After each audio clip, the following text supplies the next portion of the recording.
Hello everyone, and welcome back to BSG Online 6. I'm Kroll, and I'll be your host for Xenoblade. Before we get started into the run, a few quick housekeeping notes. First and foremost, we have two new runs added to the schedule. One removed, as the Rayman runner is unfortunately sick in bed, so that'll be replaced. We're going to be doing Deathloop right after this one, and then we'll be doing Pokemon Gold later on. And there'll actually be two incentives for Pokemon Gold that have just opened up.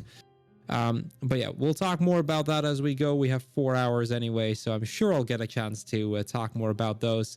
But now, let's get started with Xenoblade Chronicles 2 by quadraaceps. Quadra, the stage is yours. Hello everyone. I am quadraaceps, and I'm gonna bring one of my favorite games, probably my favorite game on the Switch actually, Xenoblade Chronicles 2. If you know Breath of the Wild, the same developers of the landscape, Monolith Soft helped to develop the landscape for Breath of the Wild and is also the creator of the Xeno series. So very excited to bring this to you. It's gonna be very cool open world RPG and very cool story, awesome characters, and complex battle systems. So I'm joined here by two very skilled runners actually, Leon and Shem. Maybe y'all could say hi. Hi, I'm Lightning Leon. I've been running this game since 2019, and I'm here to co-commentate on quadraaceps, who is the world record holder of the game. And I just want to say that he's been grinding this game insanely for like the past 6 months. It's been quite insane how he's just came in and just destroyed everyone. I don't know if I should say this, but I actually did run this game for an ESA marathon last year for the ESA Together event, and well, I did not end up finishing it. Oh, I had to end it. So let's hoping Quad here can finish it for us. I will avenge your run. Do what I can't do. And hey everyone, my name's Shemcat. I've been running this game for about 6 months now, and I will be your other co-commentator for this run. So hopefully we can do a good job of explaining everything. Yeah, I'm very happy to have both of them here with me because they're both top runners as well. And Shem actually, before Shem took the record, the old record actually stood for over 15 months. So I would say that Shem actually sparked the whole, recently the records have been going down. It's ever since Shem broke the record, and everybody's just been going ham. All right, but enough of that. Let's actually get right into the run. So the time is going to start when I confirm here, and then it will end like later. So that we'll explain it later. But I'll give a countdown. So we'll start on go. 3, 2, 1, go. So 3, 2, 1, go. Probably worth mentioning that Pyra is in the lead at the moment. I don't know if that's going to matter now or later, but Hey. All right, let's hope it stays that way. All right, so the battle system in this game is built on an auto attack system. So what you're going to see him doing right here is doing a bunch of swings. This is actually a new tech he's doing, or not a new tech, but a technique called auto attack canceling, where he's going to move his thumbstick to do the first stage of his auto attack cycle. So basically the auto attack cycle, there's 3 auto attack cycles that move on sort of a rhythm to it. First you have auto attack 1, auto attack 2, and auto attack 3. But the thing with auto attacks is, unlike Xenoblade Chronicles 1, for probably most of you who played it, you actually have to stay still and plant your feet to let the auto attack happen. And the reason we want to auto attack cancel 1 is to build up our arts, which are like our strong moves. What you saw him do there was the anchor shot when he fought the Crabble. That's how you build them up really fast. So anyways, we're up here in the Argentum Trade Guild, which is basically a massive pub for, I guess what you could say is our main character Rex here is a mercenary or a salvager. Basically, he lives in the world of Alris, which is a massive cloud sea with a world tree in the middle of it. And on top of that world tree is a paradise called Elysium, which once upon a time, all living beings existed on there or lived there with the god or the architect. But for whatever reason, the architect just said, no, you guys can't live here anymore. And so now now all species live on these massive landforms known as Titans. So anyways, Rex here has been tasked with a new quest. He was specifically scouted out for this particular quest on an ancient ship to haul up some treasure. He has a salvager. He basically just dives into the deep cloud sea to look for treasure and stuff. That's basically his type deal. So these first few stages of the game are really just him preparing to embark on this journey. There's a lot of tutorials with the shops. Here we just bought an Abyss Vest, which is going to increase our HP.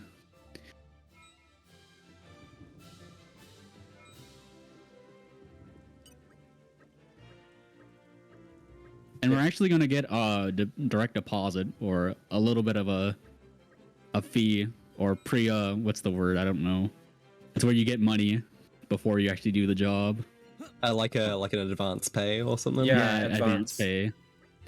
We're gonna get 100k, but we're gonna actually end up sending 90k away to our family in Rex's hometown, Fawcett, because we don't really need the 90k for the run at all. It would definitely not have been nice to have that 100k. Definitely not. Rex is a good boy. But we still get the 10k. Rex is a good person, so it's fine. So here's the salvaging tutorial. Salvaging is like a little mini game you can do where you can haul up ancient gear parts. Most of them are going to be... It's going to be completely useless in the speedrun. We don't really ever worry about it until one part in like chapter 6. But yeah, you can haul up treasures and whatnot to get some early game money. You can also haul up monsters, which are annoying. Yeah. So there's a little RNG here, whether or not you haul up 1, 2, or 3.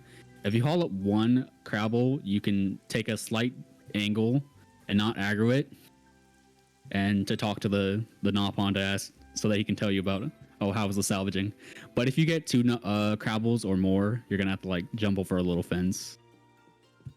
Yeah, I think it loses about 4 seconds if you get 2 or 3, so it's not the end of the world. So much. Nah, it can't be that much. I think it's like a second or a half. Man, if it loses you 4 seconds, people would honestly just reset there. Yeah, that would be brutal. I imagine NG Plus runs do it. If they just get a Crabble, they're just like, nope. Oh yeah, it makes more sense. Because NG Plus run in this game is insanely optimized. The world record holder for the NG Plus category is Evan XC. It sits at about 2 hours and 26 minutes. Yeah, I'm feeling stronger than. So anyways, we're basically done with getting all our necessities. So we're gonna go ahead and sleep at the inn. Now the thing with the inn is basically every time you sleep at the inn, there's a bonus experience system in this game where you can just cash in on your bonus experience to get more levels. And this mechanic right here is going to be the reason why we don't really ever have to grind here, and with another mechanic that I'm not going to talk about till we get there.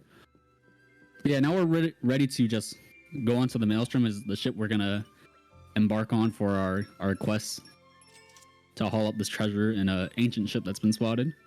But first we're going to buy a few accessories and actually access our DLC menu. This is what's going to make the DLC run. What quadraaceps just did right there in the settings menu is he got 50k gold free from the DLC menu, which is very nice. And disabled enemy aggression. That means enemies can't just randomly aggro us, for the exception of a few enemies like salvaging monsters and unique monsters, which are like optional super bosses in this game. And what he also did there at the dessert shop is buy probably the most valuable item in the game, Narcy Pear Jelly. It's gonna drastically speed up the pace of combat. So what pouch items are like little snack items you can just feed to your characters, your party members, and they give various bonus effects like reduced damage or increased damage. But mainly in particular with Narcy Pear Jelly, what it does is it it's going to recharge our arts by itself by 0.4 seconds, which is very significant, meaning we don't even have to do anything and our arts will recharge fast, so that we can continuously use that. And that's going to play a huge part when we unlock our blades and are able to do specials and whatnot. Yeah, a lot of people criticize how slow the combat system can be in this game, but with the Nuspear Jelly, it is definitely not the case. Combat is accelerated drastically. Yeah, and later When you on have that item. when you get like Arts Chain, like woo, it's gonna be super duper fast. Yeah, the run just becomes so much more fun at that point, Yeah. I find.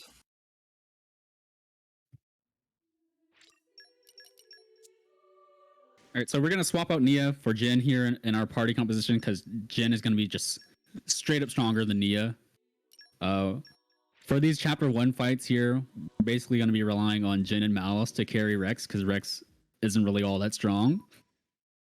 Also, what you just saw there is Quad putting on a muscle belt and an ether fluffy hat, which increase Rex's strength stat and ether stat respectively, just to give Rex a little bit of oomph in these fights, although he doesn't really provide that much.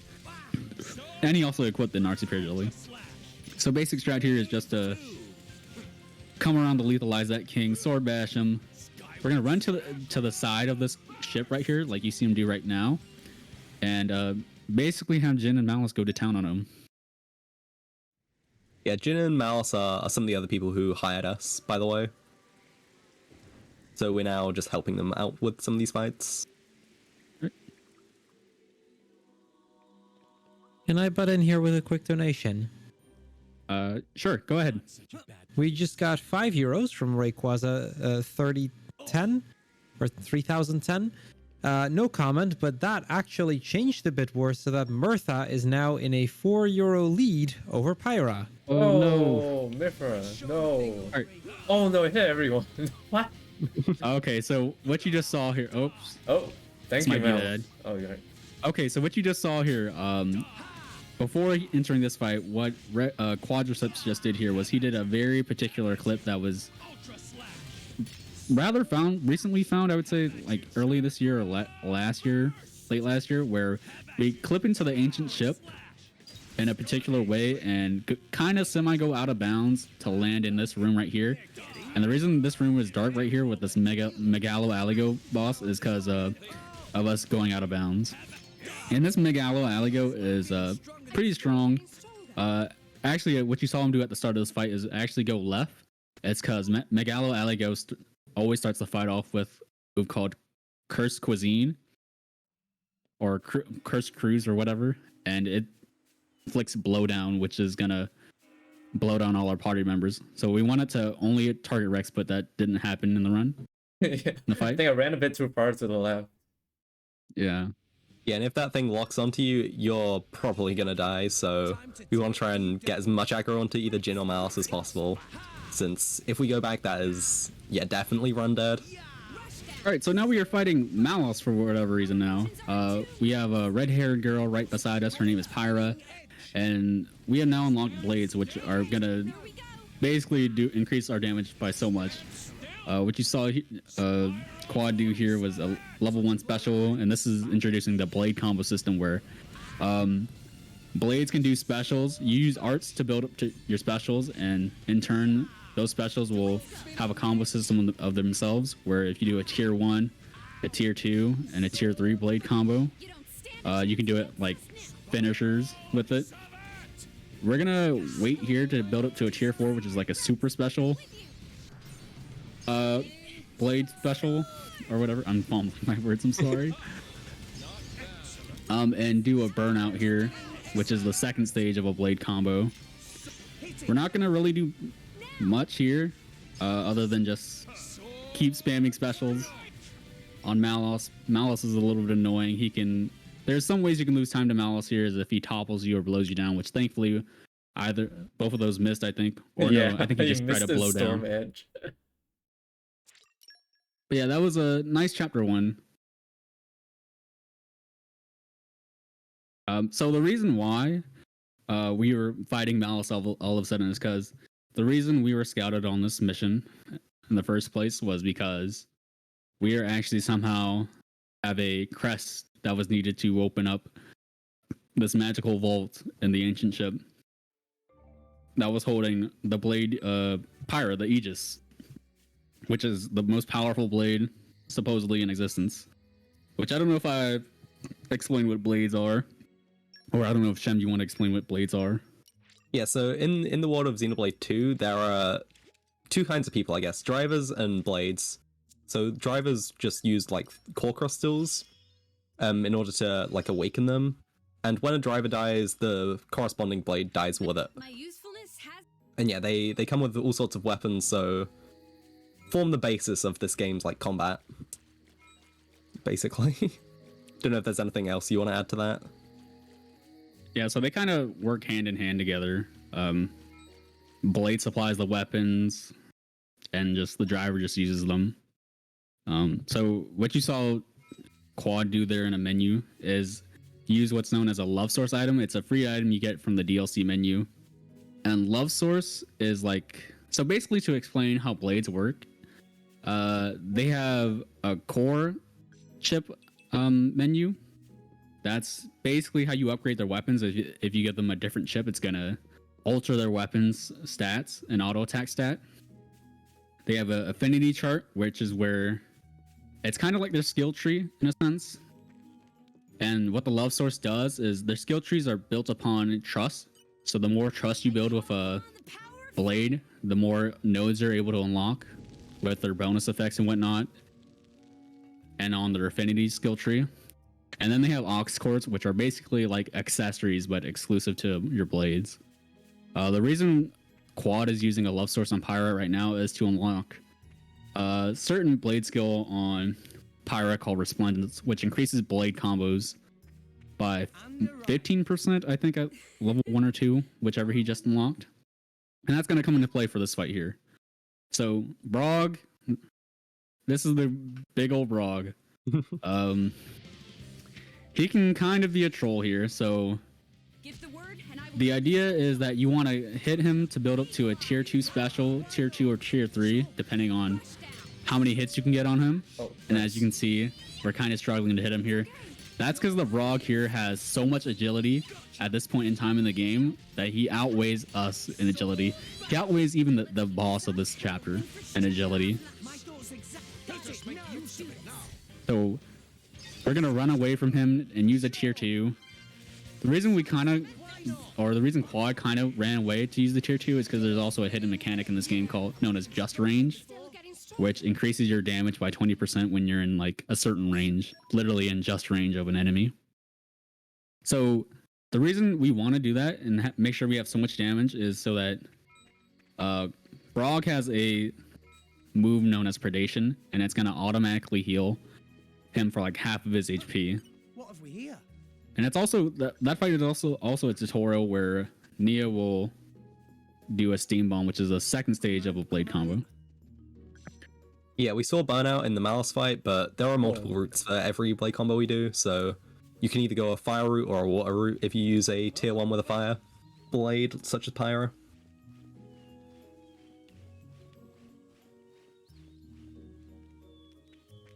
Yeah, and So- blade combos are gonna be like the foundation of basically we're gonna use blade combos for pretty much every fight. It's gonna be the what's a good word for Our it? main source of damage, really. Yeah, it's gonna be our main source of damage for pretty much every fight, and they come in various tiers. Each stage of the combo gives you more and more damage. So naturally, as the game progresses and the fights get harder, the bosses have more HP. We're gonna use higher stages of the blade combo.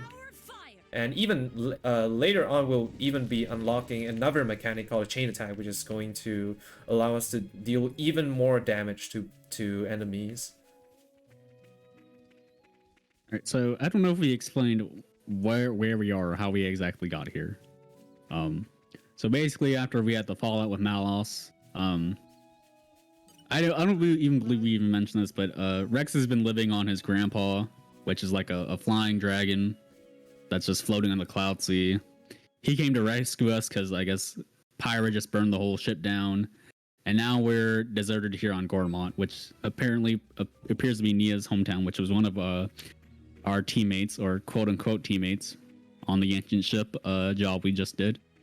And now Yeah, we're gonna go to our hometown. Luckily, Nia switched sides, so we now have her as an ally. Since that would make it, it will make it a lot harder if it was just Rex and Pyra. But having Nia as well definitely helps out. Yeah. I think Yes, Nia's yeah. probably the best girl in this game. You'll definitely see that in the speedrun. Oh well, that's debatable because there are two girls Oh, that we're I using. don't know what you're talking about. So Oh, we actually, could there go are to like the 3 or 4, I guess, if you want to be technical. So while we could go to Torgoth right now, we're gonna kind of detour our way around to other places. We're gonna get all these different locations which we can skip travel back to. These are gonna be locations we're gonna have to go to anyways later in the game as we progress, so might as well go get them now. Along with certain weapon chips we're gonna get to upgrade Pyro to make the next fight we do easier. So it's gonna be about a good 7-ish minutes of just walking around here. You're gonna see quad pickup stuff at various collection points. This is because we're gonna need 10 puzzle tree wood collectibles at a certain point in the next chapter to progress the game. Hey, look what I found. Congratulations. He's gonna come down here into this little, I guess, trove area, I guess, with some parkour and pick up a chest with a scale chip. And that's gonna increase Pyro's attack from, I think it's at 15 right now, and it's gonna increase it to like 94, which is pretty significant at this point in time in the game. And then just skip travel to Borderboard Gate. Yeah, I think actually, since I gave 2 love sources, it's actually going to increase her auto attack to 100 instead. So Oh, you give her 2 love sources. yeah, I call it copium strats, 'cause it just gives a bit of extra damage for Brog and maybe matters for Bridget, I don't know. But yeah, so Leon mentioned Resplendence, but also one thing that happens when you unlock like extra trust ranks is that the blade's auto attack stat also goes up. And auto attack is what all your damage is based off. So the more auto attack your blade has, the more damage you're going to do with your arts, the more damage you're going to do with blade combos and everything. Yep. And I guess that makes sense using 2 love sources, because I mean, you basically have 10 free love sources to use, so you might as well use them. We're only going to be using love sources on particular blades. Yeah. At most, like, well, I guess with what you do, you probably are left with like, what, 2 love sources? Come out, We give 2 to Crosset, 2 to Corvin, 2 to Poppy, I guess. 2, 2, 2, Yeah, 2. but- Yeah, so it's like 8. We have 2 remaining. And we're you. Nope.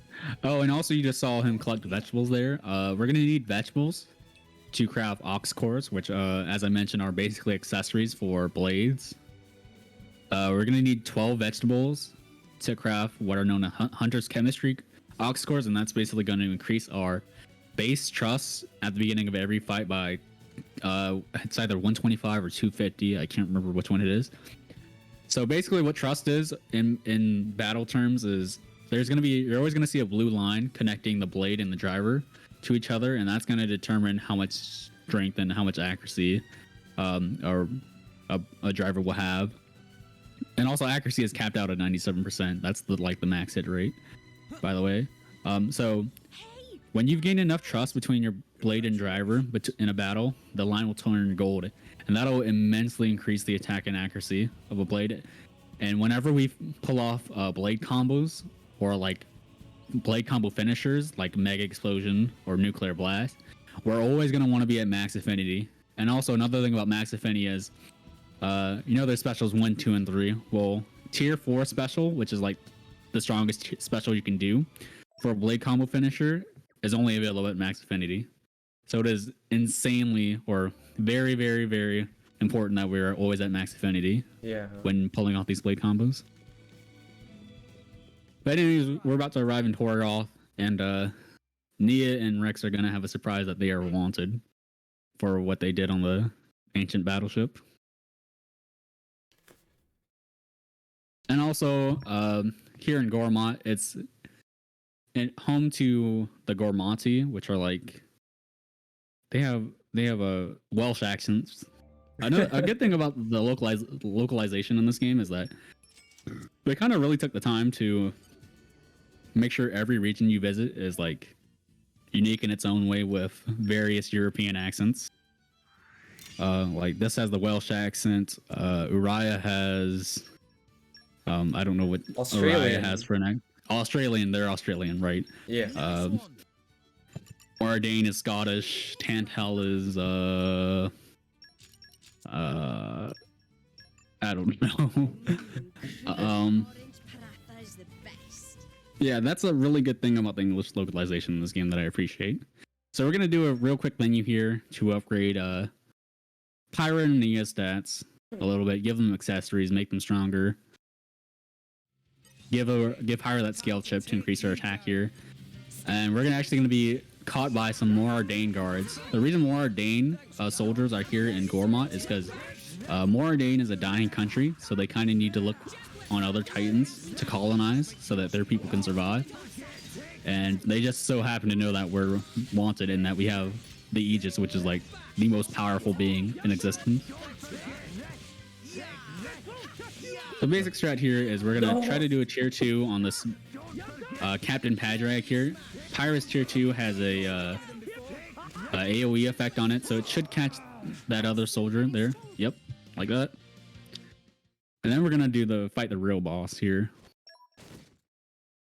Yeah, just want to shout out to Rex missing his second auto attack and then getting deflected on the third. Okay, time to take. Oh yeah, there's a little good old meme that goes around with people that play this game and the early game where Rex just has a tendency not to hit anything when you really need him to, and they blame it on the stat in this game that dictates whether you hit stuff or not is dexterity. And since Rex's name is Rex, they I guess put a pun on it and call it Rexterity. This is the So we're first gonna time I've want heard us. that. Oh really? I thought it was a rather popular meme. So what we're gonna want to do here is we're gonna start on Bridget to do a tier 1, and while that tier 1 is happening, we're gonna finish off Padraig here because we can die if we just let him keep attacking us. Ooh, and nice. The Steam Bomb actually has AoE, so he managed to just finish off Captain Padraig there. So we're gonna wait for a break here. The reason why we want to wait for a break here, a break is the first stage of a driver combo, which is something drivers can do by themselves. And the reason that is because when you apply a blade combo, such as this tier 4 Mega Explosion on top of a active blade driver combo, which is a break, it's going to increase our damage by like anywhere from 50 to 100% in this case. Or hold up, let me think. Yeah, it's going to be a stage 4 blade combo, and then it's going to increase our damage by 75% chance. And that's just going to absolutely destroy Bridget here. Yeah, landing breaks on top of like tier 3 or tier 2 blade combos is like a pretty important part of this game's speedrun and this game's combat as well. So we need to hopefully get a lot of good break RNG throughout the run. Yeah, but the nice thing about the DLC is that the blades that we're gonna get are so strong that most of the times we can actually we don't actually require the break. It's just gonna speed things up a bit.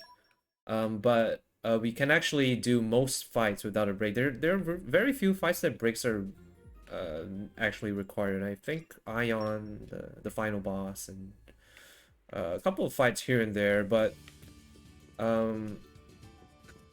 most of the times we can do without the break. Yeah.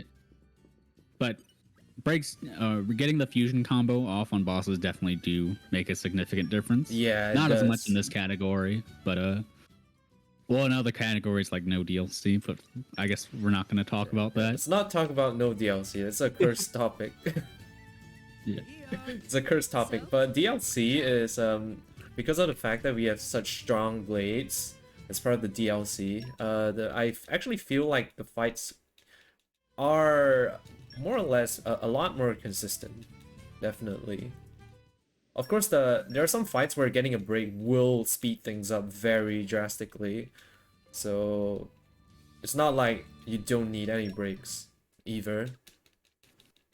Yeah, the final boss, spoiler alert, kind of really comes down to getting a break, which is like I think a 60% chance. If you want to do the fastest strat there is. I only know the faster strat. matter. Alright, in that aux core menu, we can actually check how much puzzle tree we have. So we need 10 out of 8 right now, so we're in a pretty good spot. I also take more puzzle tree spots. So normally I get very consistent puzzle tree drops. Also, what we're doing here is when we were fighting those Moradane soldiers in Brigid, Nia kind of scapegoated herself to let us run away. And we met this little Nopon, which is like these little furball species. He let us go into his hideout, and we're talking to him. We're gonna try to rescue Nia. So we're going around the city looking for information on where she might be at. That's basically what we're doing here. And after that, we're gonna recoup with Tora, and Tora's gonna ask us to join him, or he wants to join us, because we're basically gonna find out that Nia's being taken hostage on the Moradane ship that's stationed here. And he's like, oh, well, you guys are gonna need some more manpower, so how about you help me build a robot, and we'll go rescue Nia together. So when we go back to talk to Tora, that's what we're gonna plan on doing. Yeah, whilst a lot of people can become drivers, there are many people who can't as well, and Tora is one of them. So when he tries to awaken a core crystal, I believe his nose bled for 3 days after doing that. So Tora. So, shall we? Yeah, so what we have to do is gather some parts to make himself an artificial blade, so he can have the same powers as a driver as well. So you have to get some parts from just around Torgoth and Gormat. While you guys collect some parts, mind if I do a few quick housekeeping notes? Go ahead.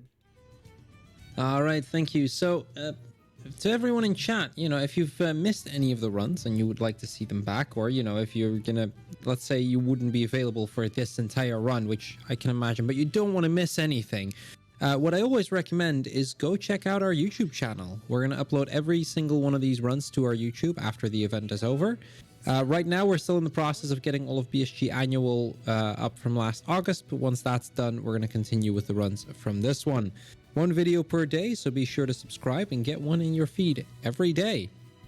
And if you'd like to stay up to date with our events, you can do so by following us on Twitter and Instagram under the handle BSG Marathon. You can get a behind-the-scenes look of the events and stay up to date with the latest news on our marathons, events, and more.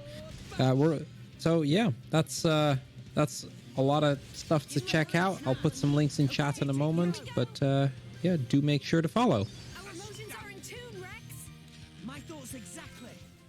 So here we're just collecting various parts for to build this robot that Tora needs.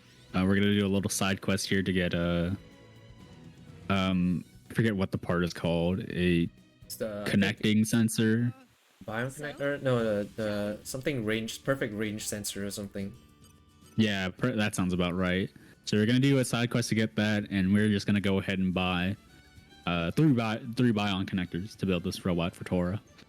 Also, I want to mention that according to the story quest, it's that Crabble that's giving a lot of the merchants trouble. And that Crabble is level like 9 or something, but it's not any of the other level 40 plus Crabble in that area that's giving the merchants problem for some reason. Hey, in no DLC, that Crabble used to be a threat back in the day. That would be a run ender. Also, with the power of money, we can actually purchase the other parts for Poppy. I don't know if they do that in no DLC. Yeah, and no DLC, you kind of have to go out of your way and get chests, because you do have to worry about money. There's like a certain money route where you have to get chests and gold from it and sell accessories and all sorts of stuff. Basically a headache. Basically stuff you don't have to worry about in DLC. Yep. Which is a good thing. DLC is a much more cohesive and coherent category. It's a very much more runnable than no DLC. No DLC is it's a different run, I'll just say that. It's not bad. Well, it is bad, but it's different in its own way. Like there's some stuff to enjoy in no DLC. Fine. So we're now ready to go back on to the or storm the Moradane ship. But before we do that, we're gonna do a little bit of preparations here.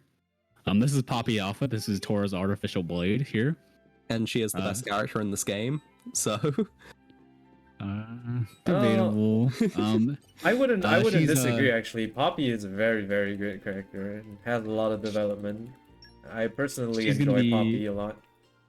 She's gonna be quote unquote our temporary tank blade, or she's designed to be the tank blade for the party in a casual playthrough. But we're here in Argentum to get here at what is a coil chip.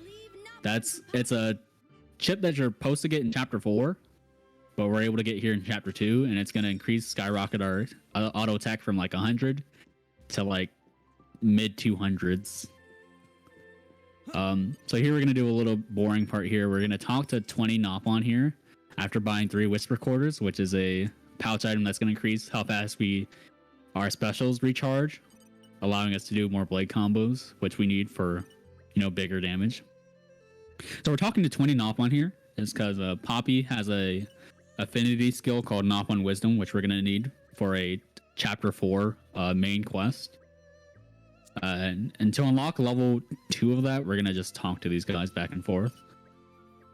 Yeah, this is probably the closest thing this game has to any sort of grinding, so it's not too bad, but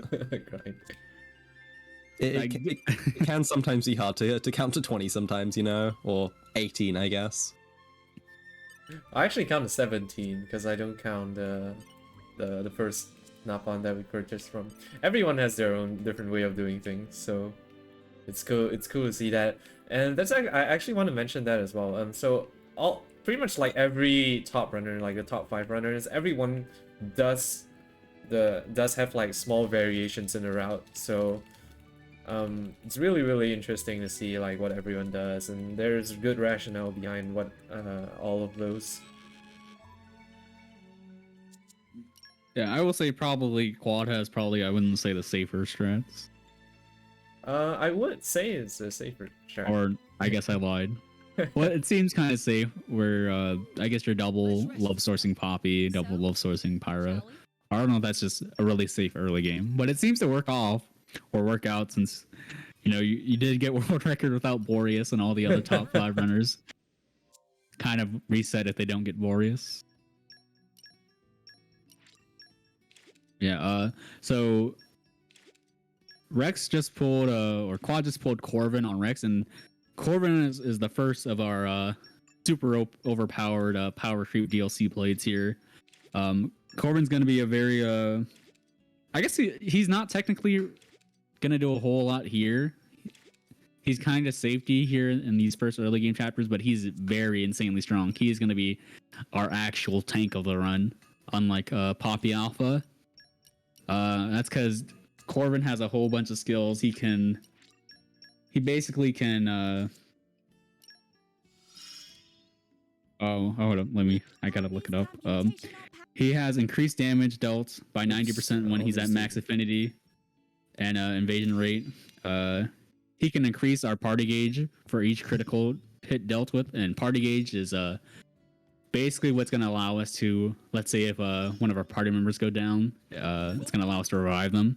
And also later in the run, or in the next 30 minutes or so, when we unlock chain attack, when we have a max party gauge, it's going to allow us to chain attack, which I'll explain what that is when we come to that soonish. And Ictus, which is going to boost the recharge for driver arts by itself whenever Corvin evades attacks. So all of it is really nice for Corvin as a tank blade. His special attacks also have like the highest damage ratios of any blade in this game. So whenever his specials go off, especially his tier 3, he's gonna do some damage. He's gonna hurt some bosses.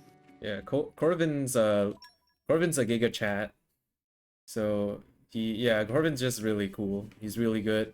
Low key carries a lot of parts of this run. Actually, there are certain fights where nice, I got enough Hazelwood from that spot alone. There are certain fights where Corvin is just absolutely essential, and even in the fights where you're not using Corvin as the main blade, he contributes a lot just with like his damage and party gauge and everything. So yeah, Corvin really low-key carrying our party, especially in the late game. He's gonna be so important, even though you're not using him as the main blade. Oh yeah, late game for sure. He's like He's like essential even more than one of the unsung other- heroes of the speedrun. yeah, even more so than our other DLC blade that we're gonna get, or we're gonna be pulling on soon. Yeah, now we're storming the Titan battleship here. We're gonna try to find out where Nia is. There's a whole bunch of ladders here that we're gonna navigate through. So we're gonna come up. We're gonna find a empty chamber cell, Many amazing and we're gonna find out that Nia's somewhere else on the ship here. Enjoy view for a bit.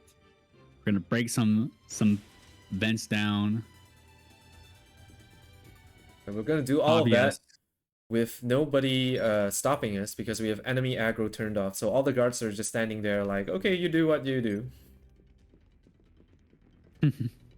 Yeah, usually in like a DLC run or a casual playthrough, you'll just constantly be hearing the battle theme as these Ardanian soldiers try and stop us. But Yeah. and shout there are incredibly iconic battle quotes.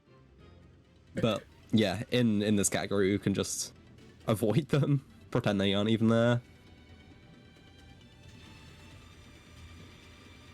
We're gonna come in this engine room. We disabled some steam so that we can safely walk through here, or else it would have just instantly killed us. Wow, world has many amazing. And we're gonna proceed to where Nia actually is on the ship. Enjoy view for a Yeah, bit. But speaking of before we can do that, oh, sorry. yeah, but before we can do that, we're actually gonna have a little fight with some soldiers, and we're just gonna showcase you the tip of the iceberg when it comes to Corvin's power. Do you think you can take me, though? Just watch this quietly. Thanks for that. All right, so what we're gonna do is we're gonna start off with a Nightbreaker, Thanks for the support. then either a flash uppercut into a tier 1. We're gonna do 2 tier 1s here, and we're gonna wait for Corvin to get a to max affinity, and that should take out the second Ardanian soldier, or I guess if he targets it, that's fine. And Corvin's tier 1 has AoE. I think his tier 1 and tier 2 both have AoE. Stronger than before. And so that's going to be a nice, clean, simple fight. Just 2 tier 1 specials and he's gone. Yeah. And if now you- we've rescued Nia. Oh, yeah. Go ahead and explain first. Oh, okay. So now we're going to swap to Nia as our main driver here. And we're going to pull probably the most important blade in the run. Also, for best girl. the good early and mid game. It is Crosset. Crosset is if you were watching the interview earlier, it's the blade that Quad was fanboying over, and for a very good reason. I also like her a lot. She's gonna be our main damage dealer in this run. So she's designed as a healer blade, but she's really just an attacker and healer in one. The reason is because of one very, very good skill she has, where it's called Gathering Sparks. Basically, every time she collects the HP potion on the ground, her damage is going to skyrocket by 60% to 100% additively, up to a cap of 500%. So basically, we're gonna use that to our advantage and just run through bosses' HP. Yeah, I was gonna mention if you get some good AoE in the soldiers fight, you can actually skip the second tier ones. Corvin does have very strong specials, but they tend to be kind of slow, except for his tier 2. So if you get good AoE, you can actually skip using a second tier 1. But for some reason, I didn't get the AoE, so I just used the second tier 1. But yeah, it's just a few seconds difference. Yeah. All right. So now we're just trying to find our way out of here. Really. Yeah, I'm gonna stay on Jormark for a while because I'm gonna do this little jump. The game actually intends for you to go into the control room and then open the armory door, but they're like it's like kind of slow. So there's actually a little jump here that you can do if I manage to get Jormark into place. There's gonna be a little finicky trick right here. You kind of do have to line it up, sort of. Yeah, I just said the other method was slow, but here I am like wasting time on the bridge. Yeah. I think getting this jump like first try with the setup and everything, I think saves like 10 to 15 seconds. I think with this attempt, you probably just broke even. Yeah, I broke I wanna even. See, say. even though it's slow, I took so long. It's probably broke even. So Yeah. So before we can actually leave here, we're gonna get intercepted by Dougal, which is like the commander in charge, I guess if you could call him a commander. And what we're gonna do here is we're basically just gonna use Dolphin Spin, collect a potion. Now we're 60% stronger. Build up to a tier 1 or just kill him with the acrobatic bomber. This is a 2-phase fight here. So yeah, we just ended the first phase with a simple acrobatic bomber. And now the second phase is we're gonna do the same thing. We're gonna use Crosset's tier 1. Good thing about Crosset's special 1 is that it also produces 1 or 2 potions, meaning we're gonna get 120% stronger if we collect both of those potions for free. Also, annoying thing about HP potions is that the Gathering Sparks ability doesn't apply if other drivers outside of Nia collects it. So if Rex or Tora get the potion, we do not get stronger. Now the hope is that Quad is able to break Dougal here while Pyra can do a burnout, and then hopefully do a tier 1 while the fusion combo is active, because that's going to increase our damage by 1.5. Or I guess Dougal is being a jerk here, and kind of just Dougal has a lot of moves that can just interrupt what Nia is doing by breaking Nia. Basically, a whole bunch of moves that just stop her from performing her moves. He can be a troll sometimes like that. Yeah, the reason you saw him like not attacking at the start of that fight was to try and reduce aggro, because he has an attack, I believe it's Sword Assault, which inflicts break, and you'd much rather have that on Rex than Nia, so that Nia doesn't get toppled basically. Off we go. What will we find?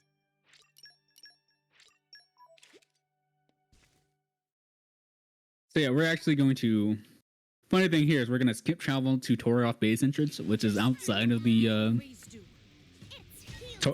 more ordained ship, but we're actually gonna come back in here because the story flag wants us to come back in here to fight the final boss of this chapter, Morag, which is the driver of Bridget. So now they're ultra powerful together. And the strat for this is to either set this up on a. We're gonna build a tier 4 with Crosset while building potions, so we can build to at least over 300%, or get at least a good amount of potions, which I think he already collected 4 or 5 potions. And we're gonna try to line this up on a break, which unfortunately he didn't get, with Burnout. The reason this is why we want to do it with Burnout instead of Stone is for the potential to get what is known as a joint combo finish. So basically, whenever you kill a boss with a fusion combo, like you're about to see here, the joint combo finish is going to not only increase the damage we do, or the fusion combo is not only going to increase the damage we do, but if we get a joint combo finish, it's going to increase the experience we have. I didn't actually get it there because I didn't do enough Yeah. damage for some reason. Yeah, unfortunately. I think maybe if you waited for a toppler, probably would have went through it. You also probably would have gotten more experience for it. Yeah. But the value of joint combo finishes, I would say, it only kind of really matters in Chapter 3, I want to say in particular, for being a certain level for a certain boss fight in Chapter 4. Experience routing isn't, I wouldn't say it's too tight in the run, considering what we can do with chain attacks when we get to that and explain that.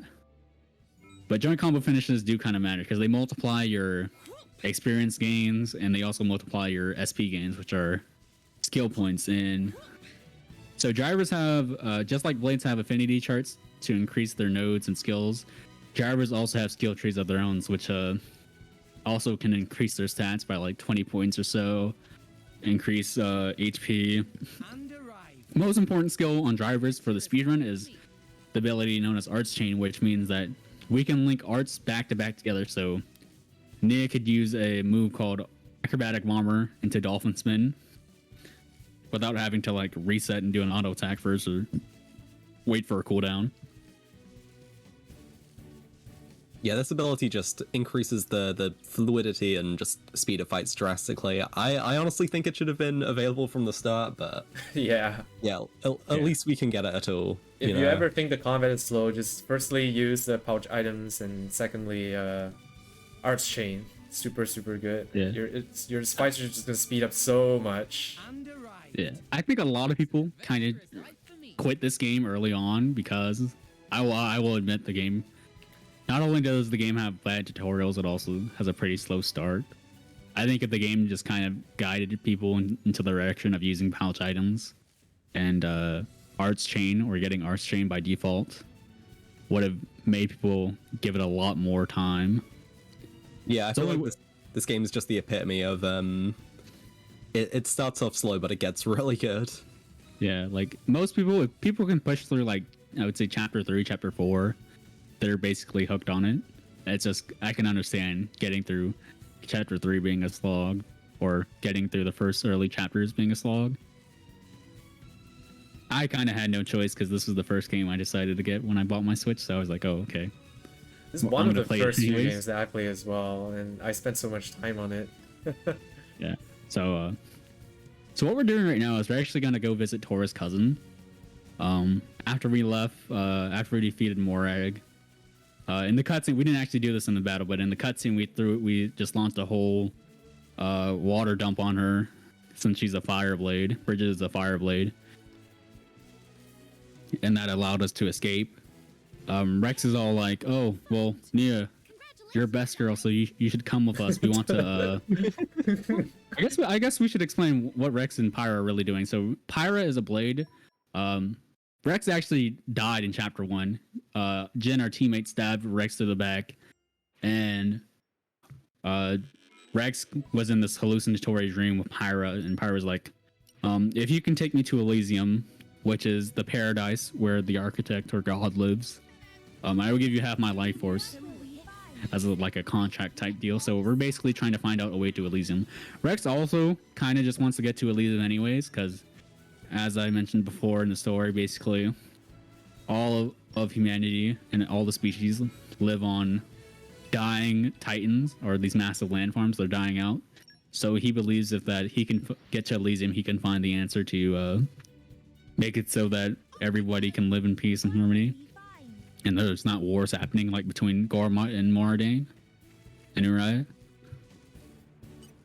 So yeah, we're gonna talk to Uman here because Uman is some kind of engineer, Tora's uncle, to see if we can build a raft to float to the World Tree to get to Elysium. That's what we're doing right now.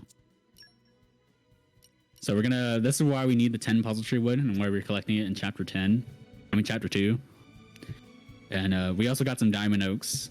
The reason why we needed to go to Don Bucredo just before now. And now we're going to introduce the tide system into this game, where at certain ends in certain regions or titans, you can either short rest or long rest. The long rest will put the tide at a low tide, meaning you can access certain areas you wouldn't normally be able to access because the cloud sea level will lower, revealing hidden areas.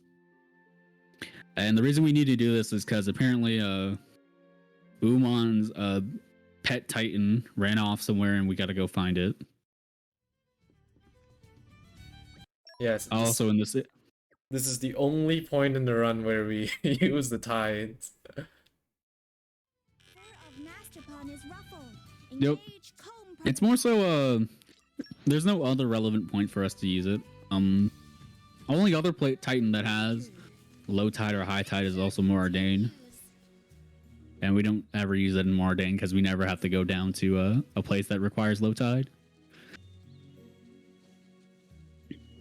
But yeah, we also increased our level on Rex, Nia, and Tora respectively.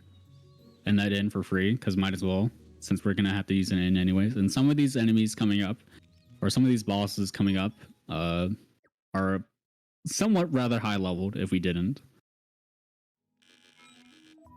But we found Uman's little pet. Now we can finally take off to the World Tree.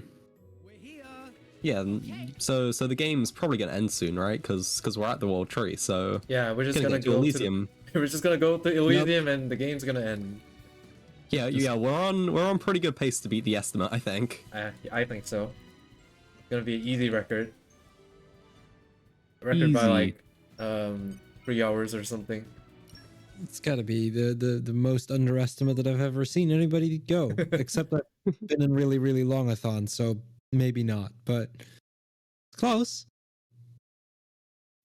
Really. All right, we're long. gonna end up in Elysium here, so or the world tree. Wait a minute. Where's this place? Oh, Great no. War Rapids. What's this? Wait, so you're telling me we didn't get to the world tree in Well, chapter 3?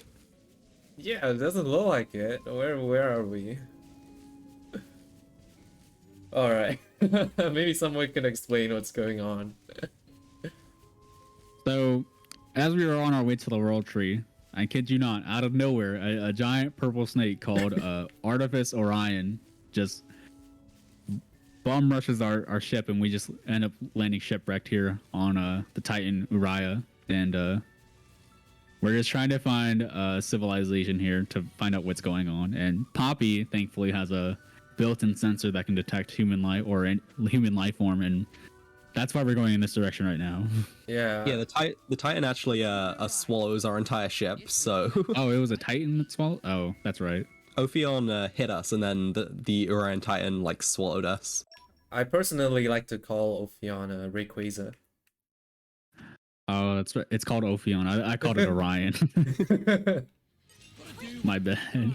Yeah, I believe that's one of the unique monsters in this game. Yep. Right, so the human life form we detected over here was actually a bunch of just crooks that are trying to kill us here, so we're just fighting off against them. And this is one of the few, I guess, boss fights that are AoE based, where you kind of want to just pray to God the bosses kind of line up to do AoE, but that typically never really happens. So the strat here is just to collect a whole bunch of potions across it and just tier one away, since CrossFit's tier one has a decent AoE with it. Yeah, the leader of this band is called Vandam, and the reason he says he's fighting us is because he, like almost everyone else, wants the power of the Aegis for himself. Which is why Dougal was fighting us, why Malos was angry that we awakened Pyra. So yeah, it's the reason for a lot of encounters in this game. Alright, so I guess Quad is going to focus on you here.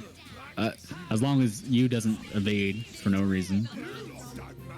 That's always kind of unfortunate when that happens. Despite Rex dying, actually, I managed to clean up that fight pretty well. I forgot to pay attention to Rex. Yeah, he rarely ever dies there. I guess he just took too much damage. It's a rare occurrence. Or does Rex start on Pyro, or do you have him started on Corvin? He has Corvin, I believe. But he is on Pyra because we broke Zuo.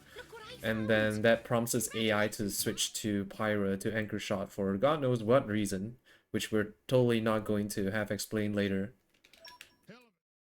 Well, I guess because Pyra's a fire blade and he wanted to continue the blade combo. Maybe.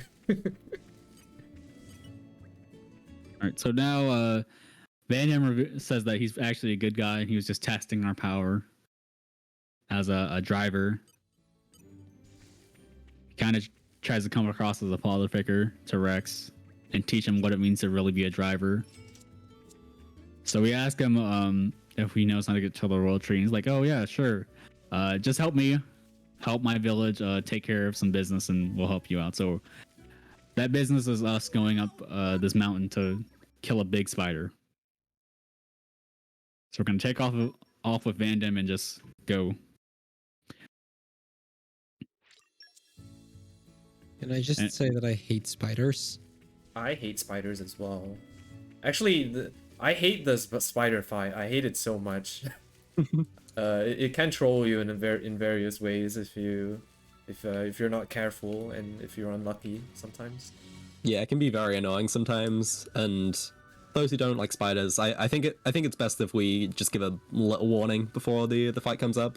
Yeah. If people just want to walk away. Especially if you don't like spiders, this one can fire giant, huge laser beams and stuff. Well, technically, I guess it's not Well, a spider it's not that's the firing spider. the laser. Spoiler alert: the spider has a blade for whatever reason. The spider can have a blade, but Tora can't. Meh. Tora, spider can resonate with Tora. Spider can resonate with blade. Tora cannot resonate. I think that's one of the quotes that Tora says. Oh, he says something like "stinky spider can resonate, not fair" or something like that. Yeah. Uh, He's definitely not pleased about that. Can I just say that this game has some of the funniest voice lines I've ever heard. I really like the voice lines in this game, and a lot of people like to meme about it, especially because like in battles, like people are just like repeating the voice lines over and over. But actually, really, it's kind of charming. Actually, it's one of the charming points about this game for me. Yeah, I really like a lot of the battle quotes and just general writing as well. So for this fight, we mentioned how Rex automatically anchor shots after a break, and this is like the tutorial fight, so I'm not sure if we've seen it yet, but there are multiple stages to driver combos, and the one after break is Topple, which is what Vandam teaches Rex here with his anchor shot. So yeah, this Arden basically cannot resist break, which is nice. So we just hit it with acrobatic bomber and then use our specials, and since Rex will probably topple straight after, we can hit it with a nice fusion combo and usually get a nice joint combo finish as well. Didn't quite get it there, unfortunately, though, and Vandam also has an art which can use the launch, which is also pretty helpful, which is the stage after topple. And another thing about launch is Crossset has a skill that increases damage done to the enemy by 200%, upwards of 200%, and it's a party-wide buff whenever an enemy is launched. Yeah. Yeah. So in some of these fights, if you get a launch, it's going to speed up the fight quite a bit. I believe her other skill also increases damage on fusion combos, which is also pretty... Oh, yeah. That's pretty omega helpful. important for the speedrun.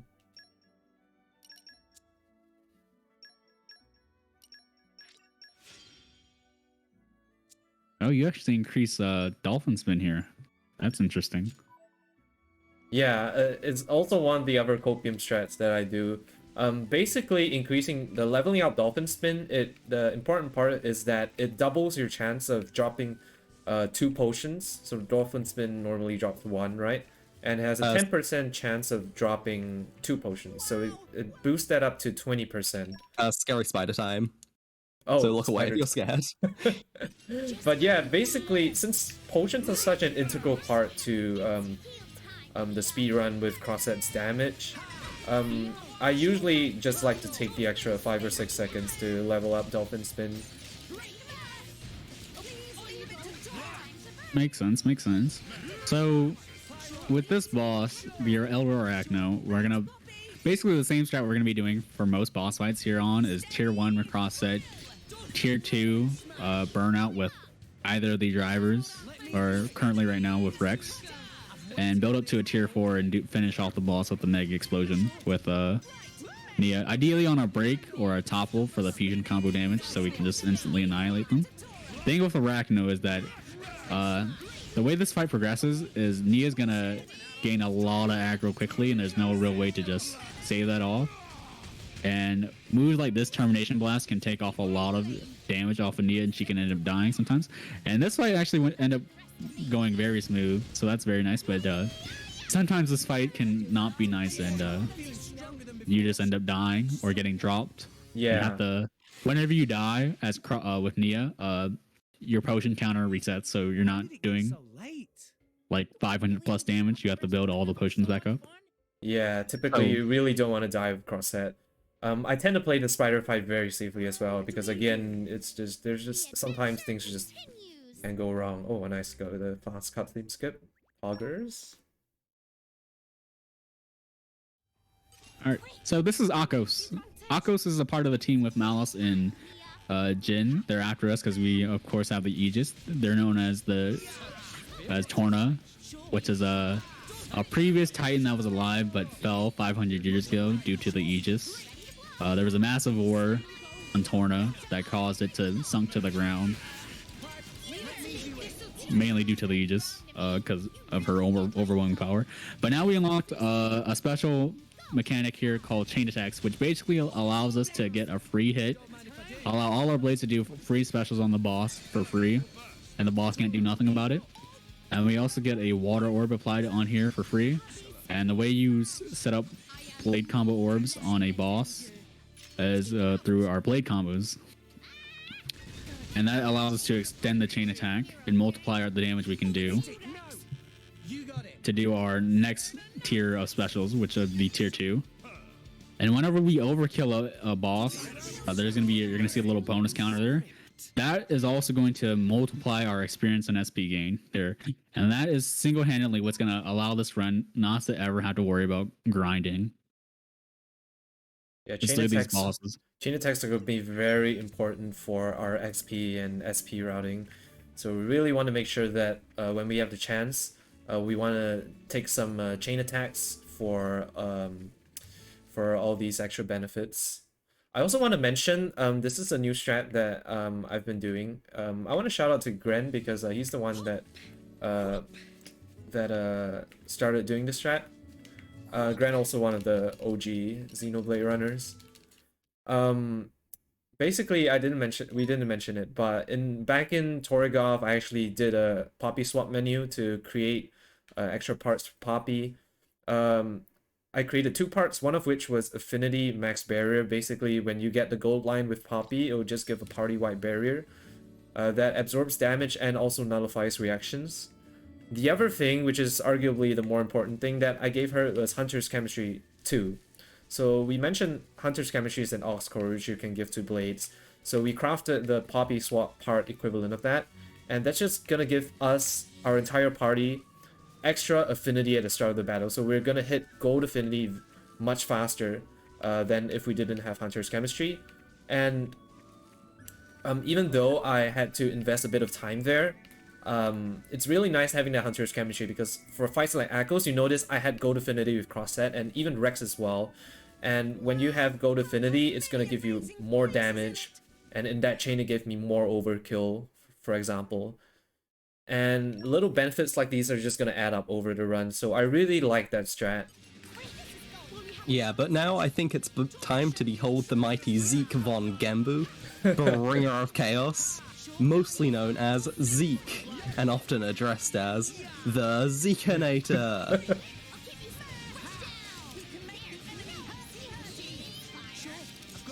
So yeah, this is Zeke. He's really cool. I think everyone loves Zeke, and yeah, this fight also takes a similar path to where we just... Actually, no, I think... How did Rex... Rex wow. go? It's very... I don't even have chains. Okay, I'm just gonna do this. Yeah, A little sketch. but yeah, we're doing a slight difference right here. Wait, what? I got enough chains, so as I was going to use my tier 4, I picked up Rex. Okay, but this is gonna get Zeke. Okay, a bit of an unorthodox fight. For some reason, Rex is just not feeling it today. That was a slow cutscene skip. Would this be? Wait, what? Oh yeah, I didn't manage to meme it there. I didn't manage to follow up with what Leon said.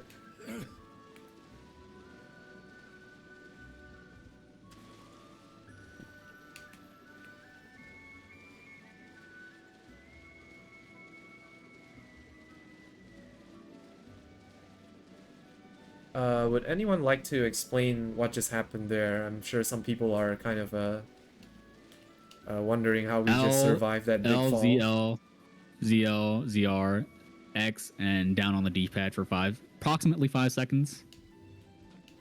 And this works out with real success with mainly on Nia, but you can also do it on Rex and Zeke. I So am we're gonna s- take a fall down here to take about a 20-second, say 20 seconds, then going the other way we would. I am so sorry. I think my audio cut out for a moment, so I apologize if I spoke when you were speaking. Oh no, it's fine. That kind of just happens when there's a lot of commentators, I guess. Yeah. And we didn't really have a practice run to know when to baton pass off each other. But I think we're doing fine. Yeah, we're doing fine. Yeah, you guys are doing amazing so far. And Thank thank you you. again for showcasing this game.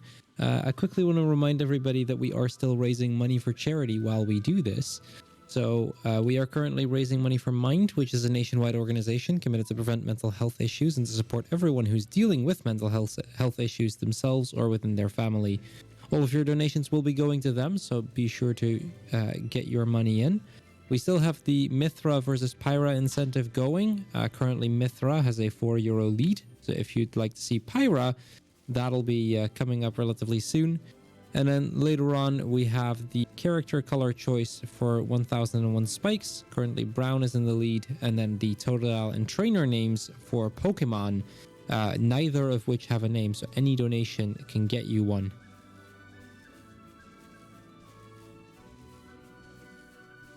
Alright, Okay, I guess yeah, some of you might be wondering how I just clipped through that gate there. If someone could explain it. so Drummer kind of has a weird hitbox when riding on him. And due to that, when we align ourselves in a certain position through that gate, which originally we're supposed to basically drain all the water from the dam, we're actually able to just skip that by changing drivers, and that's going to reposition us in the menu and allow us to just clip straight through. I don't know if it just minimizes our hitbox insane or whatnot, but it works. Saves about 15-20 seconds doing that. Yeah, I think what Or- happens or like a there 10 is second. I think what happens is when you change your pie formation, Thermark specifically does like a little hop when you come out of the menu, so I think that's what just about pushes you through the tardy gate. Yeah, I think you once you come up the menu, you clip into the wall and then you can just hold forward to get out of the wall. So that's what happens in the tardy gate skip.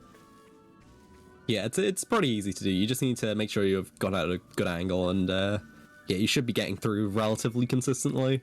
Yeah, it's pretty fast. That's why it's called the tardy gate skip. Because if you go do the normal way, then that's pretty tardy. And I suppose it should be worth mentioning like what we are doing all this running for. So we're trying to get to Fonsameima, which is the capital of Uraya, and we're there to meet a man named Cole, who says he knows, or who Vandam tells us would know a way to get to Elysium and to climb the world tree. So yeah, we have to run all the way from Garfont Village all the way here to Fonsameima. There'll be a few little encounters here. First one coming up very soon.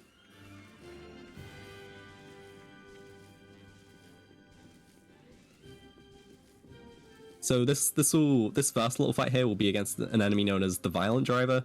The reason for this encounter is because well, the situation here isn't very good. People are having to hand out rations. This is just a soldier who pushed a little girl out of the way in order to get the last ration.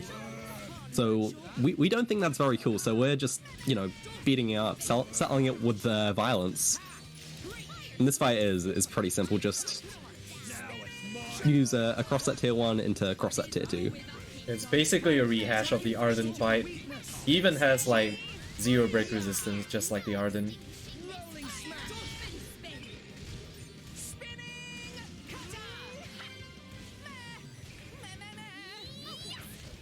Are you gonna somersault kick me? Okay, you okay, sure. Oh. Okay. Yeah, that... Where's Corset? Oh no. Okay, whatever. It's gonna be a bit slow. Yeah, he's got an art called Somersault Kick, which inflicts blowdown, and that can be really annoying if it hits you during your break animation. Yeah, I Since actually you- was waiting for him to somersault kick me there. So I should have known that he was gonna somersault kick me right right there, but like honestly, Usually I'm used to him just like immediately kicking me, so I waited a bit there. Yeah, that's like the main issue with that fight. Most of the time, it's pretty simple. But if say Nia misses or that happens, then yeah, that can be annoying. So we're buying out all the items in the shop here, and then selling a legendary core crystal and buying the deeds to the shop. So if you buy all the items, you can buy the deeds, which gives some benefits. It depends from shop to shop, but from what's it called, knick-knack deeds or something like that. Beats. Yeah, that increases our running speed by 5%, and there's a lot of just running around in this game, so it's a pretty significant time save. Like genuinely multiple minutes across this run. Yeah, I think it's like 2 minutes or something. I don't know the Yeah, exact maybe even more. figure. So yeah, it's very important that you remember to do that. But unfortunately, Is someone gonna say something?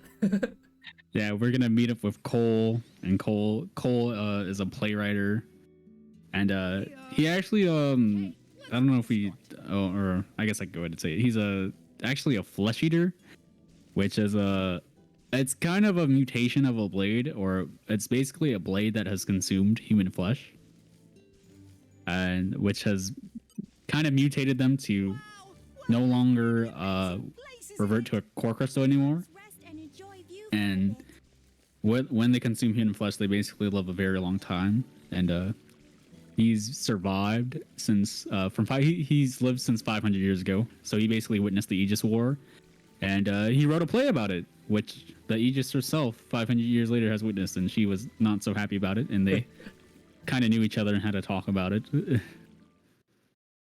And now what's happened now is Cole's daughter, Iona, has been kidnapped by Malice and Akos. So Pyra has come alone to go rescue her, and we kind of followed suit with her. And now this is probably casually one of the most frustrating bosses in the game. Definitely one of the roadblocks here. In the speedrun as well, it's definitely one of the most frustrating. I think everyone can agree on that. Yeah, it can be hard, or it can just be weird. It can just be inconsistent for no reason sometimes. So basically, this is Akos and Malos. They are just not fun at all. They're gonna. Well, the main thing is Malos has or Akos here has this move called Checkmate, and that's gonna forcibly seal us from doing any action at all for our drivers. So we're kind of just here waiting like sitting ducks, unable to progress to our specials. And that's a very annoying move here. So the goal is for us to build up to a mega explosion here. We only really need to get one of them to half HP to end the fight. And yeah, since we start off on Akos, we go for him as well to just get this first phase over. It's another multi-stage fight like Google. And pretty decent first phase. It's kind of scary. I almost died, actually. Yeah, but it went smoothly otherwise. Yeah, sometimes you kind of want to make sure Akos doesn't aggro onto Nia's too early. Kind of want Rex to take some of that. Oh, do you actually? Oh, you're actually doing this. Let's do the meme strat. I want to show off this meme strat. All right. So we have unlocked Mithra, the other blade here. Mithra has 5 times the agility and dexterity she normally would have, since this is a special phase fight. Since Vandam basically ends up risking his life to save us, and the position was on. We're kind of in a dire situation, so Rex kind of pulls out a shonen power of his own, and Mithra comes out to help him, which is Pyra's true form, the true Aegis from 500 years ago. And basically what we're going to do is we're going to manipulate their AI to come off this cliff. This cliff was not here in the first fight. Mithra has the power of light, so she just basically summoned a whole bunch of light bolts that just literally crumble the stage before us. And now, since we just got rid of Malice by falling at the cliff, we're going to use her tier 1 photon to knock back Akos forcibly. Now, the thing about this is we kind of have to time it. Or we're going to use Corbin's tier 2 here. We kind of have to time it to where Akos isn't really doing Oh no, I died. And we're going to... I died. No. Sorry for Oh, interrupting no. you. I had to do that. It's all right. So yeah, we're gonna knock off both of them, basically just off the cliff, and that's how we're gonna win the fight. And we're gonna also might as well jump off too, since that's what everybody's doing. But you have to It time it doesn't in matter a if we way jump that off the cliff as long as they die before we jump off. It's all fine, really. yeah, it's really funny. I saw Gren do it. I started copying him. It's really funny. But yeah, that's a new meme strat that we kind of did. It's really fast though. The normal strat used to be getting a break and then Rex will topple and then you get like a topple stack, a nuclear blast which will kill both of them at the same time. But that's Yeah, this dependent is on the like, break. It's like 30 seconds faster than the topple strat, right? Or It's not like much faster, but it's not dependent on a break. But it's not like pushing Akos off the cliff is very consistent either. But at least it's not dependent on getting a break. I think it's maybe a bit more consistent than the topple break, the topple stack strat. I guess if you practice enough, yeah, for sure. All right, so now I believe Quad was mentioning this in the interview here, that this is the RNG. This is sort of a run killer here, depending on how good of blades you want here. This is the gotcha system in this game where we're basically gonna have to pull some blades here. We're gonna send one of our blades out on a merc mission since Vandam basically ran a kind of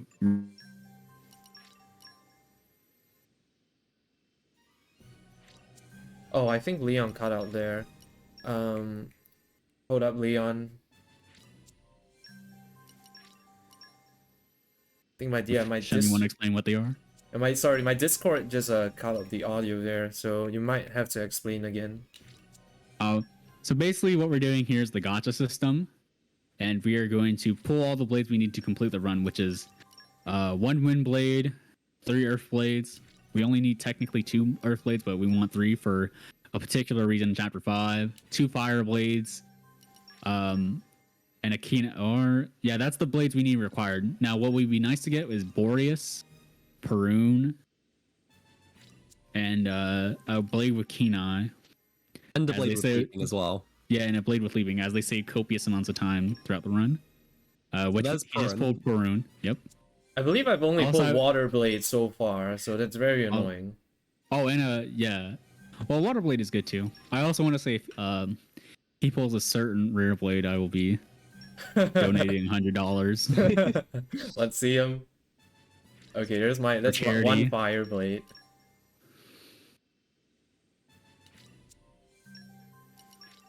Yeah, this is just a super RNG section. Okay, there's 1 earth blade. And I have a keen eye and I don't have a leaping yet, I believe. There's keen eye, that's a good blade to have, Adony. So I'm gonna start pulling on Rex now. That's another keen eye blade, but Agate doesn't count as an earth blade because she got doesn't both have fire Earth blades? Mastery. I don't Do you think get I have the both? second fire blade yet, do I? Okay. Yeah, pulling on Rex is better for earth blades. Pulling on Nia is better to get fire blades. So that's my second well, earth you blade. could- Trying to get the luck part out of the way. Can I read some stuff? Sure. Go ahead. All right. So, if you want to support the event, what you can do is you can consider using your free monthly Prime Gaming subscription right here on the ESA channel. You'll get access to both the ESA emotes as well as several BSG emotes, and you get to support both of our events in the process. And I'd also like to remind everybody that if you're interested in participating in an event similar to BSG, we highly recommend checking out UKSG. UKSG is an event normally held in Glasgow, running 4 times a year in support of Crisis. Currently, they are also doing their events online for the time being. Any luck so far, or still looking? Still looking. We still need 1 more earth blade, 1 more fire blade.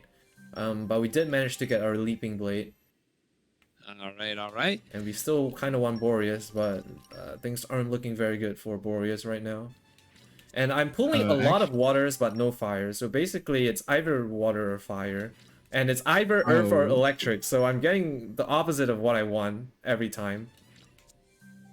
Do you know what pity group you were? I wasn't really paying attention to find out what it was. Okay, there's my second fire blade. I didn't see you. I think it's the Gork pity group. Okay, so Gorg, Electra, yeah, that makes sense. So basically, in this game, there's a certain pity group for each file you play on, up to 4 pity groups. Technically 5, but the 5th pity group is impossible, so you don't really have to worry about it. So after a certain amount of pulls, you are guaranteed to get a rare blade in this game. One of 3 rare blades in a file, you're guaranteed after a certain amount of pulls. And that can be either pity group 1, Perun, Boreas, Agate, and Godfrey, which is probably the best group to get in the game since Boreas is guaranteed and you get basically 2 minutes saved in a run for free. And it also has a high chance of Perun to get pulled. The second group is Adenine, Percival, and what's her name? Azami. And third group is Perun, Electra, Gorg. That's the second best group. And the fourth group is probably the worst group. It's Nim. I think it's Nim, Florin, and forget who else. I actually can't remember the pity group off the top of my head because of how bad it is. But yeah, that's the worst one because that has the lowest chances of Boreas. I have a complaint. I have a very big complaint. Complaint? I have a very big complaint. This last blade is not an earth blade. Oh no. If it's not an earth blade, what you can do, I guess, is let me take a look. I guess you could technically continue the run without it. Yeah, I can. You don't really. You would just have to do it without the stuff we get in chapter 5. It's doable. It's definitely doable. Okay, let's look. I believe I only have 2. Or look at how many electric blades I have. Or what you could do is when you get a other blade, when you get Wolfric. Yeah, I could level up Wolfric later on. Yeah. I can try to pull a few more earth crystals. It's not a huge deal if you get it though. Wait, this is just the marathon luck pulling through. I think so. I'm just gonna do this. I'm gonna release like. I'm gonna release a couple of these.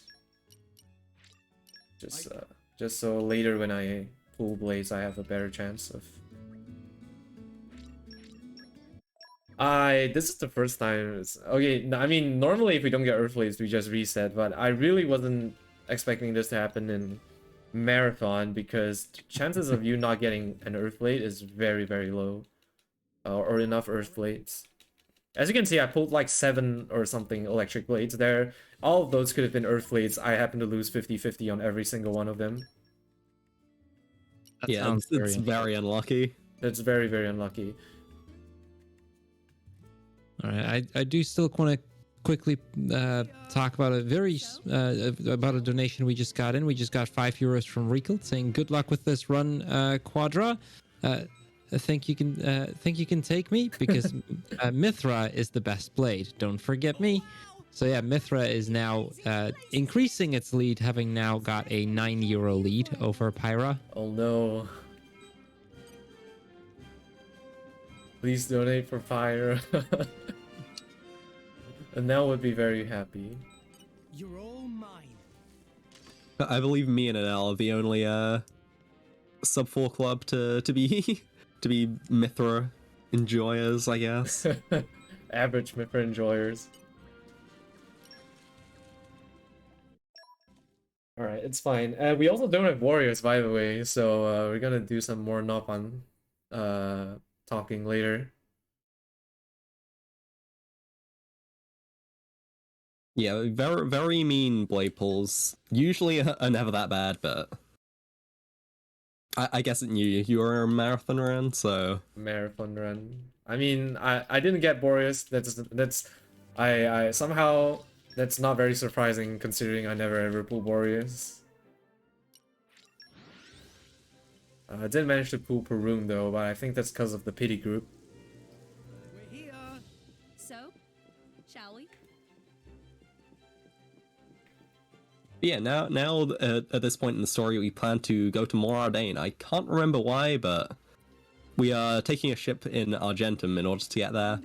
However, we will be stumped for just a little bit before then. Yeah.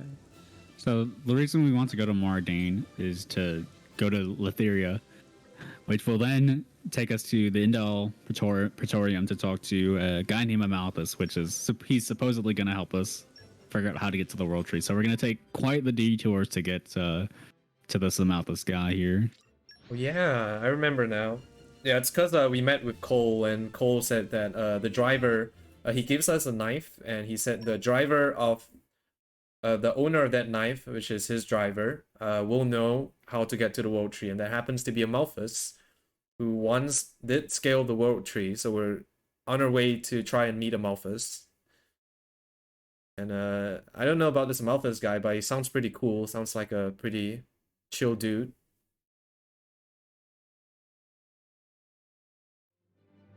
Oh yeah, he sounds like a wholesome guy. Yeah. Probably wouldn't do anything bad.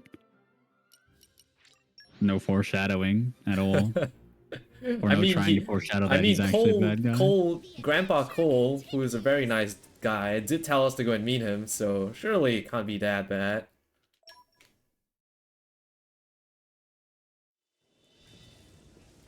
So Rex had Rock Skull Crystal, so Vandam's blade, on his position after Vandam passed in Fontamima, and some little.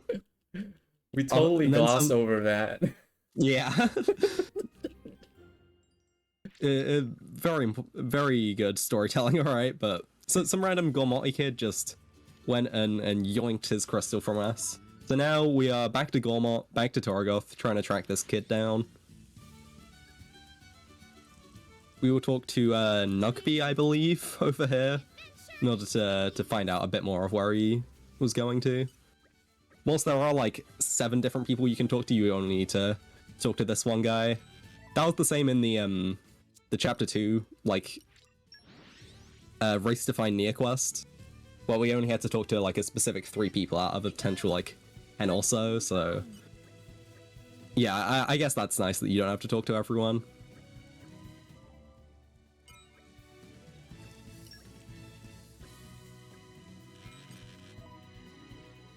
Yeah, and over here the game kind of intends us for us to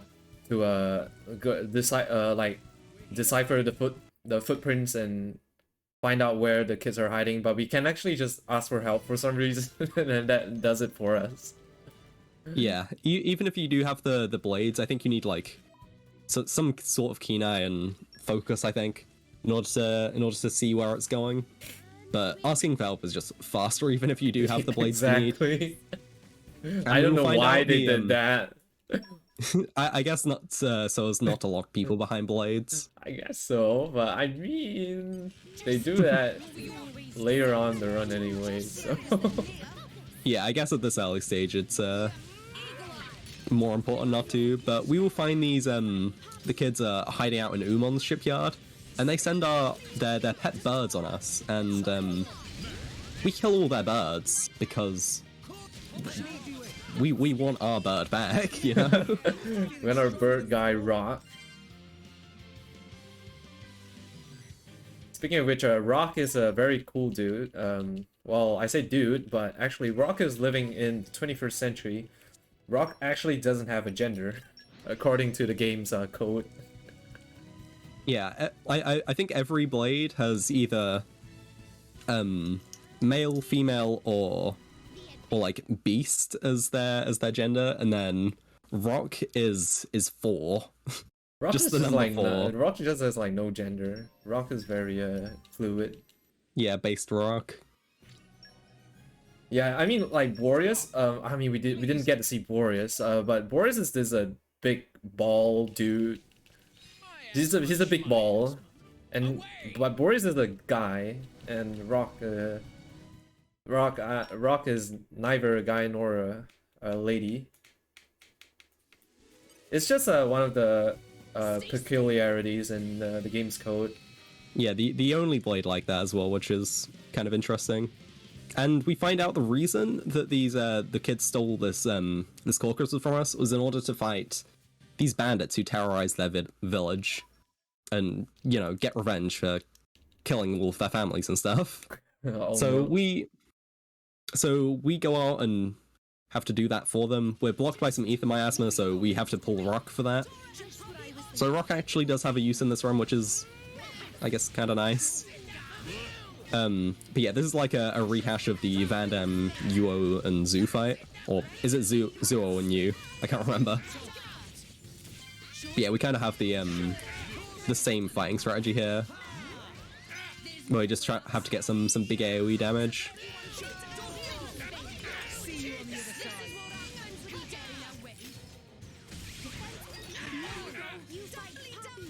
Yeah, so some pretty nice names as well, like Cartbreaker Grozag is gotta be one of my favorites as well. It's just Menacing Joe. I like Menacing Joe a lot. Something about like the Xenoblade series as well. A lot of the bosses and like optional bosses, so unique monsters and super bosses have wonderful names. I think my favorite in this game has to be Soul Eater Stanley. Like Soul Eater Stanley. Yeah. Alright, so after that ordeal, we are now able to go to Moradane now. And so when we fought the arachno spider, we actually got its core crystal with its blade, and we're gonna equip that very soon. Its blade name is called Wolfric, and the main reason it's important is because it has Earth Mastery and focus and super strength. That's gonna help us with some field skills here in Moradane, and later on in the run. Oh, you have to do this. Oh, damn. I mean, yeah. This is the backup if you don't get Boris. So we need to do more of the Nopon counting, but for even longer this time in order to get Nopon Wisdom level 3 onto Poppy. Yeah. So first time it was 20.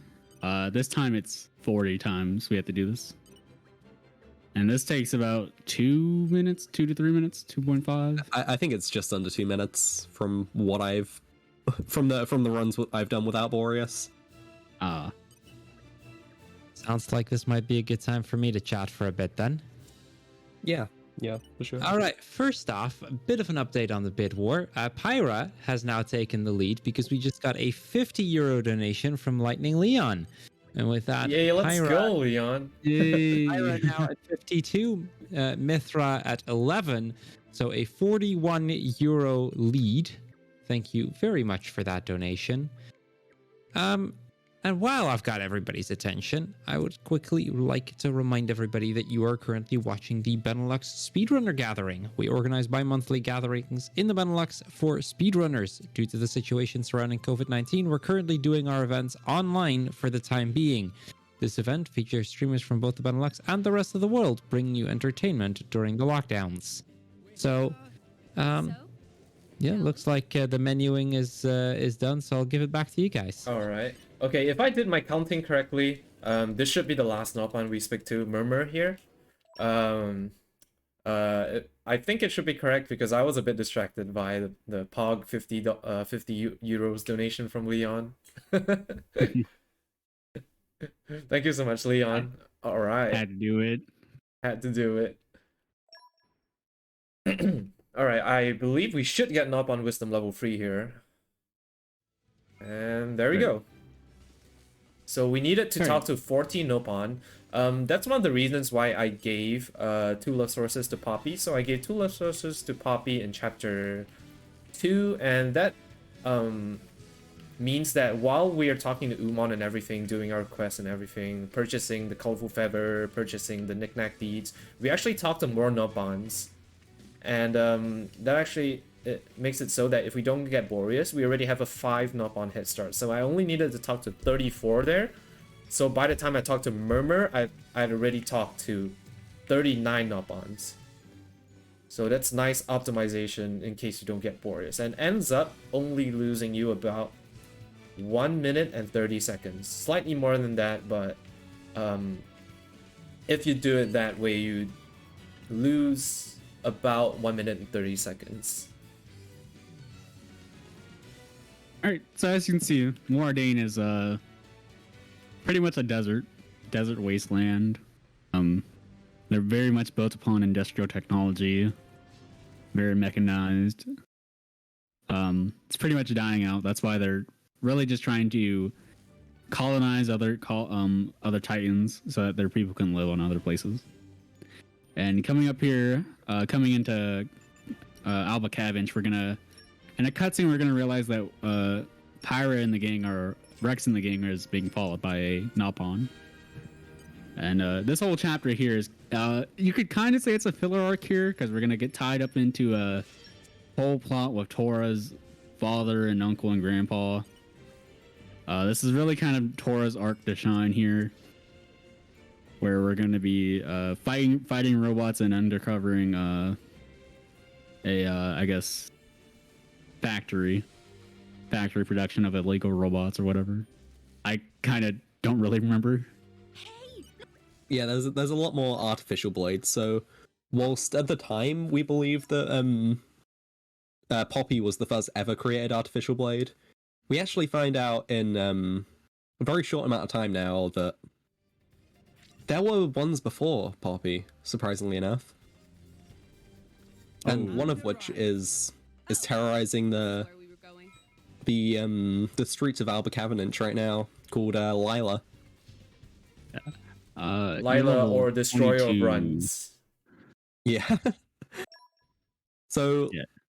back when Tora was a little pawn, he, his grandfather, and his father were working on an artificial blade since none of them could awaken blades, and that was Lila. However, in an attack, Tora believed both his dad and his grandpa were killed. However, since Lila is here now, that obviously isn't the case, right?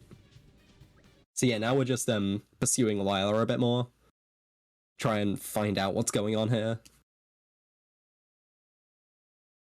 And we use a few more of the death code and the zombie hovers to get through this steam without having to switch some valve in order to stop it.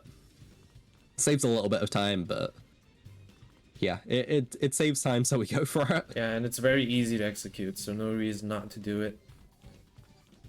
The zombie hovers in chapter 4 are pretty much free. We're gonna do quite a few of those this chapter.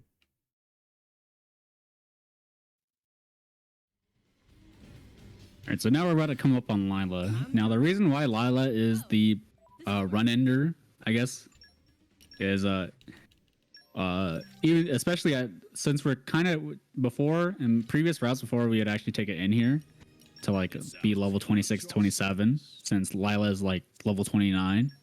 So Quad right here is going up against a 7 level disadvantage, which is pretty significant. It's actually kind of I want to say it's actually kind of rare to beat Lila at 22, so I'm kind of interested to see how this pans out. But Lila is just a hard hitter all around. She has a move called Rocket Kick, which hits like a truck. And a lot about the fight is really just whether or not Rex survives or your ally survive, because they're likely to go down right at the start of the fight. Yeah, and if they go down, you can't really continue your blade combo, and it's very, very hard to recuperate and recover the fight from there. Yeah, Yeah, this we is go for- gonna be a very stressful fight for me. Yeah, I believe in you. You can do it. Thank you can pull the upset. You can pull the upset at 22. just make sure you don't get one shot. Yeah. Normally this fight is done at like 23, 24. Usually, even though that's still pretty risky in and of itself. But there is a benefit to fighting bosses at lower levels so that you get more experience in SP. So it's kind of also done for the experience route to make sure that's on par. Analysis complete. Yeah, you need to be very cautious about your allies' health here. Make sure you're just getting potions or using your healing circle, which is basically just a healing art. Oh, she missed a rocket kick. whenever It's you can. humongous. It's huge. I think this is actually really good. And another thing that makes Lila difficult is that her break resistance is very, very low, much lower than like all the enemies we've fought thus far. I think it's like 30% or something. And whilst you can definitely do this fight without a break, it's helpful to like have one. But unfortunately it missed there, but I think this should still be able to kill, I or hope if it's not, enough. she'll be Yeah. very Okay, close to death. this should be enough. Yeah, this is really good. Okay, there we go. Wow, that was really nice. Yeah, very That was a solid very good fight. yeah. I got actually this would be a nice time to talk about one of the route variations because I give Narciper Jelly in this fight, which gives me a lot of heals. And so maybe one of you could explain that because Leon and Nell leave the Whisper Quarter on Nia here. Yeah, so the Whisper Quarter that we use early game is really just to help out Nia build her specials up to tier 4. But we usually get rid of the Whisper Quarter anyways after chapter 4, or once we get to Arts Chain, because the double Arts recharge you get from both pouch items, being her Narciper Jelly and Cream Orange Partha, is just gonna make the fluidity of the combat that much more, I guess, fluid. So that we're able to just instantly chain arts back to back to back together, where it'll only take us 6 arts to get to tier 3, which then leads us into tier 4. So the fact that he's or the benefit of him doing that now instead of after we get Arts Chain is just so that we always have an instant healing circle available, just so that we're safe and that Lila doesn't just absolutely wreck him. Also, so we are now refighting Morag, but this time she has 3 soldiers with her. The reason she's fighting us is because she's heard reports of a robot going crazy and attacking the citizens in the city. And she's the only one, she only knows us as the one with the robot, and she doesn't suspect that there's a different robot outside of Poppy. So the strategy here is to get rid of the 3 soldiers first so they don't just whittle us down all down to death, and just set up I guess he's going for a volcano strat on a tier 4, break ideally into a chain attack, which it looks like he's getting. Thankfully, Rex didn't topple, leading us to be a double stacked fusion combo, which I don't know if we talked about yet, but that's going to basically multiply this fusion combo by 2 times the amount it normally would, on top of the 50% or 75% damage increase it gives you. And that's going to lead us into a really nice chain attack.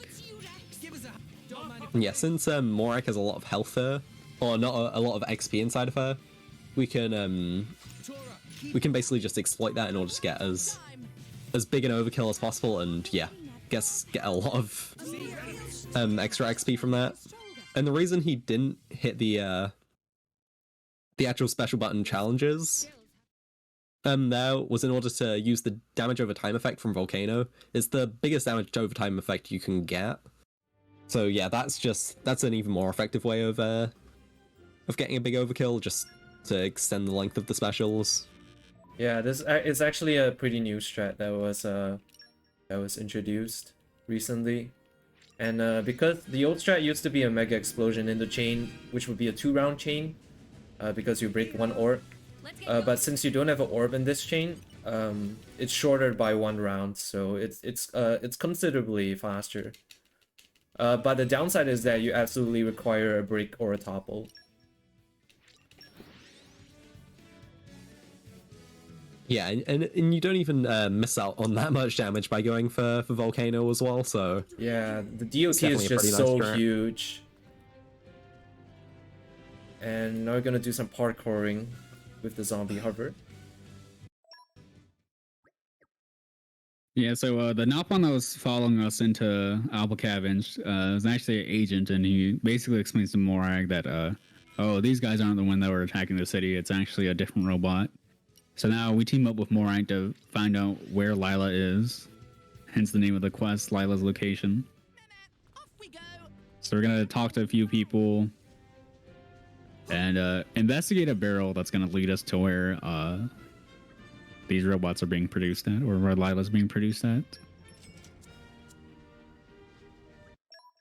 And this is where this is the reason why we need the Nopon Wisdom, because this barrel here is blocked off by a field skill check of 3 Nopon Wisdom, which Poppy makes up, or Poppy would initially make up for 2 of it, and with Boreas you would get 1 Nopon Wisdom added to that. But since we had to talk to the extra 40 Nopon, Poppy's going to cover the full 3 Nopon Wisdom. Yeah. Yeah, Normally here you would equip Boreas, so you have the knock on wisdom, but since I have Puppy, I don't need to equip Boreas, so I actually save time. Haha. Copium, but it's Yeah, it is usually what it is.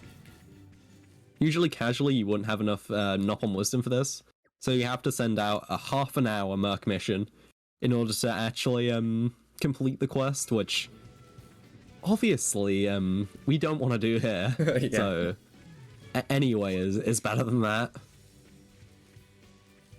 It would be cool if like you can actually if there's actually other stuff to do before you actually have to talk to the barrels. Because we actually do send out one merc mission later for one extra Hunter's Chemistry 2 Ox Core. But it's because we don't need it immediately. We can just send it out and get it later when it comes back. All right, another alternative way if like you didn't pull Boreas, and also a thing in no DLC, Oh no. or I guess for a Cursed. lot of casual playthroughs, is Cursed. you wouldn't have love sources to just instantly get Poppy up to trust rank 3 or 4, to where you could just straight up just get the Nop on Wisdom 3. Is you would have to salvage up a core crystal by fighting a monster known as what's its name? The Marin. To unlock a rare blade Cassandra, which would have Nop on Wisdom, and that's a whole ordeal in of itself with RNG. That is so cursed. And Cassandra herself is also cursed by lore because she's apparently very unlucky. Or she is... her lore is like she's I think a I think bringer her lore of... is that she is lucky. Oh, she is lucky? I thought she's Yeah, unlucky. I think her skill tree, or one of her skills, is one lucky gal. Oh, I see. Okay. But her mask, I believe, is the source of her unluckiness. Yeah, there's something Oh, I see. about her that's unlucky. I can't remember what. Yeah, like her mask Oh. will like shake on the back of her head, and then like a tree will fall down or something.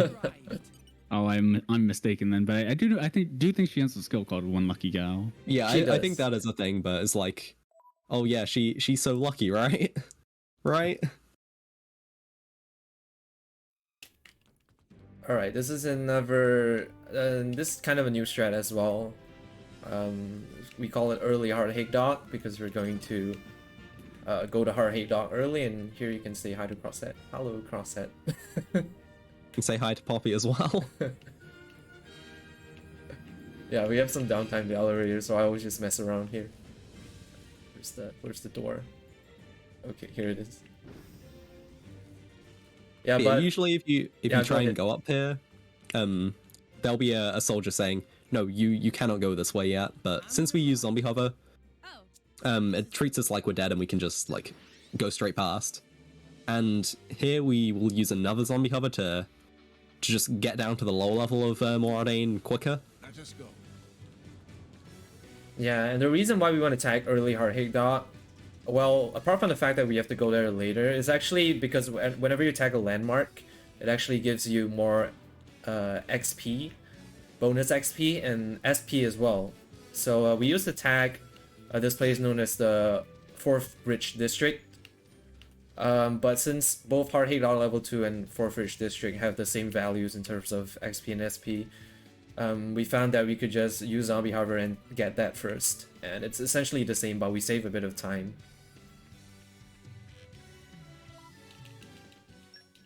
Would now be a good moment to talk about some stuff still? Oh yeah, I heard about a bit of downtime, so I figured I'd chime in here. Watch your mouth. So yeah, did you guys know that BSG also supports small community events? You can see events like the Harvest Moon Marathon and the Colin McRae-a-thon happening live on our own Twitch channel. And if you'd like to actually host a community event on our main channel, you can find a form for that through our Discord. So yeah, if you're interested in showcasing our or an event, be sure to hit us up. And maybe we can help support your community events happening on our own channel. And I'd like to give a quick thank you to Veilig Reserveren for offering BSG a ticketing system for our events. We've used them many times for our on-site events, and hopefully we can go back to using them once again once we go back to on-site. Veilig Reserveren is a Dutch ticketing system offering a back-end system for a variety of events, so definitely worth checking out if you're in the Netherlands and you are still looking for a system to use.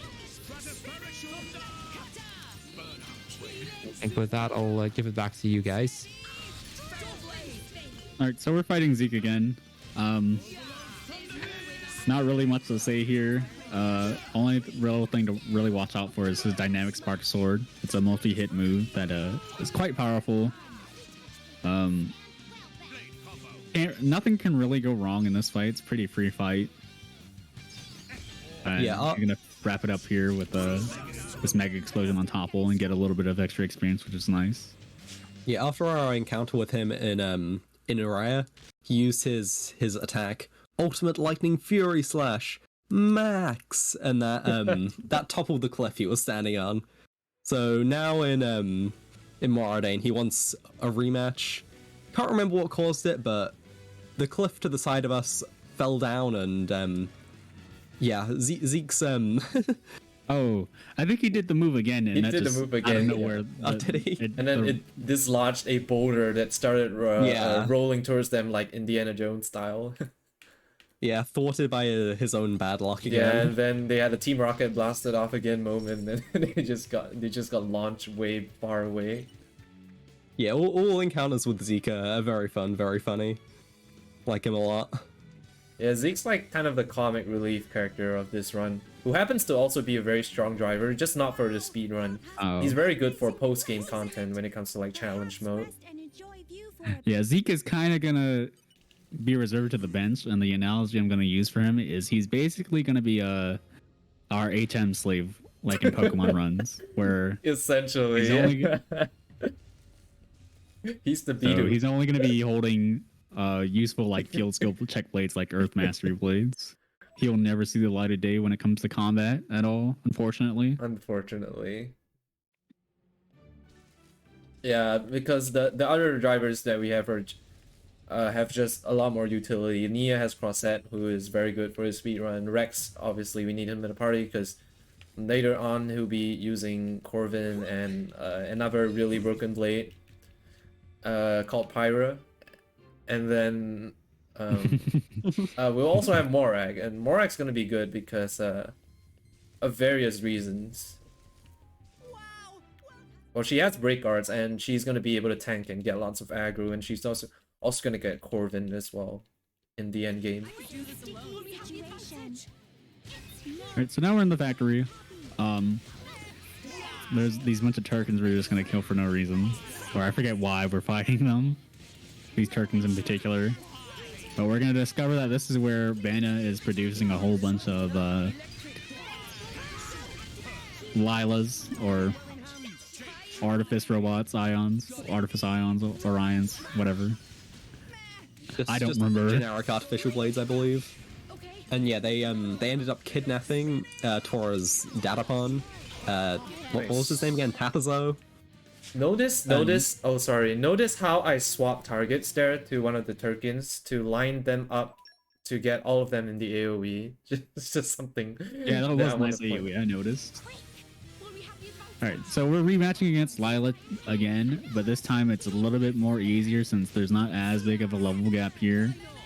You can kind of confidently sit on potions for this fight here and not worry about aggro as much. The only thing about it is you definitely want to make sure you have enough potions when you're killing it, when you're going to attempt to kill her, or else she'll follow up with a move known as Thunder Kick, and that's gonna launch all of our party members skyward, along with doing a lot of damage. But that shouldn't happen here, I believe. Yeah, that art only comes out when she's on a very low HP. So, provided that this fight goes as it should, we probably won't need to be seeing that. Yeah, this fight follows the a similar path to what we've seen before, just the triple hit combo, heat, burnout, mega explosion with a tier 4 on cross that. Okay, I'm gonna wait for the ether barrier to wear out. Try for one break and then go for this. It should be enough damage. I think I do have at least 6 potions. This might not be enough. Oh no. Oh. Okay, I'm gonna chain. Hopefully- This is very dangerous. I have to chain. Yeah. Chaining is I guess, a safety strat, you could say. You could either also risk it and try to maybe kill her before Thunder Kick goes off, but yeah, chaining is definitely the safety strat, I guess. Better for a marathon to do it here. Yeah. Well, I'm gonna have to chain Rosa anyway, so for Arch to get enough SP for Arch chain. So if I get a fusion combo on Rosa, I'm just gonna not chain her. I guess you may have enough SP already with just chaining Lila. I don't think you really have to chain. Yeah, Rosa. as in I was gonna have to chain Rosa if I didn't chain Lila. So I'm just gonna replace the chain on Rosa with the one here. Yeah, no big deal. Yeah, you really want to try to avoid Thunder Kick because it's probably gonna kill you. It's gonna launch you, which immobilizes you, and then she's gonna kill you after you drop down. And yeah, since after the tier 4 aggro will probably be on Nia since it does just so much damage. Let's get going. Alright, so factory clip here. This clip saves about around 3 to 4 minutes of us having to go around the whole factory and unlock some kind of door here. Basically how it works is we're going to align ourselves and clip ourselves to this wall to land on this pipe right here. And then the second part of this clip is landing on this door hinge right here, down to this ground floor here, into this main room right here. Very solid clip. Yeah, that was pretty good. Now famously or infamously lost like 2 minutes to this clip on one of his PBs, and I think he struggled a lot with the second part, which is landing on the door. I actually find the first part harder, oddly enough. Yeah, same. Part where I you just wanna take clip the through. door. I take the door clip very safe though. But that run was the run that stood for 15 months without being beaten, so still a very solid run despite that. I think I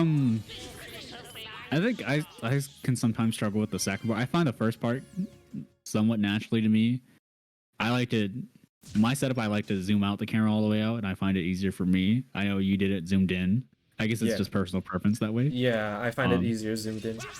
But I definitely understand it's kind of struggling with the second part because sometimes you don't know whether or not. Sometimes when you fall off cliffs, sometimes your character won't loop around as easily, or they'll just stay stagnant in one direction. I think that's kind of the fear of it, I imagine, with the second part of the clip, if you guys know what I'm talking about. This looks pretty good. I have a lot of potions. So I'm gonna try to kill Rosa really strong start with no potion, without a break if possible. Just gonna try to use it with potion, do it with potions. So this fight is Rosa. I guess they kind of put Lila in the chibi machine, made her really big as well, being piloted by Banner and his like sidekick Mui Mui.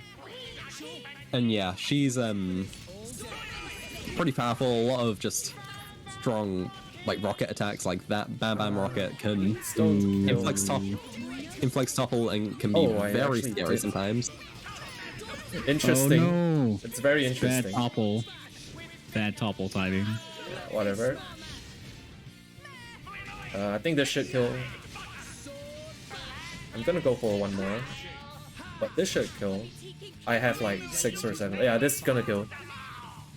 It's very rare to actually kill Rosa without a break, because she has a lot of HP and typically the potions land very, very far away. So I happen to get quite lucky there, and I managed to get 5 potions after my tier 1. Are you going to safety save before this, or? No, I'm not. Ooh. Okay, fine, I'll do it. Fine, fine. Marathon. I mean, I wasn't gonna try to persuade you to do so. You got me. You got me paranoid. I didn't even think about safety saving. All right, so if you do this fight, this next boss fight a certain way, and it ends up, you end up finishing the boss with, I think it's killing them with a special while they're toppled, you can end up soft locking. So kind of want to take a safety save here for the first phase. Also, this boss fight here coming up, the second phase of it is, I want to say, probably one of the top 3 most annoying boss fights in the speedrun. Really? In my personal opinion, I think it can just either go really bad or look very easy. That's just from my personal experience. Yeah, it can be pretty hard sometimes, but here we're introduced to Petroka and Mikhail.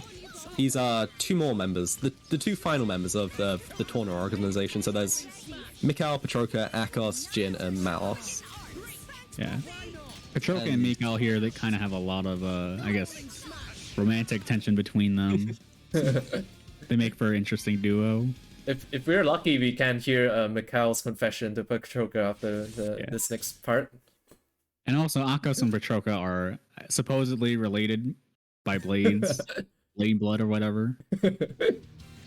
Yeah, their former their drivers were siblings. Wait, did we just say that they had drivers?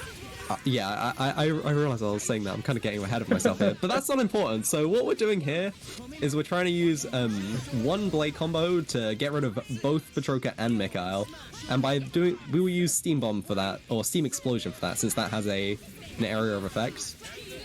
So what we're wanting to do is just gather up potions, get some damage on Mikhail, and yeah, and get to our like tier 4 as soon as possible. Yeah, we need to hope that Petroka like walks over here in order to get as much AoE as possible.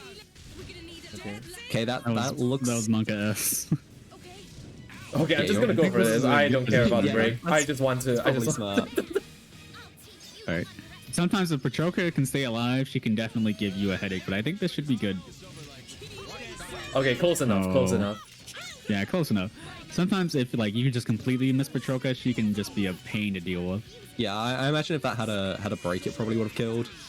Definitely, yeah. I mean, that's cool. This is good enough. This is good enough. Yeah, that was still a solid, very solid fight. Yeah, and I guess to show off the Steam Explosion as well. Yeah. Typically, I actually usually just even if I usually try not to. If I get a break, it's nice. If I don't get a break, I usually just do it without the break anyway. If you have enough potions, sometimes you can actually kill. And in fact, if you get a break and you have too many potions and you have too much damage, you can actually kill Mikhail even before the last hit of your tier 4 goes off, which doesn't give you the Steam Explosion AoE. So that's one case where you actually don't want to have too much damage, because otherwise you miss out on the AoE altogether. In that case, in my case, I didn't get the break, so I didn't have as much damage, but I did get the AoE nonetheless, which sped up the recovery, where I had to pick off Petroka. Oh, what is this you're doing here? This is another Copium safety strat that I do. Basically, to get Gathering Sparks level 4 by the end of this chapter, because there's a free boss gauntlet at the end of this chapter, and the last boss in that gauntlet is very annoying. So I like to get Gathering Sparks level 4 here just to have extra damage for the upcoming fights. And you have to aggro 5 to 6 monsters. Depending on whether the game decides to be buggy or not, because sometimes the game doesn't count one of your aggros for some reason. And yeah, I don't know if we mentioned this, but Gathering Sparks, we did explain that Gathering Sparks is the skill that gives Crossette more damage when she picks up potions. But the way you unlock more levels on Gathering Sparks is actually by engaging in combat alongside Pyra or Mithra. So if that happens and Crosshead and Pyra or Mithra are both in the party, then you can get 1 count towards your level up for Gathering Sparks. Oh yeah, funny thing about that. So a little thing about Crossette's personality is that she's Pyra's #1 fan. Yeah. And coincidentally, in the speedrun, Crosset literally replaces Pyra as the main blade. Exactly. Fantastic. Well, she's a lady of culture because she's a Pyre fangirl. So I can't. Also, we're coming out of chapter 4. Completing chapter 4 usually marks the halfway point of the game, and at the start of chapter 5, we're now in Letheria, which is Rex's hometown. And there's a lot of walking here to do. So after the first 4 chapters, it's a nice little break here. Since the first 4 chapters can be very stressful, they're the harder half of the run. From here on, very things stressful. are pretty. Just so. From here on, things are, I would say, pretty consistent and smooth sailing, for the most part. For the most part, yeah. Yeah, I personally love this this section of just walking through Letheria. I think it's really chill. It's a very nice, very appreciated change of pace. Also, there's a upcoming break part here if you would want to take it, where going through this tunnel, you can just straight walk through it. Yeah, you can turn After on the you hit this auto switch in run here. and then go to the bathroom if you need to. But I don't need to do that, so I'm just gonna stick here.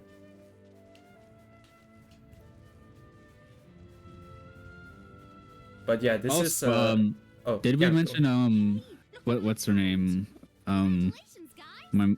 My mind gets hazy when I think about it. What's her name? That was introduced at the end, I don't end know. of chapter 4.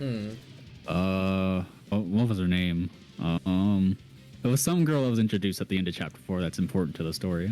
Her name is Hayes. If it ever says that her name is Fan Lenore, just ignore that. Her name is Hayes. All right.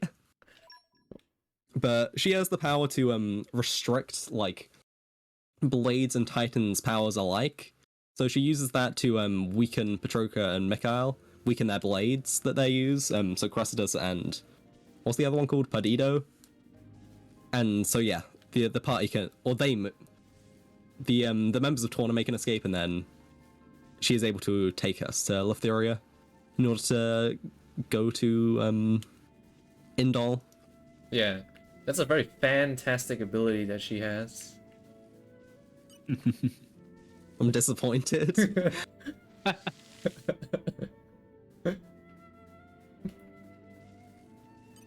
And hit. Fan Lenorn.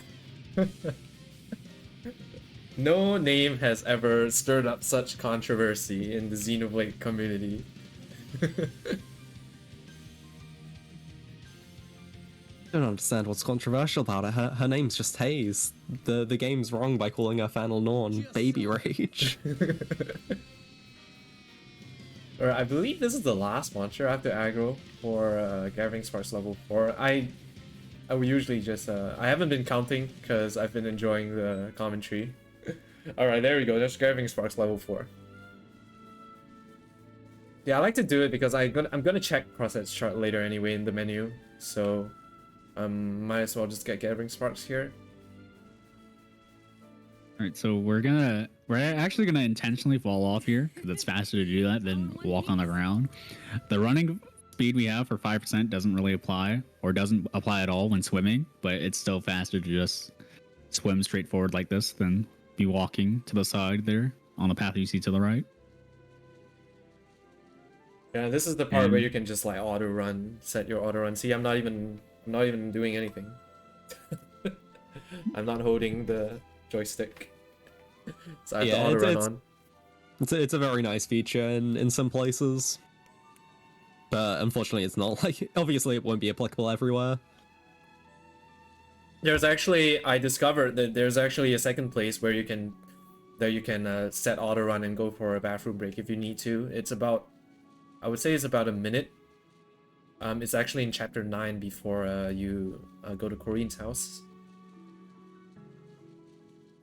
Oh, on the elevator? Yeah. You can just once you turn on the elevator and you start going up, you can actually just run forward and auto run.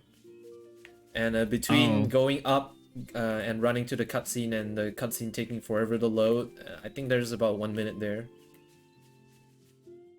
Oh, I guess you can do that if you like really need to go like Yeah. 20 minutes before the end of the run. Yeah. It's just something that I found out.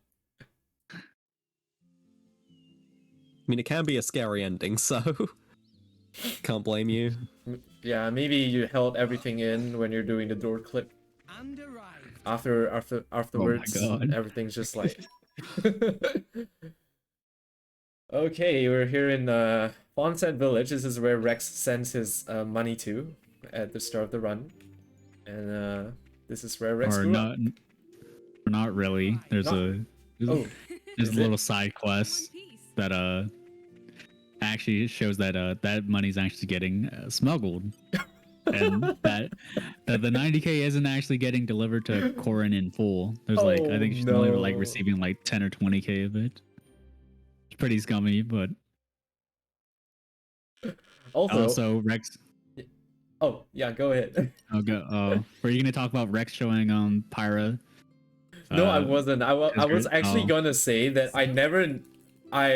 because I never knew that you could just tag Corinne's house and then warp back later. I've been doing this the wrong way until I came back from my break from running this game. Oh. Well, I've always kind of done it. Just head to like Pyra's grave first, then just skip travel to Yeah. back to Fonset Arch and go there. I don't know if Oh. it's really faster or not, Okay, unless you timed it or anything. it's one way as well. No. It's probably negligible. It's negligible. But I mean, I've always ran back from the graveyard, so that's definitely losing time. But yeah, you were Alright, gonna say so- about the cemetery or something, or I mean, Yeah. Rex decides to take Pyra to his parents' grave just to, I guess, introduce Pyra to Rex's dead parents and tell them that she's the one worth fighting for. It's a little wholesome, sweet, heartwarming moment.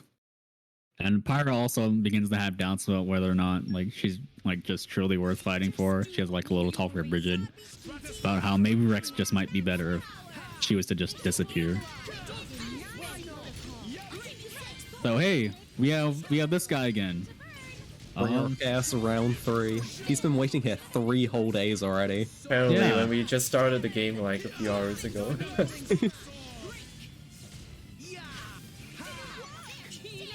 So And this we have time- Arts Chain now. Wait, did you have Arts Chain for Pat Nick? Yeah, I did. Oh, I guess we never bothered to just point out how much faster fights are going now that we're instantly able to chain arts into each other and Yeah. our specials are able to just build up so quickly. Okay, Zeke fair. isn't that hard of a fight as long as you get enough potions or mainly a break, I would say. I don't think you're as likely to die to him in DLC compared to Yeah, I know it's No a DLC. nightmare in no DLC, but in Yeah. DLC, actually, if you don't get a break, sometimes can be a bit sketchy as well because you just miss out, and then he starts to use the very annoying move, and he gains invincibility, and yeah, I can basically wreck your party, or wreck that- me and lose you a lot of time. Yeah, that almost happened to me during my PB. I lost about a minute to that Zeke fight Yeah, after having like one of the best chapter 4 exits ever. I then proceeded to lose like a minute here. Very disappointing. it feels bad. I actually think your your chapter 4 exit is faster than mine. I actually think that's the case. Yours is like a 40-minute chapter exit, right, Shem? Yeah, it had yeah, Shem had a 40-minute chapter 4. That's insane. Yeah. I think everyone else has like a 42-minute, 43-minute. That's just the power of the blades, I guess. The power of the blades.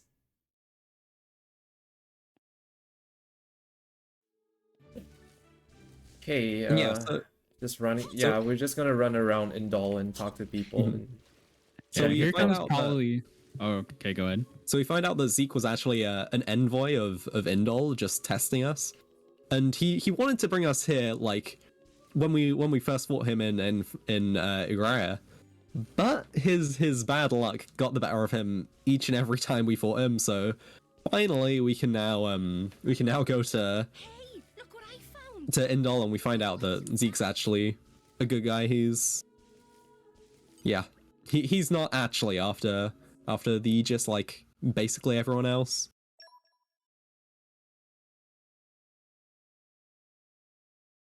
Yeah, and later on, he spoiler, very shortly after he joins our party, and that's where we relegate him to the recesses of our of a party forever. So very very important service is being done by Zeke. And yeah, so now we're in Endor. We can finally meet the Praetor Amalthus, who Cole sent us to, or told us to meet. Yeah, so he's basically like, I guess, the Pope equivalent for this game, and he is a driver as well. One of his blades is Malos, and Rex actually in the cutscene it like Rex feels like he is talking to Malos when he's talking to Amalthus. I wonder what that could mean, but yeah, he's the driver of Hayes, the driver of Cole, and the driver of Malos, most importantly. Yeah, like Rex just starts getting like visions of Malos as he's talking to Amalthus, but I don't think that actually means anything bad. I think Rex is probably just hallucinating. He had a really rough chapter 4, so he's probably just kind of tired. Yeah, like drivers bear resemblance to their blades, right? That's just a thing that can happen. Yeah, apparently apparently when you awaken a core crystal, it's very intricate. It's like the blades kind of like take on certain characteristics of their driver. And every time blade goes back to the core crystal, they retain some of that information, everything. It's a very complex system. Yeah, I feel bad because I don't feel like I'm qualified to explain a lot of the Me neither. We're probably butchering going-ons in this the game. lore of this game. I'm more of a I guess I'm better at explaining the speedrun and the strats than I am at explaining the lore. So I'm very happy to have 2 other people here to help out with that. Yeah, I'm just trying my best to try and get any story elements as I can. But if you haven't already played this game, I'm sure everyone here would strongly recommend it. It's a really good game. Yeah, don't want to spoil too much of the story. I mean, you are gonna watch the speedrun anyway. Wait, I went to the end of main gate for some reason. It's fine. That doesn't lose too much, I don't think. Just a tad more Where walking. do we go from here? What? Okay, yeah, that's more than it's more than I thought, actually. I thought it would be like less walking, but it's fine. Just a couple of seconds here and there. Okay, and we're gonna do another zombie hover. This one's very important. Hold up. Could you, yeah, let me listen to this audio cue.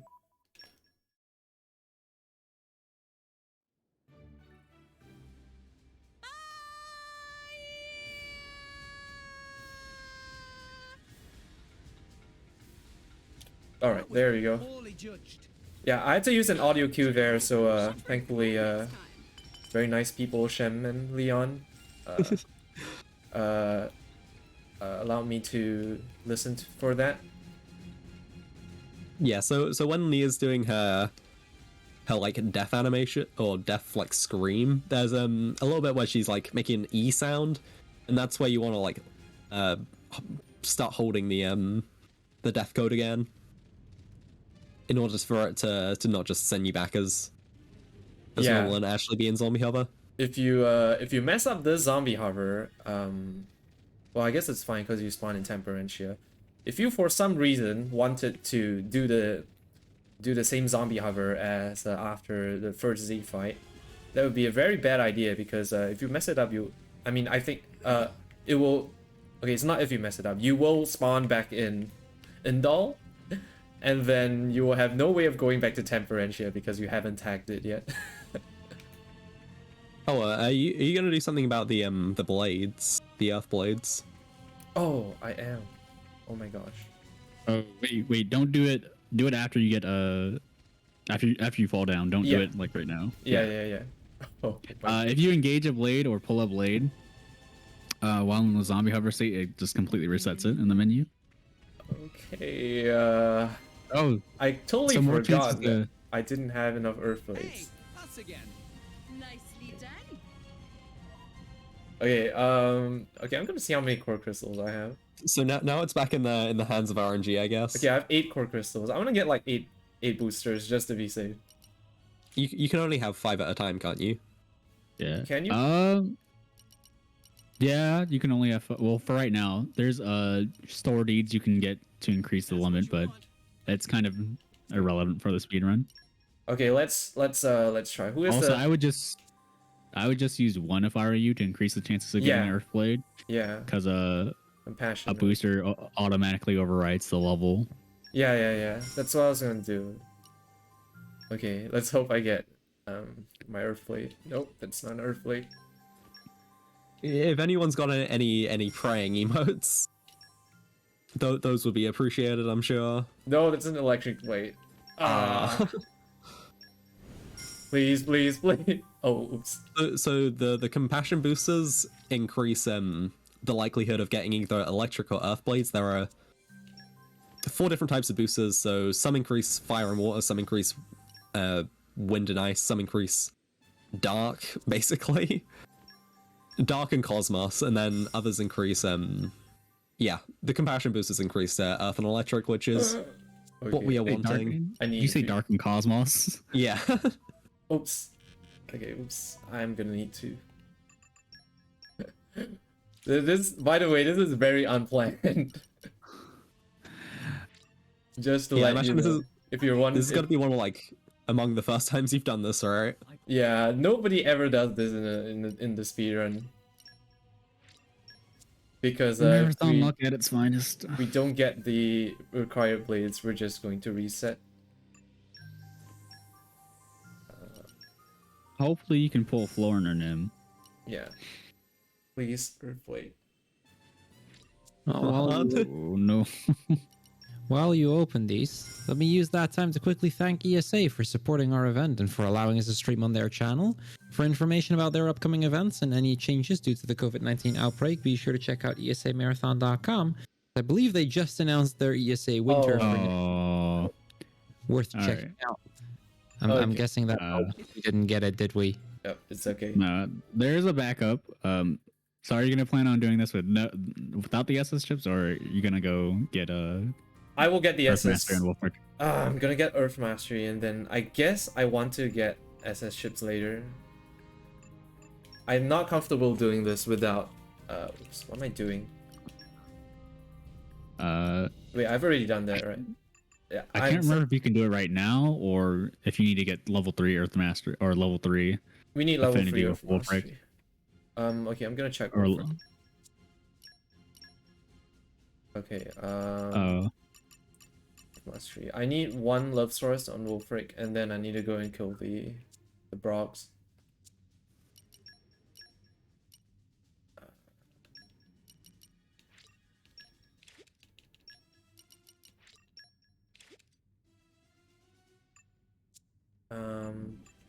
Oh, does it not matter if you have Nazi Pear Jelly in the second pouch slot? No, it's.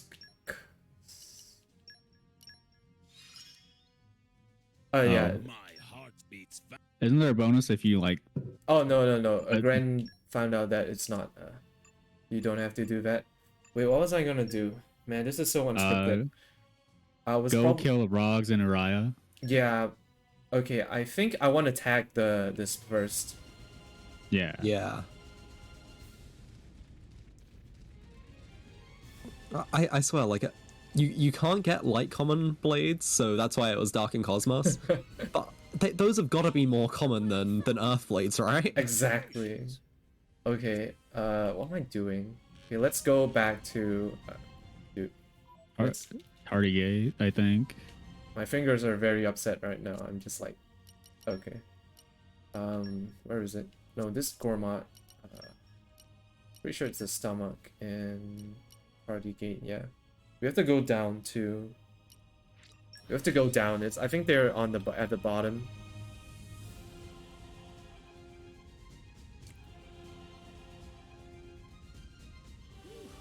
Let's rest a spell. Oh well, there's So? Party Gate.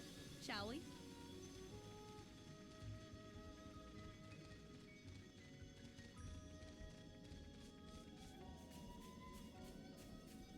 Okay, so to level up Earth Mastery to level 2, you need to kill like 4 monsters. Which are the Brogs? I think this is water. Okay. We need to go find the Froggos. Oh, there we go. There's one of them. Once I can get up there. There we go. Alright, let's actually let's do some grinding. Even to the likes of you. Unfortunate. So this is each node on the in the Infinity chart is just made up of a slightly different like criteria you need to match. So sometimes it might be defeating monsters, sometimes it might be using pouch items, sometimes it might be like more of the blade quest related things. Since every individual blade has its own quest related to them. So yeah, some skills may be related to that, and others like this one may be related to fighting enemies or like cross-out skills for engaging in battles. There we go. There's one more there.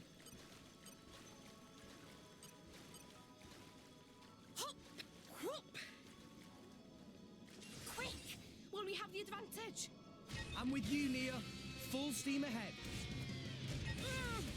Mind if I talk some incentives while Yeah, we, go ahead. This is totally unplanned, so we have quite a bit of time here. Yeah, so we got a bunch of donation incentives still going for you guys as we are, closing in on the end of the event. We have the Pyra versus Mithra incentive. Pyra currently having a steady lead over Mithra, but I did see some Mithra fans in the chat, so, it's not too late to change that. We have the character color choice for 1001 spikes. Currently, brown is in the lead with 10 euros, but there's also options for white, I red, think you might either have to skip travel again or tag the Urinal Elderwood. Yeah. Skip travel landmark and just skip travel to there. Gonna check. Gonna tag that. Sorry, were you going to? I still have some more, but feel free to Oh yeah. continue. No, Sorry Leon for was the just interrupt- reminding I was- me. Yeah, sorry about that. No worries, no worries. So then later on for tonight, we have the names in Pokemon. We have the Totodile name and the trainer name. Both of those have not yet had any names put towards them. I mean, we did only open the run like an hour or 2.5 ago.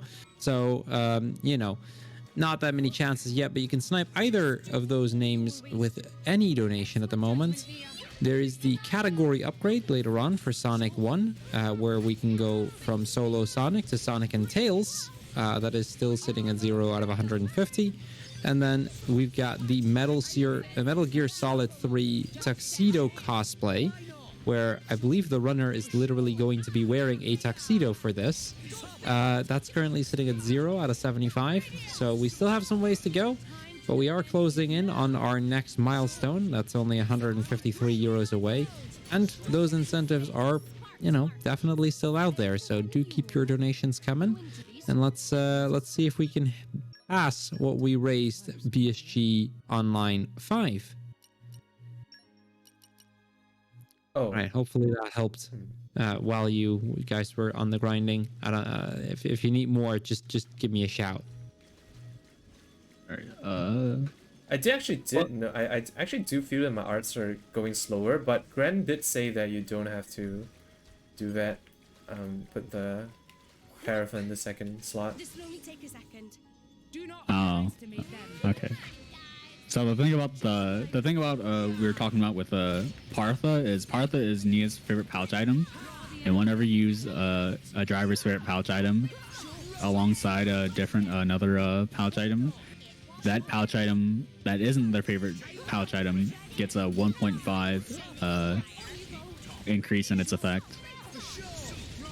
Yeah, but it might just be me because I don't have max affinity yet. Okay, we should get. There we go. Let's hold an actual challenge next time. We're all amazing. Okay, we can finally proceed with the run again. Oh wait, do we get the death? Did we get a death plane? No, you tagged the Okay. thing right. You're fine. Okay. The death plane only activates as long as when you activate that first cutscene there. That's when the death plane activates. So we don't have the death plane yet. Okay. Okay, so Yeah, we so can... okay. I guess we should have explained. The whole reason we did the zombie hover thing was to avoid triggering that first cutscene there. When you're in the zombie hover state, you avoid activating cutscene triggers or getting any locations and landmarks. That's kind of why you sometimes see us swapping between draw mark and cross set, is to get landmarks when we need them, but to also avoid cutscenes when we don't want them. All that is to avoid the death plane here.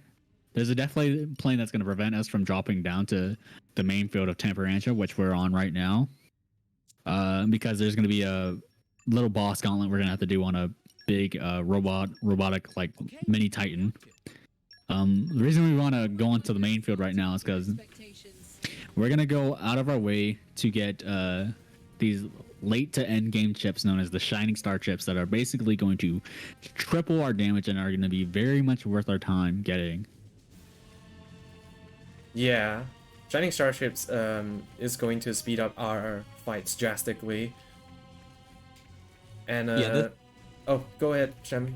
This lower level of Temperantia is a very much a post game area. A lot of hard super bosses here, a lot of difficult, just high level enemies, and usually there's one guarding this chest here that we're gonna open. However, the first time we come here, none of them are loaded in, since we shouldn't actually be able to get here, but with the powers of Zombie Hover, we can just get down here, avoid all the high level enemies, all the unique monsters, and yeah, get ourselves some nice Shining Star chips. Yeah, good that you mentioned that, because the old route before Zombie Hover was discovered actually used to come here after chapter 5. So you had to swap to Tora. Because Tora has a smaller box, so he wouldn't be detected by the unique monster that was sitting there. And Tora has a nice line where he opens the box and then he says, "What is inside box? Sweets or treats or socks?" Wait, okay, there we go. But yeah, since we have Zombie Hover, we can't hear that line anymore. So sad. Yeah. And actually, even if you did open the chest, there's a chance that there'd be these little orange creatures called Pepitos. They could forcibly push Tora into the range of the unique monster and make it so that you couldn't open the chest, and you would lose like a minute and a half. That was some really bad days back there. Thankfully, we don't have to deal with that anymore. That's about that. We're gonna do a big menu here to prepare for the gauntlet. Yeah, this is probably the biggest menu in the entire run. So do like literally everything. Yeah. And yeah, it's very important that we equip the accessory, the beta scope, onto Nia.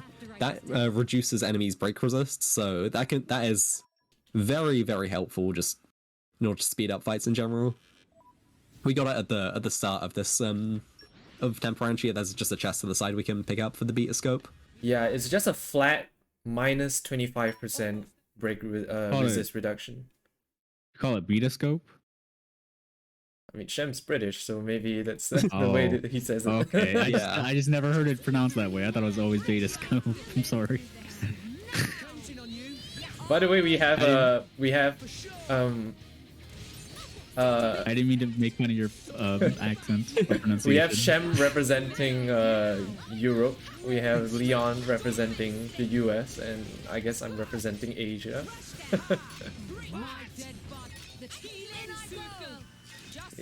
I'm here.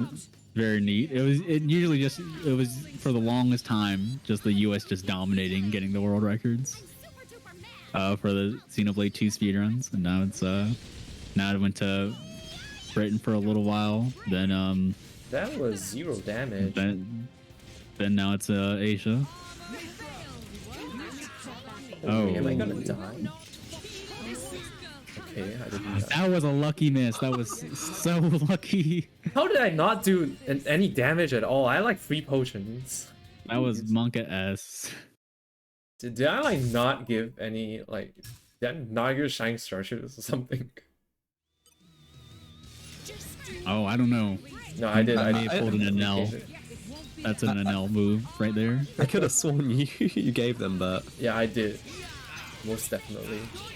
So we're fighting against Jin. He's like probably the strongest member of Torna. I guess this is the final. Well, we're finally fighting him now. So Jin is sort of a tricky fight. You kind of don't want to aggro him at the start because you want to avoid the move Scarred Slash, which is what he did right there.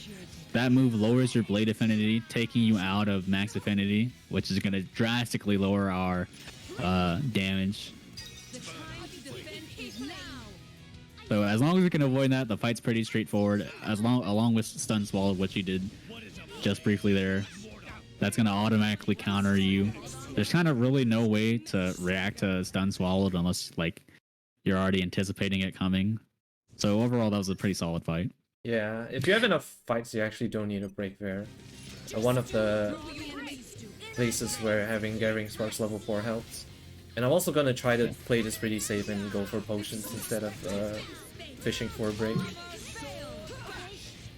yeah, this is the final fight of the gauntlet. Whilst we did cut the power lines, there's just a little bit of stored energy, which powering up the core. It has some very annoying attacks. Blast Hammer is just a big AoE attack. There's one that Shackles Blade, which lowers your affinity and just prevents you from using blade specials. It's a very annoying skill.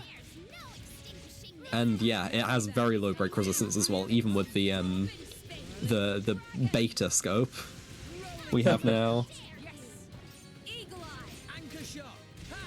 So yeah, you need to make sure you get enough potions. I don't know if you want to be in that area. Oh my gosh. I guess I'm gonna have to go for a break here. So we kind of want to rush the special blade, blade combo here before he does a certain move known as Rage of Thread, and that's going to forcibly shackle our blades and instantly lower our affinity and prevent us from doing specials. Thankfully, he got a break here and was instantly able to kill this Astronaut Core here. Yeah, this is one of the dumb fights. It's not a fight where like you're very likely to die. It's just that if you don't get a break and you don't get the kill quickly, it can start to cost a lot of time. Yeah, fight does kind of drag when the blade combo doesn't kill. Yeah, like if you're close to killing it, it's not that bad. You can just kill it with like an acrobatic bomber, maybe a tier 1 with crossset. But if he's like really far away from dying, you're most likely going to have to chain, which loses you like 40 seconds up front, like instantly. Yeah, another downside of the fight is potions can just absolutely fly across the arena. Like, it can be very hard if you get bad potion RNG in terms of like where they actually land. Exactly. Like if the potions landed like very near the core, I guarantee you that fight will be so much easier. Like 100%. Yeah, for sure.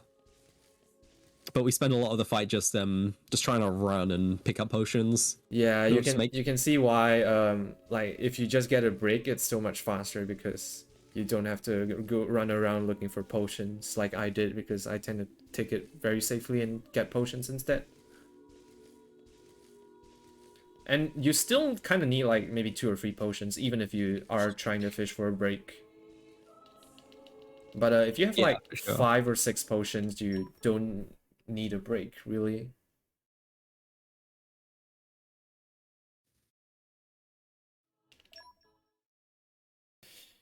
All right, so now we're back in Indol.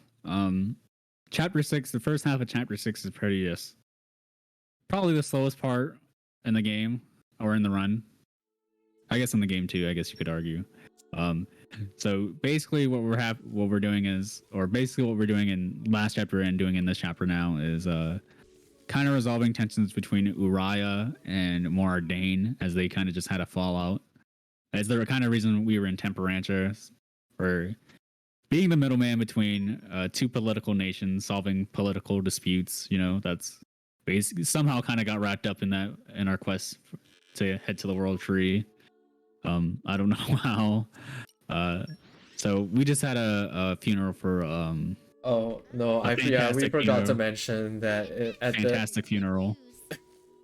at the end of chapter 5, our very beloved Fan Lanoran passed away. Yep. But Hayes still lives on in our hearts. Please send F's in the chat for Fan Lanoran. F for Fan Lanoran.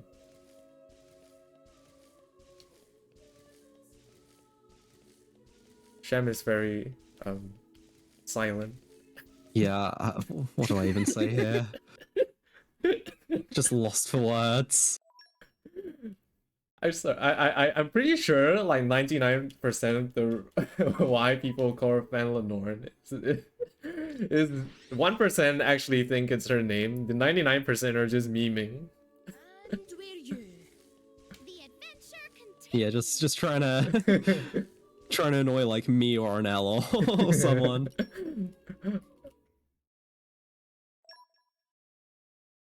Yeah, so Anel's like very prominent Xenoblade content creator, and I believe on Anel's Twitch chat, the words "Fan Lenorn" are actually banned. If you say it, I think you get either timed out or banned. And we're you. The adventure continues. So yeah, that's how much how controversial the name is. Yeah, I guess the backstory is that her name, as we've been saying, her name is actually Hayes, but her old driver passed away, and now her new driver is Amalphus, and Amalphus gave her the new name Fan Lenorn. So yeah, there was that one cutscene at the start of chapter 5 where Mithra speaks to Fan, and she calls her Hayes, and Fan has no idea who she's talking about, because when the Blade's driver passes away and they go back to their core crystal, they lose all their memories, which is one very sad thing about the Blades. And we're you. And it's one of the main reasons why Jin is very upset. Well, it's one of the reasons why Jin is upset, and he feels it's very unfair that Blades lose all their memories. And it's one of the recurring themes in this entire game when it comes to the story. Yeah, in around the time of the Aegis War, Jin and Laura shared the same driver, so that is why Jin like killed her. Wait, did I say Jin and Laura? Yeah, you did say Jin and Hayes. Laura. Jin and Hayes. Yeah, their driver was called Laura. Yeah. And so when he does that, he says be free now to Hayes. And it's very sad. yeah, You are no slave. And we're you. whoa, that sounded like Jin. Yeah, we've got Yeah, Jin in the I've been practicing. I actually like Jin's voice actor a lot. Awesome voice acting. Like Leo. if I had to just create a discussion, since nothing really important's happening here right now in the story anyways. So I we're just gonna honestly create thought that a was discussion. Jin. Like, you really surprised me with how much you resemble. Yeah. If I like to create like my top 3 favorite voice actors in this game probably have to be Jin number 1, Adam from Torna. Well, I guess he's in this game too, technically. And who's my number 3? I don't know. I can't think of it at the top of my head, but I know there's a number 3. But Jin and Adam are definitely my favorites for sure. And actually, Jin used to be a good guy. He didn't always used to be a bad guy. I'm not sure if you've explained that. Yeah. So I guess we have talked about the DLC. There's a DLC to this game, or I think you mentioned it in the interview, that there's a wonderful DLC expansion pack to Xenoblade Chronicles 2. Oh yeah. It is basically gives you a bunch of DLC blades, like you see here, being used on the run.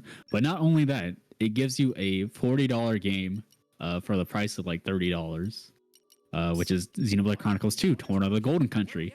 And Torn of the Golden Country is like a whole separate campaign prologue, 500 years before this game takes place, on a whole different Titan exclusive to that game. It's a Titan that's been deceased in this game, or it's not in this game because it kind of got destroyed, and that's kind of the whole story about it in that game. Yeah, but basically Jin was a hero of Torna. We discovered good He was one of the heroes that defeated Malice 500 years ago in the Tornan War on, and some things happened, and kind of looks at life different now.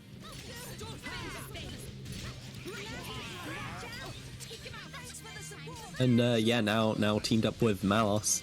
And since you were on the subject of great voice actors before, Malos has got to be my favorite for this game. Like, just so many good lines. Just Malos is great. I agree too. I agree. What's a good line he says? Oh, well, I can't say that one. I was thinking. I remember a lot of his lines have some words that shouldn't be said in a PG stream. I was instantly thinking of a bad one. In fact, he has two lines that he says that word.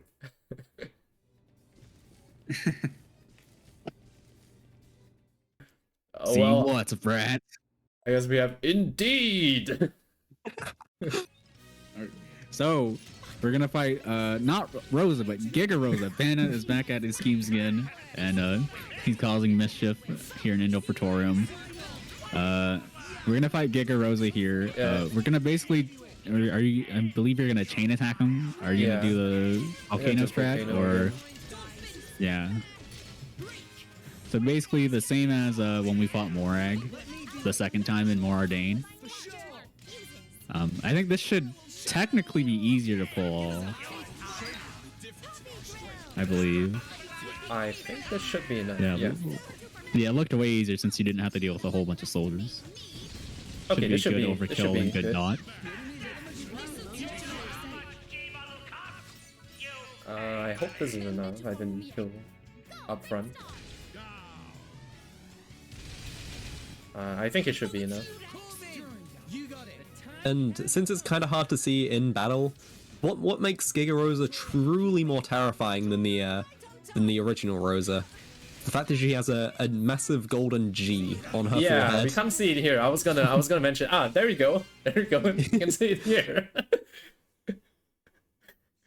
That's the truly Giga part about Giga Rosa. All right. So what happens in that cutscene there is Giga Rosa actually had like a self-detonation program going off, and so while the leader of Uriah and the leader of Morardain were talking, Niall is the leader of Morardain and brother to Morag, our party member. He decides to self-sacrifice himself in an attempt to protect everyone from the self-detonation, and he ends up dying, and that kind of makes the Uriah leader look at things different. Like, wow, he would really just sacrifice himself for the greater good of all of us. Where do we go? That kind of settles tensions between them. But it also plot twist. Niall doesn't actually die because Nia actually is hiding something. She actually has the power to heal people because she is secretly a blade, unbeknownst to everybody. And that's something that's going to come up in the next chapter. But anyways, now that we're done with that, we're going to head to Zeke's home continent, or Zeke's Titan, Tantau. Don't remember the particular reason why we just go visit Tantau. I don't know what we're doing there. I can't remember. Is it for the Omega Feta?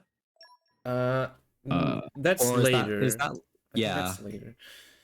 Or is that like once they were already in there? But Yeah, we go to Tantau here for some reason.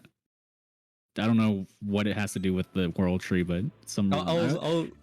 I was watching a lot of the cutscenes yesterday, so I kind of feel bad for not knowing. But Is it because of the Omega Feta controls? Yeah, it could be Ophion, because right? of Is that- Ophion. It could be because we're trying to deactivate Ophion or something.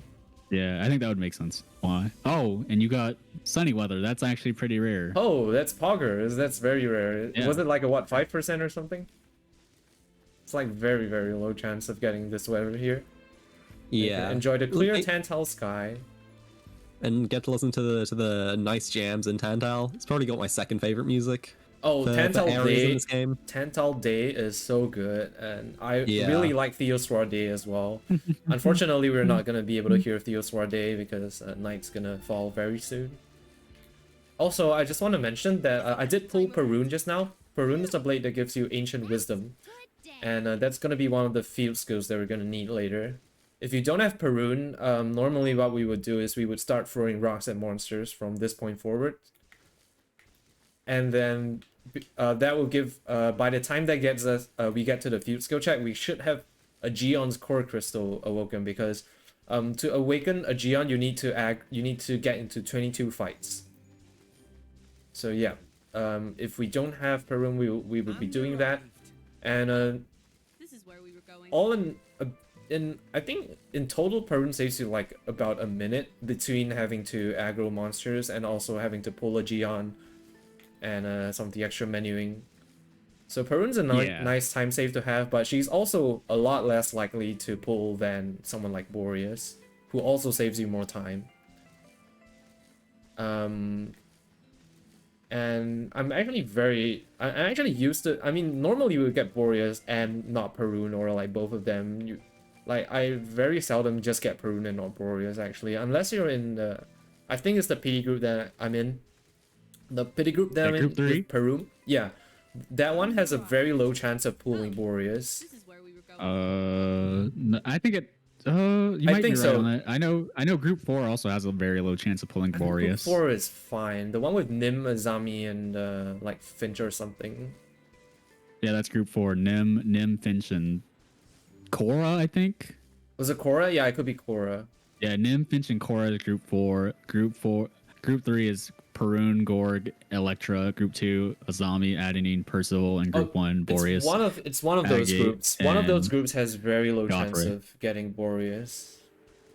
Yeah, I think Group 1 or Group 3 are actually the best ones, which you're in Group 3. I think it's just very bad RNG that you just didn't pull Boreas along with Perun, Group Yeah. 3. You look out. So I think she does have good odds in Group 3. She's a pity blade in Group 3. Yeah, So, Perun is the pity blade, and with a high chance of Boreas. And Group 1 is guaranteed Boreas with a, good chance of I think, Perun. high chance of Perun as well. Yeah. Yeah. All right. Oops. So we're gonna give a loader night chip to Mithra because that's gonna increase our critical hit rate. The reason we want critical hit rate up on Mithra is for a mechanic later on in Chapter 7 or Chapter 8 we're gonna unlock, or late Chapter 7 into Chapter 8. That revolves around having max pet party gauge at the whole time. Yeah. Or up as soon as possible. That's also one of the reasons why I gave the critical up core chip to Ox Core to Corvin just now in that menu, when we were back in Indal. And Corvin is going to be very useful for getting party gauge. I think we already explained that he has a skill that gives you extra party meter when you land a critical hit. Yep, that's Allied Custode, I believe. Let me look it up. Yeah, Allied Custode. He has a lot of this is Greek language. Latin. Base- I think all of his Latin arts base. and specials are in. Actually, maybe not arts, but specials and like skills and stuff. Yeah, Affinity Tree stuff. X Tenebrae Lux. Also, if you're wondering why Corvin looks like the Sword Art Online guy, Kirito, it's because they have the same artist. Fun fact for And he y'all has two swords. anime people. Coincidence. Coincidence? And yeah, at the same time, it's also basically just Sephiroth, right? Who's With Sephiroth? with the Yeah, who? one wing and the Oh, Corvin. Oh yeah, I Final Fantasy VII. I haven't played that game. I'm sorry. I know who he's from, but I haven't played the game. Yeah, I will also admit I basically only know about that from Smash and from word of mouth from like some Final Fantasy players. Yeah, pretty much. Anyways, Pyra got kidnapped again. We're gonna save her again. Zeke, because apparently when we met up with Zeke's dad, who is the king of Tantal, he was actually a descendant of that lived on Torna 500 years ago and knows what the Aegis is capable of. So he's like, okay, well, it's only best that we just destroy the Aegis because it's too much power and temptation. So we're gonna just dispose of these knights really quickly. We want to get good AoE on them and just disintegrate them fast. Because they have when they enrage, they have an evasion arc, and it's a little annoying to deal with. Yeah, and they also like to disperse a lot. These knights have very low HP, so you can get them all fairly easily, but they also can deal a lot of damage as well. So you need to make sure you don't let too much damage get onto either or any of your party members. I didn't get very good AoE, but I didn't get trolled with evasion, so whatever. Also, I was considering not doing this, but I'm just gonna do this. I'm gonna do a safety save here, just in case I mess up for some, I don't know what reason. That's fair. But I never, yeah, it's fine.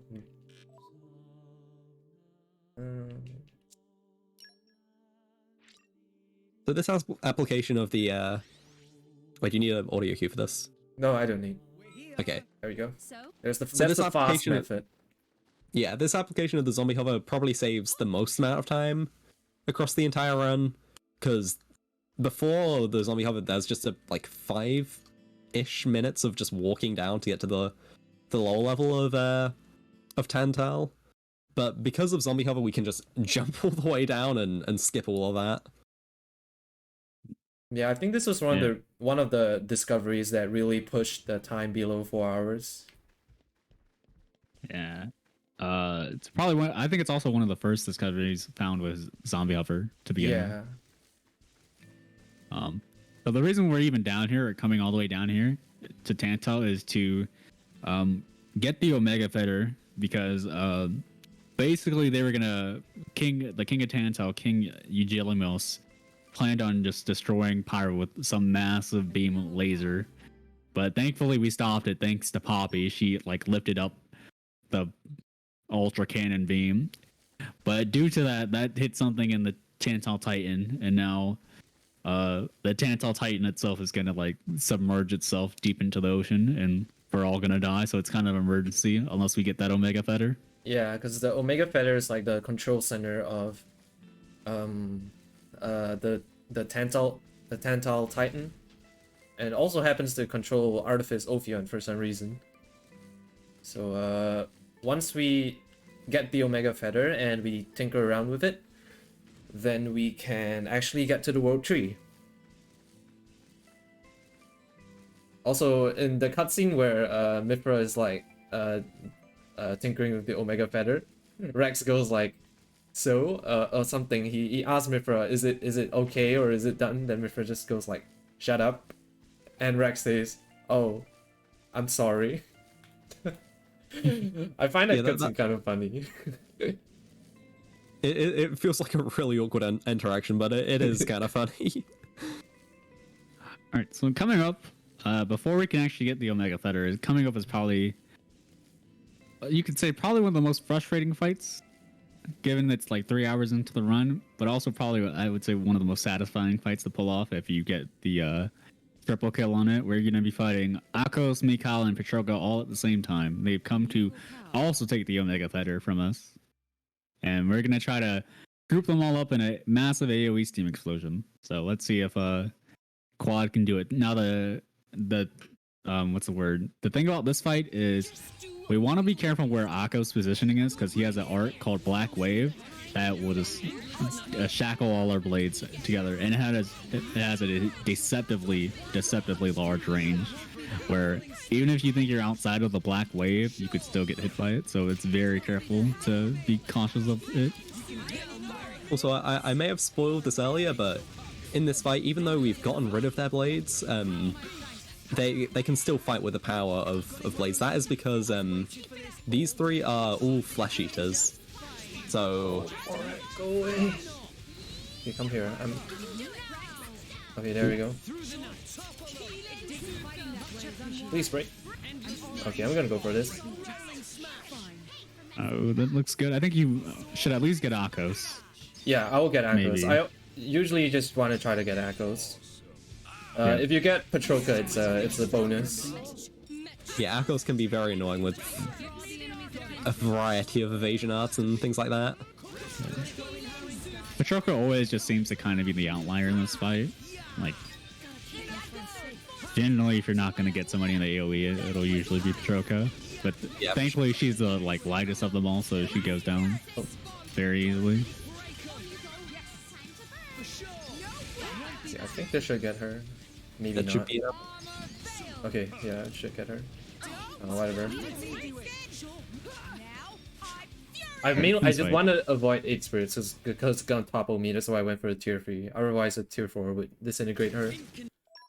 So yeah, ideally you get the triple kill, but as long as you get Akos and Mikao together and do it for Troka and don't get shackled, it's a pretty decent fight. Wait, why do I not have my party? Please don't kill me. Wait, why do I not have So my... now we're fighting Jin in his true form.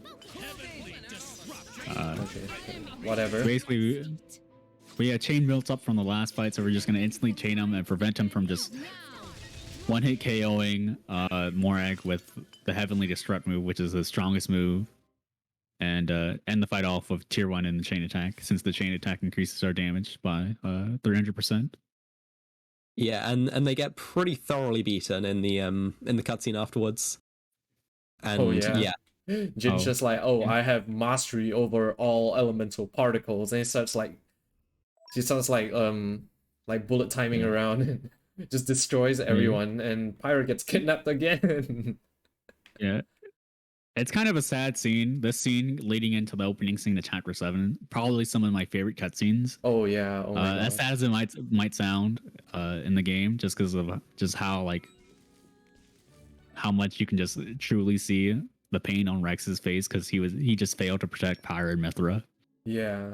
It's a real Very good low character. point for Rex. It's a very It's something heartbreaking you- moment. Something you haven't really seen before in the story so far, so it really tugs at your heartstrings, especially Poppy almost. Basically, the whole gang just gangs up on Rex because Rex just is like, "Man, I'm not built for this. I can't do it. I'm not made for this." And then Nia, Bridget, Nia, Bridget, and Poppy all just gang up on him. Yeah, like Nia throws him to the ground, and Bridget like slaps him, and everyone's just like really just not being very nice to Rex. Yeah, I mean, because I can kind of understand Rex's position. He's like, "Man, did you see what Jin did to me? I didn't stand a chance. There's no way." How can I beat someone with mastery over all elemental particles? Yeah, you guys are crazy. You guys go beat him. You guys go beat him. Leave me alone. Also, it might worth be mentioning now that this is the last chapter before Evening is upon us, the Pyra / Mithra incentive. So if you want to donate for Mithra, I'd recommend doing that now. Yeah, we're gonna pick between the two of them at the start of the next chapter, so there's still a bit of time. Once we get to the end of this chapter, then we can sort of close off the incentive. Yeah, sure thing. Just give me a 30-second heads up before the pick needs to be made. Right now, Pyra still has a €52 lead over Mithra. We've also made the bid war itself visible at the bottom of the screen, so anyone at home can follow along. If you still want to pick Mithra instead of Pyra, you heard the guys. You have not that much time left, so do be sure to get your donations in for that. Yeah. I do want to mention that picking Mithra is technically faster, because Pyra is one more input than picking Mithra. But picking Pyra is good RNG. So what you're saying is really they should be donating for us to save the frames. Yeah, you can save like, I don't know, like 0.3 seconds or something if you pick That is a heck of a lot of frames. People, you heard the man. You guys know what to do. All right, so where we are at right now, we are in the Spirit Crucible Elpis. The reason we are here is because we hear something from King Eugilimus after we recuperate, or after Rex recuperates from just taking a heavy loss and losing Pyra and Mithra.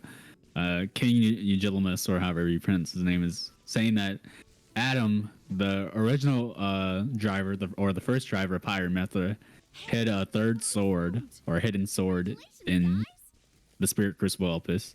So we're hoping to retrieve that sword to give us some kind of fighting edge against Jin and Malice before they depart to the World Tree. Yeah, and this section in general is just, well, in casual playthrough, I really hated this part because the gimmick with this dungeon is that none of your blades can reach max affinity, and you can't build your specials anywhere past level 1.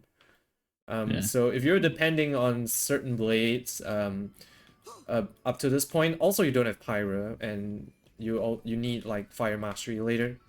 So if you're depending on certain blades up to this point, this dungeon can just completely turn your entire game on its head. Yeah, and a lot of people probably, I imagine, I know myself, I'm a victim of this, probably only really use Mithra and Pyra as the main blade on Rex. They That's kind me of as were well. forced in a situation to just divert out and use other blades. Also, another thing about this place, just in general, with its dungeon layout, it's a very confusing place. I know a lot of people, like myself, just got lost in the loops of this place. Oh yeah, But for sure. Thankfully, we're speedrunners, so we just already know the optimal pathing. And one nice tidbit of information is that this dungeon actually has the same soundtrack as when we first board the ship in chapter 1. Not the ancient vessel, like the one before that, when we were talking to Jin and Mallows and everyone. So it's a nice circle closing. And yeah, there's a slightly different battle theme in here as well, which is the same as the one in chapter 1 as well on the ancient ship, but we never got to hear that because obviously fighting enemies is pretty slow. Oh, I actually never noticed that, but yeah, it's like just the circles closing, and you can really appreciate these small details. Because of course, at that point we didn't know yet, but Rex was very important in their plan to get the Aegis, and now we're going to retrieve the third blade of the Aegis. And so yeah, I really enjoy this little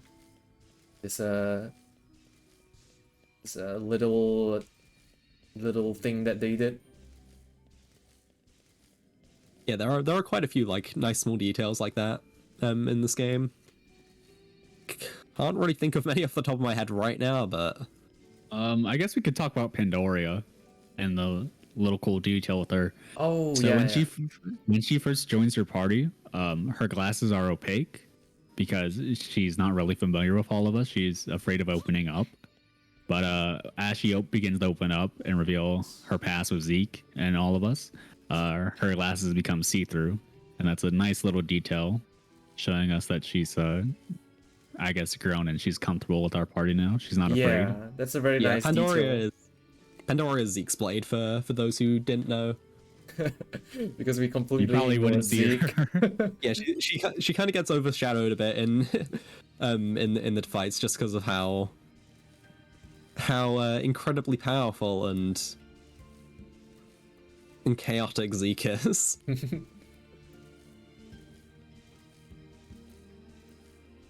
So also in here, in this dungeon here in particular, is where Nia's backstory kind of comes to light here. So the ether is really dense here, so all the blades are kind of, I don't want to say malfunctioning, but having a hard time to really just live, since they basically operate off of that ether in the atmosphere. Since they can't really, feel the ether, all the blades are having a noticeable hard time basically breathing. And this affects Nia because she is actually a blade herself.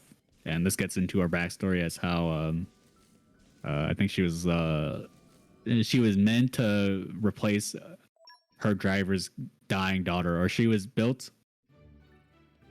supposed to try to heal her daughter's or her driver's daughter, but then ended up taking the place as the new driver's I missed it by just a bit. I was trying to be cool and not have to do a double drop to avoid fall damage.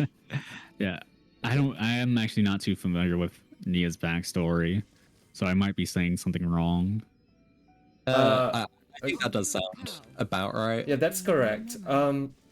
But that's going to be revealed later. So actually what happens at the start of this chapter is that, yeah, Nia's struggling, but she just kind of just brushes it off. But it also another person that struggles who's not a blade is actually Zeke, because there was one time where Zeke had a very bad accident or something, and then he was gonna die, but Pandoria actually gave Zeke part of her core crystal so that he could live. So Zeke's actually what they call a blade eater, so it's like the opposite of a flesh eater. Congratulations, guys. But yeah, that's after that is when Pandoria gets the glasses thing and starts to really open up. But yeah, Nia also is suffering, but at this point the party doesn't know yet that she's a blade.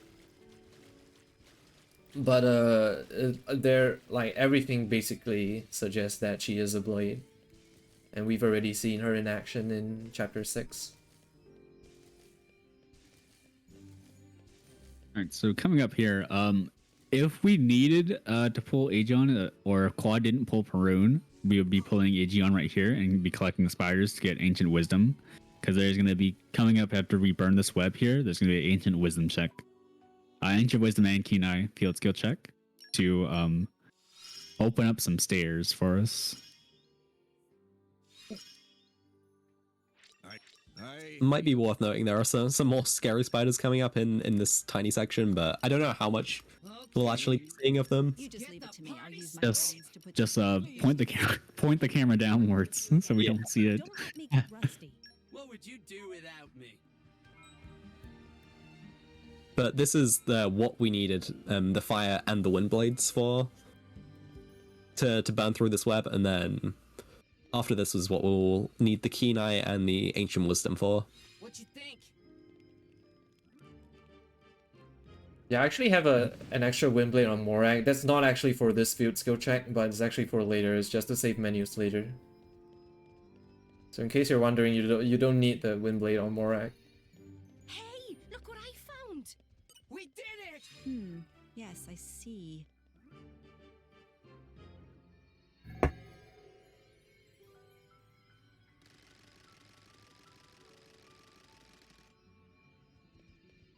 Now just a bit more walking to get to the like final area of this dungeon and to see the third sword, as well as the first fight of this chapter, Anytime. It sounds fun. which is pretty infamous You can count from amongst like most of the people who've like Don't expect either me played to this game or speedrun it as well. Yeah, it's a very fantastic fight. Again with the fan references. Gotta be like the third time this pun has been made. Okay, I mean, we've used fantastic before, so I'm just being unoriginal, but yeah, this next fight is against the Phantasms. And Phantasms can be a very annoying fight. So Yeah, this is Shem could it's mainly- probably explain it better. to what particular art they have. So it starts off the fight, there are 4 phantasms, so like kind of like ghosts of Adam almost. However, once they get to low HP, I'm not sure if it's like 25% or like below 50%, they have an attack called Multus. And what Multus does is it will spawn 2 more phantasms in their place, which can also use Multus. And yeah, well, we're gonna see how that goes now. Yeah, it also gives them evasion to every attack, so you can't kill them when they're using Multus. Start up this fight using 1 dolphin spin to grab a potion. Pretty good RNG, just landing straight on top of Nia there. Then yeah, you want to just grab some more potions. And I believe you will use a break plus, or not break. I'll let Morak break, yeah. Typically I do. Yeah. Luckily I have pretty low break resistance, so that's always nice. And we just go around using Dolphin Spin and a Healing Art to just get them down. And it's been good for no Multus so far, which is always nice. Oh, nice. I didn't get that guy in the AoE. So very clean Phantasms. Yeah, not seeing Mortis is always a victory in my books. Yeah, sometimes, like, this is actually one of those fights where you really don't want to get AoE, because if you get a lot of AoE, there's really nothing you can do about it. And they can just use Mortis, and it's very hard to, it's very annoying, because then you have to start worrying about them using Mortis as well. Yeah, it's much nicer to just pick them up one by one. And in the cutscene after that, Nia finally reveals herself to the rest of the party as being a blade, being a flesh-eating blade. Also, Much one of the like most iconic lines in this game. I love you. And all you guys. And Nia tells Rex that she loves Rex because Rex really helped her come out of her shell, and she's no longer afraid to hide who she is and everything. It's just a very wholesome moment, and she just tells. What's the point in living if I have to hide? And Rex just goes, Nia, I love you too. Yeah, I it's love pretty you epic because and all you guys. So it's it's pretty a big... epic too when he saves her, because it's like right as like Nia's about to like get hit by a phantasm, Rex just yeah. comes in out of nowhere with rock. It's like, Nia, I love you too, and all you guys. He's just there's actually a very noticeable pause between before he says and all you guys. Seem well rested. So F for our good friend, favorite cat girl Nia, who got friend zoned. Probably the most memeable line in the whole game, I would say. Well, I don't know. You have forget me, but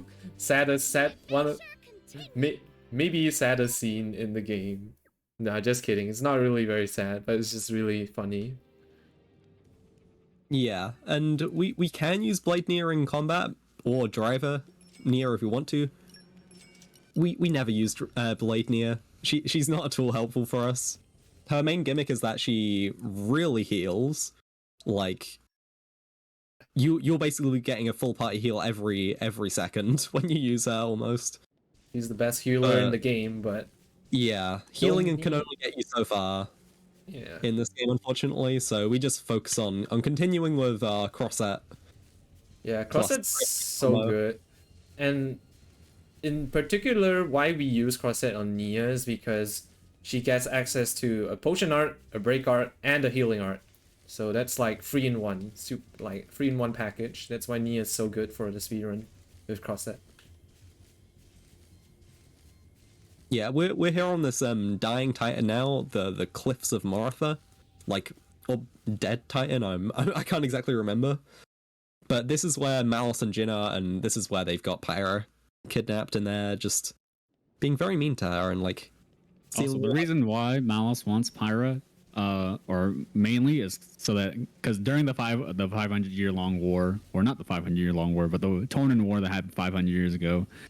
Malice's actual Aegis core got damaged, so he's trying to like restore it by taking data from Pyra's core crystal and erasing all of memories in the process. Yeah, so when Rex and the gang arrive there, she's basically just a worthless husk of or like a shell of her former self. Mm-hmm. Here's a little demonstration. It's actually a little bit disturbing how Malice just casually throws her body around. Also, yeah, we did mention the third blade of the Aegis. We did find the third blade, but once Rex picked it up, it just instantly crumbled. But that's actually fine because the more important part was Rex realized what he had to do. So that's why we're here in Morpha to rescue Pyra. Oh, and I guess he also had a talk, some kind of talk. I don't know how, but he had a talk with Adam, the first driver of Pyra and Mithra, and he kind of just gained resolve through that little chit chat. Yeah. Also, But once you are able, oh yeah, go ahead. said something about once you are able to accept her for all the fear she carries, then you will be able to unlock her true power. So that's the main thing Pyra and Mithra are kind of dealing with. They're afraid of like their own power. Yeah, really, really strong theme in this game as well. Speaking of Pyra and Mithra, how long do you think people still have to try and snipe that? 15 minutes. All right. Well, you heard it, people. 10-15 minutes left, and then we're going to be closing off that incentive. In the meantime, I did get a €5 anonymous donation. No comment, but thank you very much for the donation. Not bad. Not bad at all. Okay, this menu is kind of tricky Not bad. because I recently changed it. No, I'm not gonna teach this one, right? Okay. Box of embraces. Zero power course. Is this all? I'm just gonna make sure I did it Alright. correctly. I'm gonna check because Alright, so what I changed this menu recently, so okay. All right, so what I think Quad just equipped there was he solely equipped Corvin on Rex because we're gonna do a strat that involves nuclear blast. We're gonna end up fighting Malice solo again, 1v1, and his weakness is to light, which Corvin is light element, and he also expanded Rex's pouch item to give him a book called Love Beyond the Clouds, which we got all the way back in Mordane, and that's gonna increase our special damage by 12%, I think. 12 or 15%, I can't remember the exact number, but by a good amount. And that's gonna, not only that, but it's also gonna increase Rex's base affinity by 125. So Rex is gonna hit max affinity that much quicker, which is gonna be important for the last few chapters in the game, the new mechanic. So the idea for this fight is to basically be able to tier 3 nuclear blast him before Malice hits Monado armor, which is on an HP threshold. So we want to be very mindful not to over damage him. There we go, Rex. Why? And, Okay, there we go. This might. Okay, we're good. Love Beyond the Clouds was- putting in the work. Yeah, Love Beyond the Clouds also recharges special, so that was looking a little Monka-esque if that happened. If that didn't recharge it all the way. But yeah, once we It get also this relies- Sacred Blast off, he's basically gone. A goner. Yeah. Yeah, this strat also kind of relies on a bit of RNG with Crosssets tier 4, where Crosssets tier 4 has like, I think like 4, 5, 6 hits of blowdown. And that's basically going to launch Malos into the air while we're going past his HP threshold to activate Monado armor. So that when he gets off the ground, it'll be just too late for him to do it so that we can do Nuclear Blast. And that was overall exactly how you want the fight to go. Yeah, I swear sometimes, even though you blow him down, he still does Monado armor though, so... Yeah, if you're I think unlucky... it probably depends on how many... Yeah, it depends on probably how many blowdowns you get on him while he's in midair as well. Yeah. Funny thing, sometimes he uses armor early and it loses you like 40 seconds minimum. Right. Have you ever had it happen where like he'll get up and just striker edge you instead? I think so. I think he maybe used Cyclone once as well. After he got up after yeah. his, tier 4? Yeah, those are like the really lucky parts. Yeah. It's always exciting to see that. It's funny because his line, once you beat him, he says, "Hey, no cheating."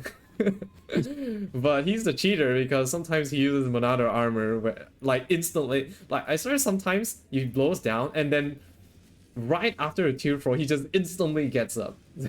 He just teleports up. And so, Forest's a wonderful place, huh?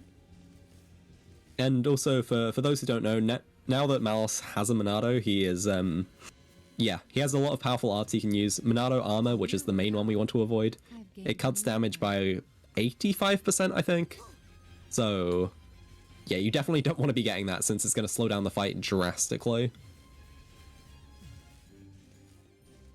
And now we're fighting Jin and Malice together. So this fight is going to kind of play out identically to how Makos was back in Chapter 3, where we only really need to get one of them down to half HP. This is a two-phase fight.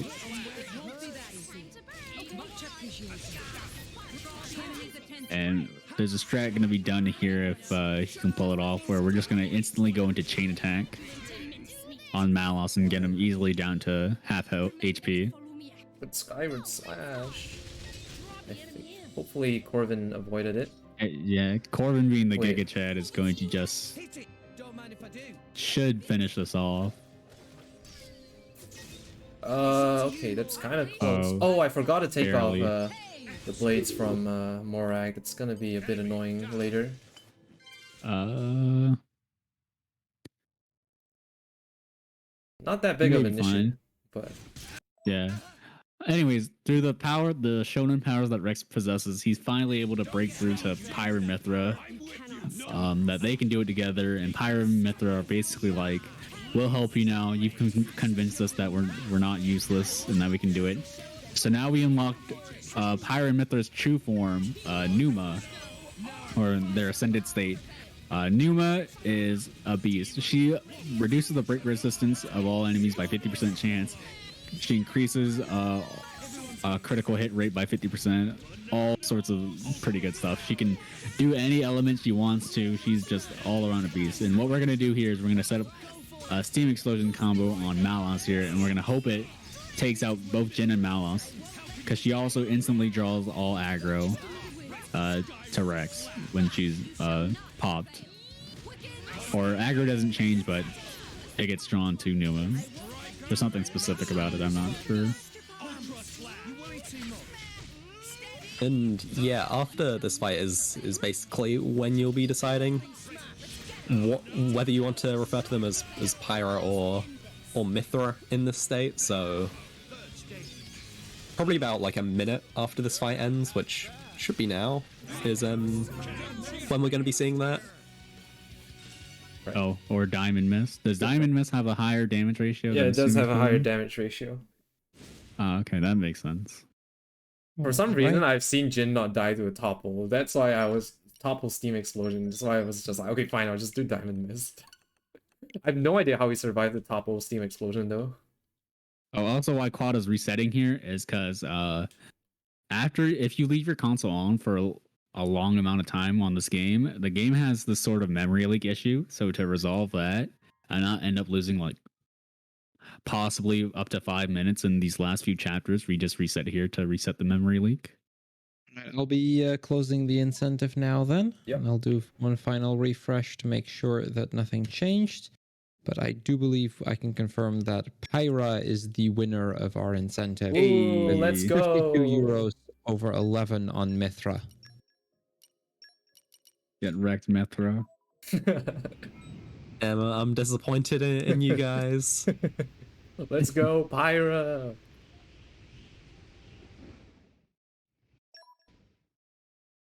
Losing your 0.3 seconds and choosing the inferior form of the Aegis, SMH.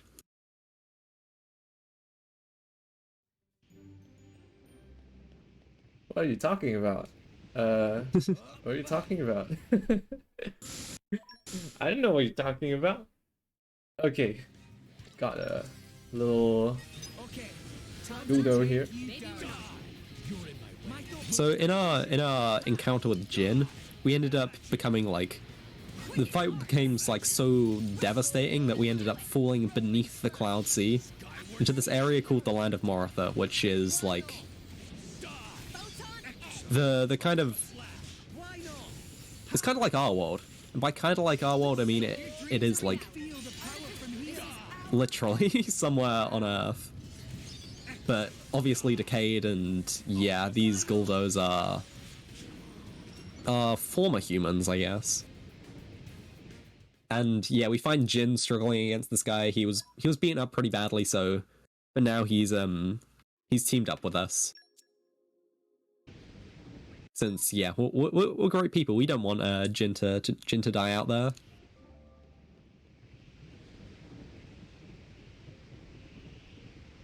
So we're just basically exploring these, I guess, lost ruins of what appeared to be a modern society, and trying to find our other party members along the way.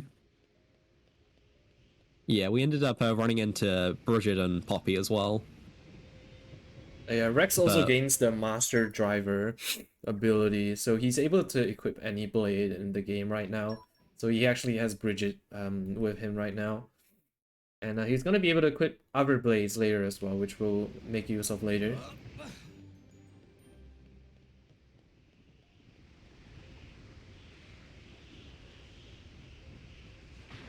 And this is also probably my favorite area in this game. There isn't like much to do there, but I think the atmosphere is really impressive here. I really like this place.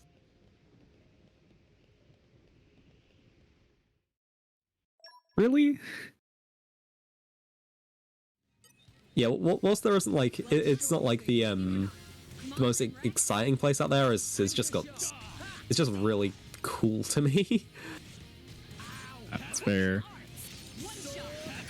Alright, so here in this fight, we kind of want to set up a mini AoE with these Dark Blood Goldos. This split is usually called a Horde split, since it's a horde of them. And it relies on us not overkilling these guys with Numa. Because Gamma Ray has actually a mini AoE, and you hopefully get them all in this. There we go.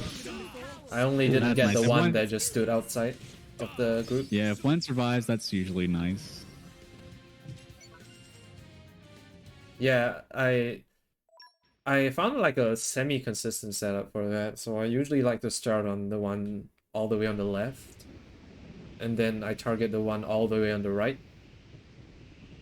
And I find that usually gives me a nice AoE for Gamma Ray. The reason why you want to swap targets also is so that Jin doesn't target the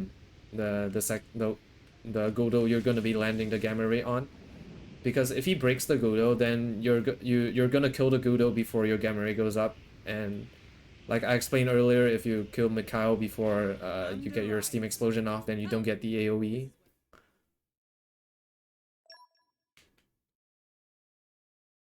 And now we're gonna do a bit of parkouring.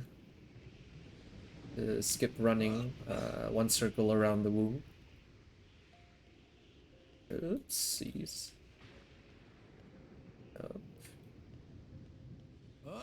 Oh, dude. Okay, there we go. Oh. Yeah, this game, this jump can be pretty dodgy. Oh no. Yeah, my vision was just being obstructed. Okay. Yeah, I'm usually not this bad with the jump. I promise. I'll get it this time. Yeah, just the like floors and walls and everything can There we be go. kind of dodgy to run across, especially since this isn't intended, obviously. Yeah. Probably just a marathon nerves or something. It's having a good time. So didn't really do that quite optimally the first time, but we did get it on the second try.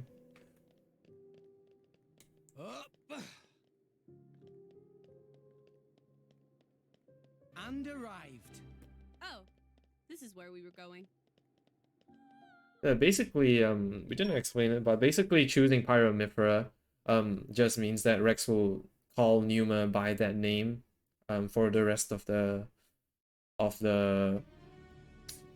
game. Maybe we'll get out of this alive after all. We will make your dreams a reality. Quietly. But it certainly means a lot more than just calling them that. I'm sure. The enemy's element is now light. Alright, let's do this. Alright, one thing you want to do here is let it copy your element, because Numa hits every element for its weakness, which gives you extra damage. Rolling smash. Anchor. Go Alright, for it. let's do this. So this should always kill. Why not? Yeah. There we go. Yeah, so if it doesn't copy an element, you actually sometimes can miss the kill. And Yeah, I believe this is the final example of a chain we use for experience as well. Yeah, and I don't think we've really talked about it, but or how tight we want experience to be, but we definitely want to make sure that we're coming into this fight at least level 51. Because the way break resistance works is if enemy is 10 more levels higher than you, you're gonna have problems with hitting it, and their break resistance is increased by like I think 100% or 50%, something like that. So you would have a relatively strong, harder time breaking this guy. Like I think if you came in this fight at level 50, I think the chance to break this guy is level 40, which I guess isn't too terrible, but you'd certainly have a harder time for sure. oh no, Rex toppled. That was a bit slow. I'll teach you to I think this should still be okay. Maybe not. Do you have adenine on? No, I don't have or- adenine on, but it's fine. We should still Yeah. be okay. Go for it. Don't mind if I do. The reason I mentioned adenine is a blade you can pull, and what's special about her is she has a skill known as Battle Wisdom, which increases damage done by 60% at its base level to all enemies that exploit if you exploit elemental weakness on an enemy, and that synergizes really well with Numa since she will always hit elemental weakness no matter what the enemy's weakness is All right, we're Gucci here. or element is. Yep. Gotta see Talos in action.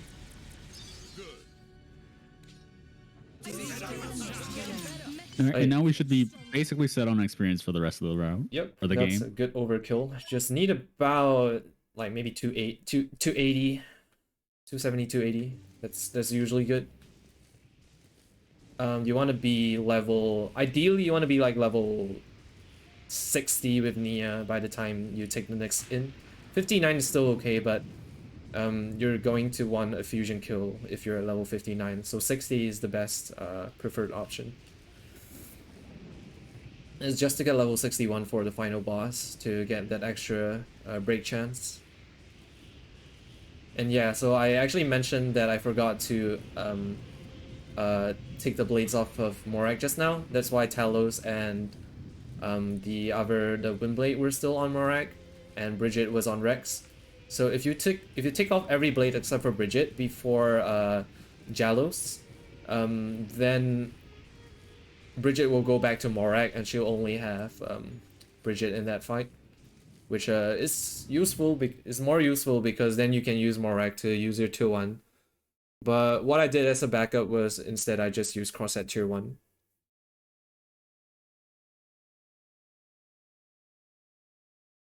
So we're entering the final act of the game, I guess you could say. We're scaling, finally being able to scale a world tree.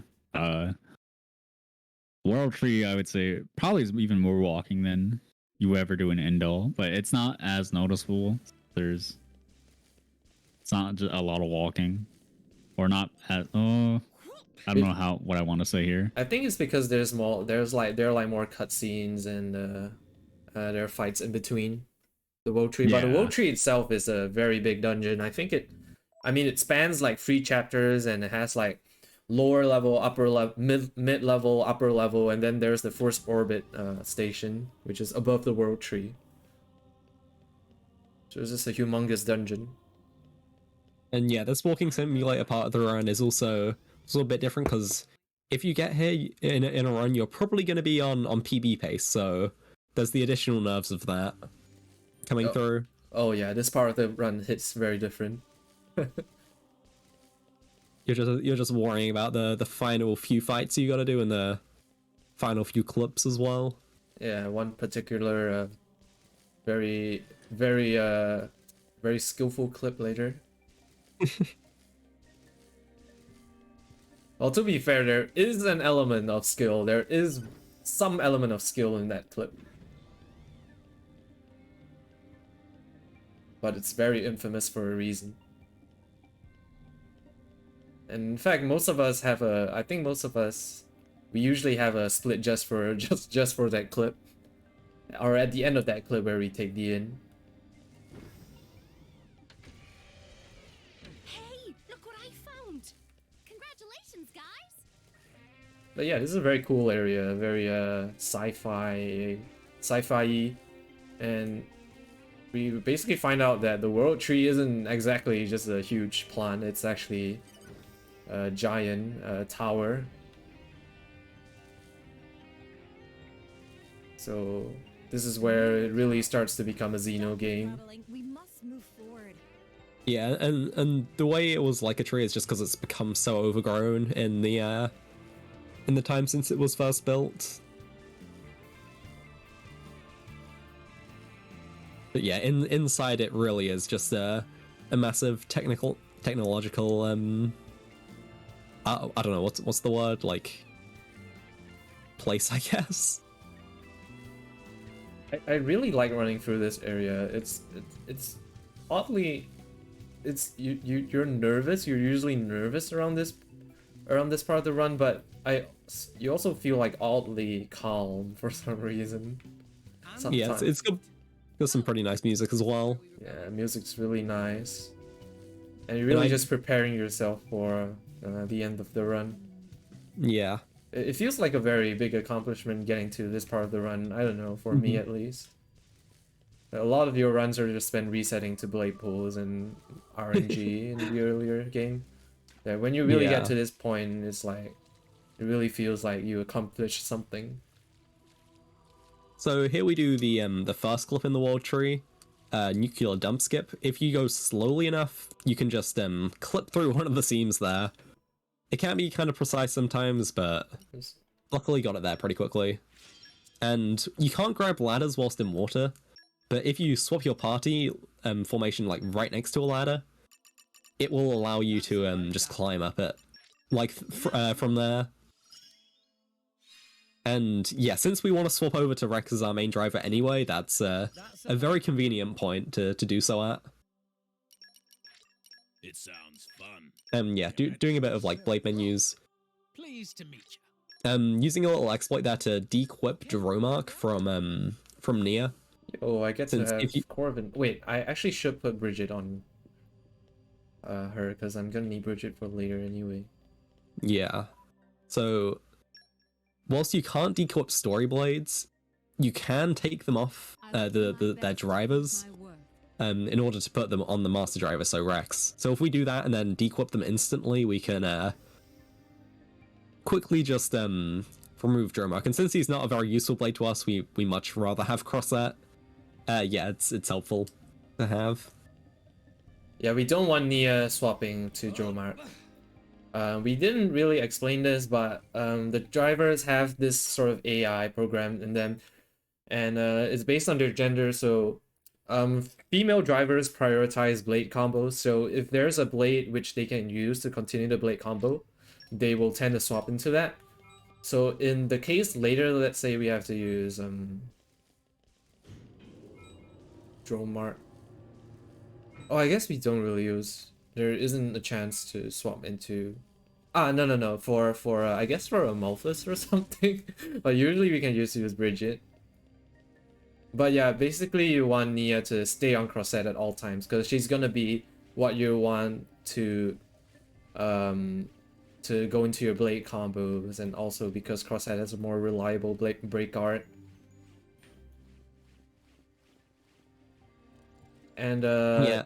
then male drivers, I'm not sure what they prioritize. I guess driver combos and getting their arts. So they'll swap to blades that have arts off cooldown, stuff like that. Yep, sounds about right. Yeah, that's why Rex sometimes just is very stupid. Like sometimes you want him to, like in the early game especially, you want him to do like a pirate tier 1 or something, so you can combo into a burnout on Morak or something, and then just swaps to Corvin. Yeah, that's very annoying. That can happen sometimes. And you mentioned Amalthus just now. Indol is now a hostile nation to us, so we can no longer visit Indol, but Oh yeah. since No. Turns out that Amalthus is a bad guy. yeah, who could have seen it coming? I totally didn't expect that. He was responsible for a lot of the damage in the Aegis War using Malice's power and just using his influence for that, and even shaping history to make it seem like he wasn't the cause of all that. Yeah, basically. And as well as that, Amalthus is another blade eater, so like Zeke, and he used Haze's power, so he took part of her core crystal away, and is using it to be able to control the Titans, control the blades, and is trying to use all that power to just murder Torna. And yeah, we can really see the scheming of Malthus. The reason why he awoke, he awoke her Haze from her core crystal was just so he could use that power eventually. Yeah, because Amalthus is just that power hungry, and we mentioned that blades kind of take on their characteristics. Like essentially when the Aegis core crystals, so when Numa and Malos were in their core crystals, they're essentially just blank slates. And when Amalthus awoke Malos, that his desire to just like Amalthus being such an unsavory character, it's such a bad guy, basically meant that Malos took all of that characteristics, and that's what results in Malos just having an impulse to destroy. Like Malos just wants to destroy for the sake of destroying. There's no reason why he wants to do bad things other than just it being like a primordial instinct. Yeah, all the hatred inside of Malos is being shown in no, all the hatred inside of Amalthus is being shown in Malos. Alright, yeah, he sends a bunch of Inderline soldiers to fight us, and an Inderline star, which is like, I guess like some bird thing. Okay, This this is one's supposed kind to of be a a new boss. strat. Oh yeah. There we go. Okay, yeah, this one's kind of a new strat. So we used to teach another skill in Rex's part. One of them survived. Oh, okay, we got him. Yeah, we used to teach another skill in Rex's skill tree called Ultimate Relay, which increases damage done in chain attacks. But recently Anel, one of the other Xenoblade runners, started teaching this skill on Rex's skill tree known as Drive to Win, and this basically gives you more party gauge every time you land a critical hit. And it really speeds up fights like these where there are a lot of targets. And so with Mithra's tier 2, which hits like every target multiple times and has a plus 25% chance, critical chance modifier, it really racks up a lot of critical hits and party gauge. So normally without Drive to Win, that fight would take like 2 tier 2s in order to get your party gauge. But now with that skill, we can just do it in one, and then we can use the Topo Gamma Ray to take out the bird, the big bird. So that fight's now like maybe like 10-15 seconds faster or something. Really just adds more consistency, because there's going to be a fight later where you're going to want to charge up your party gauge as quickly as possible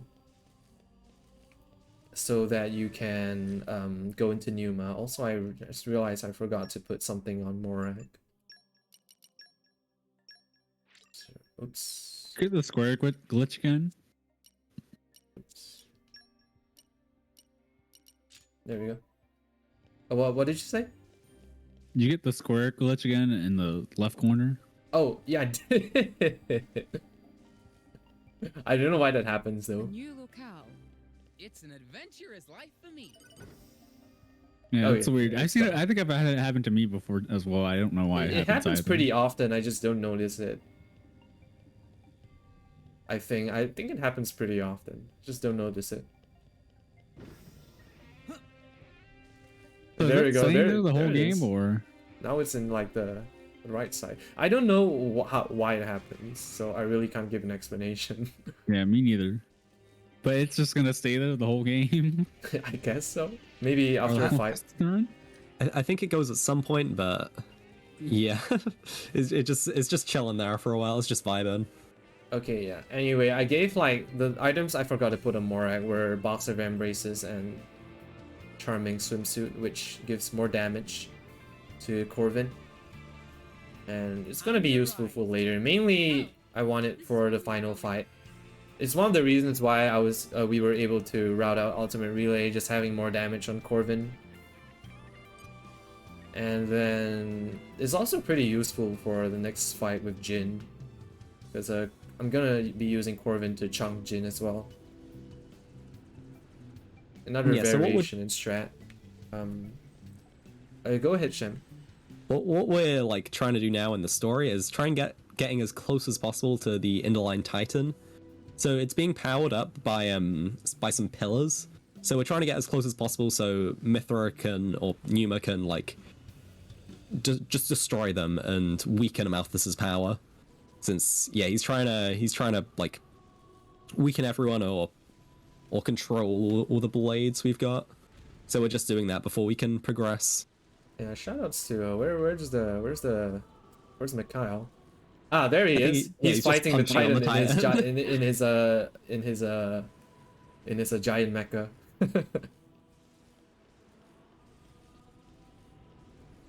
All right, we're coming out on the part everybody wants to see, everyone's favorite part of the run. Oh, the door. I love the door. Shem has a very nice history of the door. Yeah, Nice I may or may world not have record. may or may not have done this 200 times in a row. Took me just under 3 hours. All right. All right, my bet is 25. Oh, you think too highly of me, Leon. 25 attempts. Let's go. Oh, 25 attempts. I thought you meant 25 seconds. Oh. One.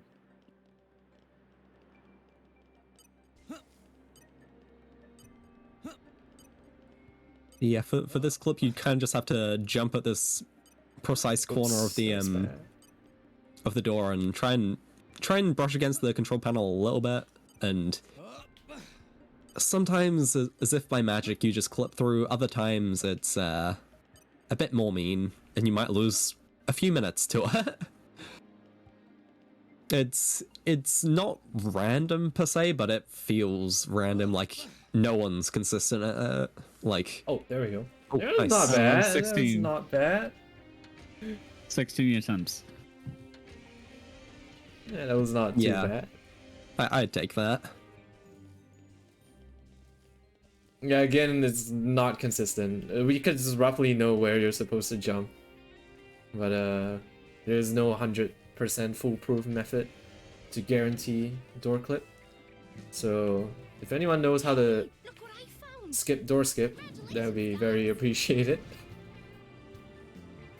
With all the extra heckin' electric blades you got this run, you probably would have been able to to skip it. Yeah, okay, so casually, if you want to go through that door, you have to level up focus and get a bunch of electric mastery, which obviously we're not gonna do. It's super slow to do that. Yeah, I think it's electric mastery 4 and focus 5. It's like a ton of focus. Like, who even has that much focus? Wolfer gets focus, Pyros focus, Mithras focus, but then you have to go and level those up. And I believe with Yeah. Mithra, you have to like talk to people or something. It'd be like a minute menu to do. So if you're not confident in doing it in a minute, you would just better off be taking doing the extra menuing to get focus in the electric mastery. And getting really lucky as well, because yeah, you need quite a few electric blades as well. Yeah, I was very lucky this run. I got lots of electric blades. Very lucky. All right, that was And since electric and earth are like corresponding elements, you need to get like extra lucky there, because even getting electrics can be pretty difficult sometimes. yeah. I got like so many electrics, no earths. Like even with Yeah. the second blade pool section, that we did before I had to go and kill the Bragos, like I pulled like 2 more electric blades, so I lost a coin flip 2 more times on top of like already losing it like 7 or 8 times. So unfortunate. Okay.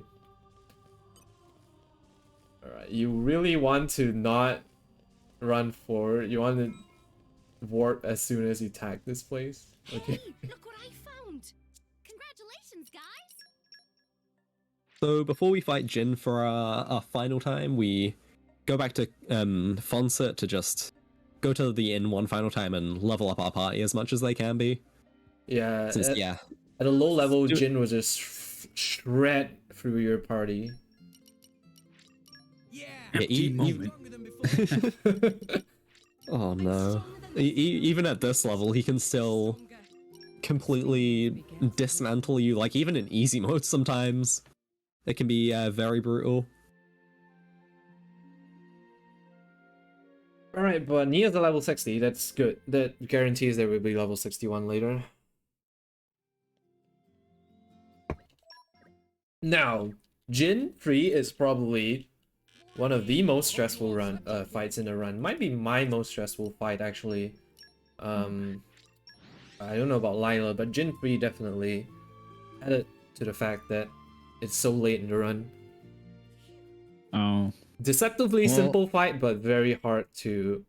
Sometimes it's sometimes things just don't go your way.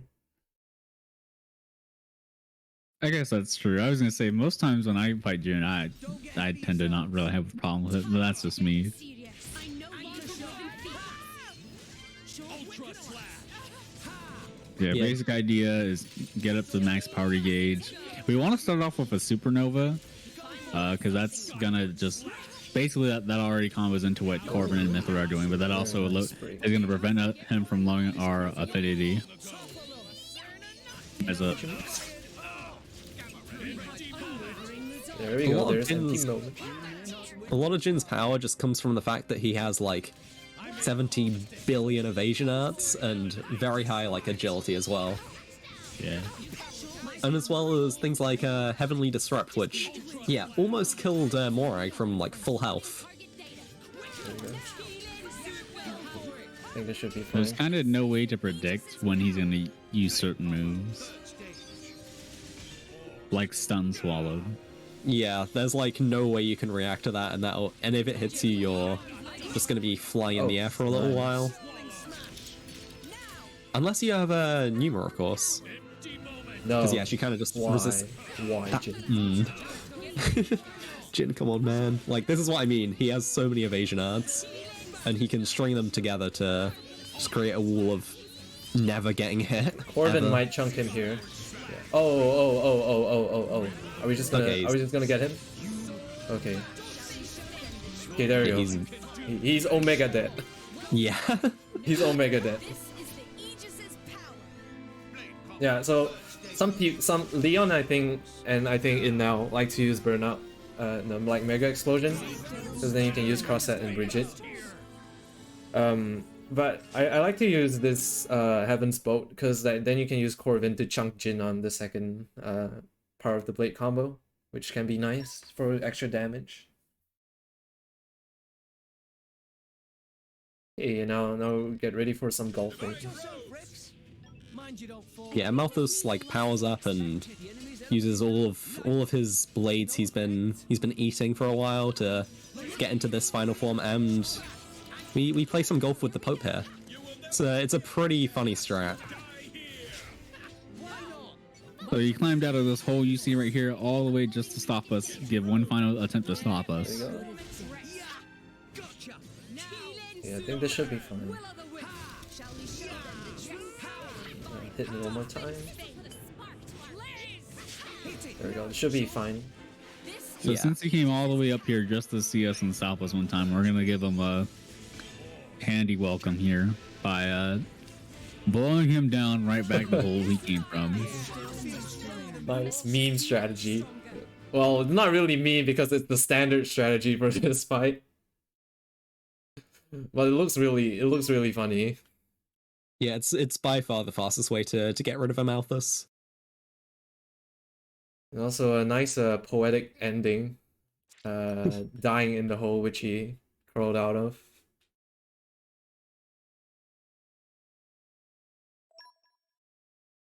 Some pretty iconic lines as well. It's like, all blades will become a part of me, or something like that.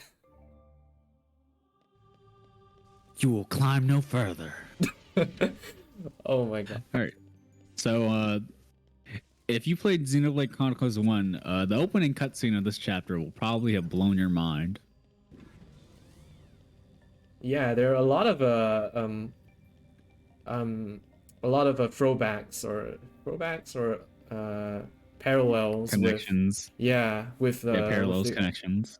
with the original Xenoblade Chronicles. So I mean, personally, I haven't played it, so You haven't played it yet? I haven't played it, so I my couldn't gosh. appreciate it.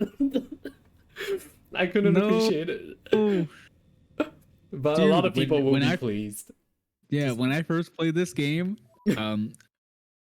with the knowledge of having playing Xenoblade Chronicles 1 like some years ago, I was like just mind blasted because I'm not gonna say it because I for the people who haven't played Xenoblade Chronicles 1, it's just like what the crap, dude. Yeah. Uh, wait, Corbin? Oh no, yeah. Wait a minute. I will Okay. do my best to prove my worth. Did you get definitive edition? I got definitive edition. Yeah. Have you played it? I played it a bit, but I haven't really progressed much in it. I've been procrastinating a lot. That's fair. XC1 sucks. I don't blame you. I'm just a serial game procrastinator, honestly. I haven't finished any game that I bought since, I don't know, like Pokemon Sword and Shield or something. Which is That's a while fair. ago. Too many games to speedrun, not enough games to actually sit down and play casually. Yeah, just speedrunning is just, ever since I picked up speedrunning, it's just been consuming pretty much all my time when it comes to gaming. Yeah. All right. So, this is the Paradise Elysium, or so we thought it was a paradise. Rex and the gang are kind of shell-shocked to see that Elysium isn't quite exactly the nice greenery scenery they were imagining it to be, and it's more just like another wasteland like Mardane. So they plan to investigate this church that's all the way in the distance, that's ringing a bell, to see what's going on. Yeah, we have Corvin, the Giga Chat here, because he's gonna be carrying us for these next series of fights. Yeah. So it's very important that we do have Corvin in the lead here, and that we have Rock out of our party. Because if you have Rock in your party going into these next fights, you're gonna be kind of screwed. Because for whatever reason, if you have Rock in your party, your whole blade composition on Rex gets thrown out of whack, and that's not good at all. Because you could potentially mess yourself out of being able to continue these fights in the speedrun if Corvin gets disengaged from you, because then Corvin's not going to be in your arsenal. It's going to be on Morag, I believe. Or unless that's... no, that might I be have wrong. no idea. That might only apply if Morag was still engaged on Brigid, and you just forgot to do that or going into these fights. But yeah, Corvin's gonna be able to clear these next few fights very easily. And essentially they are fights with apparitions of our party members. And it turns out that the architect wants to test us or something. I kind of forgot what exactly he was doing. He was testing us and revealing like the deepest thoughts of everyone in the party. Something like that. And yeah, Pyro and Mythora get disengaged in this fight, so that's one of the main reasons we want Corvin. Also, Corvin is just broken and makes these fights a lot faster, which is another reason that it's important to be using him. Yeah, these fights are fairly simple. Just auto attack one and then do a full combo, use 2 arts, and then use a tier 1 special with Corvin, and that should kill most of the time. Yep. Nia is pretty simple. Morag is a bit tankier though. So sometimes you might not kill Morag. Hopefully we do though. Morag also tends to block your hits a lot, which can be annoying. Yeah, Morag's definitely the one to worry about most out of these fights. Yeah, we say worry, it's not that she's dangerous or anything, it's just that worry about losing your time here. Yeah. Especially in chapter 10, where every second is precious.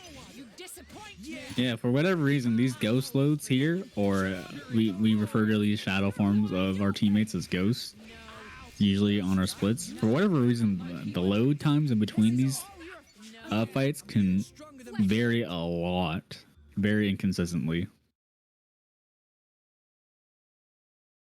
Yeah, just load times in general can vary a lot, but these fights in particular are some of the Very worst. noticeable. Load's just another RNG factor in this game when it comes to running. Yeah. Like, actually. This will be a walk in the park. Didn't work! And so the final part of this ghost fight is against both Zeke and Tora together. Like, I guess they're not important to warrant their own single fight, but we just use one attack on Zeke, one attack on Tora, and then Nice fight. tier 1 gets them both down. Since they retain the levels they were at previously, and since we never level up Zeke or Tora, it doesn't really it makes them a lot less tanky than where they would be. If you don't get Tora though, he will use Rigid Shield, and that wastes a lot of time because it blocks all of your upcoming attacks and makes you deflect. So you just lose like a bunch of time there. But yeah, now that we're done with the ghost, we can finally go and face the final boss. No points if you know who that is. Yeah, we meet up with the architect and have a little chat with him, and then after that we go to stop Malice from destroying everything. Just because he's Malice. Alright. Oops. We want this guy. I will do my best to prove my worth. We want you. I will do and my then best to disengage, prove my worth. and then we get I Joe am Mark at and your Wolfric. service. It sounds fun. Alright, so this next fight is a two-phase fight. The first phase is pretty simple. You want to use either one of two things. You want to use... Firstly, it's going to be a Mega Explosion fight. As like many of the other fights, you can do it two ways. The first way is to get 4 potions, and then get a break and Mega Explosion. The second way, which I recently... I don't know if other people were doing it before, but I found it out recently, and it's actually pretty consistent, is that you don't need a break if you use Pneuma on the second combo. So if you go Pneuma tier 2 into quadraaceps tier 4, you can actually do it with 5 to 6 potions. And you're going to be collecting as many potions as you can anyway, and you have to wait for Pneuma to go up. So usually you do have that. So hopefully that answers Leon's question as to why I didn't go for a break in one of our in the practice fight that we did before this run. Ah,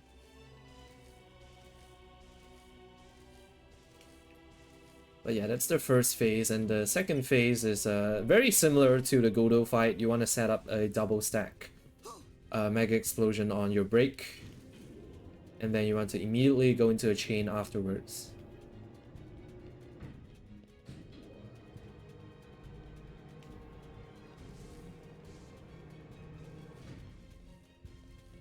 And the second phase of the Ion is the one of the only fights in this game where it is absolutely required that you get a break. Otherwise, you're gonna lose a whole bunch of time and you're probably gonna die. But Yeah, but thankfully, luckily- our chances of getting a break is not too low. Although sometimes we get unlucky, we will die. And there's 2 opportunities to get a break at least, so that makes it a little bit more generous. Yeah, but here we go. First phase, not the difficult one. I'm counting on you. well, none of them are difficult, but second phase is just get lucky. Yeah. Yeah, the much fairer phase of Ion. But yeah, start off with a tier 1 user to just pick up some potions from across the fight, and yeah, build up your party meter as well.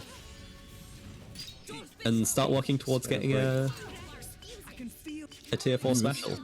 Pretty lucky break there. Strong start. Okay, watch this. Now we got Ooh. Pneuma. And yeah, this phase is very much over now. Easy. We might.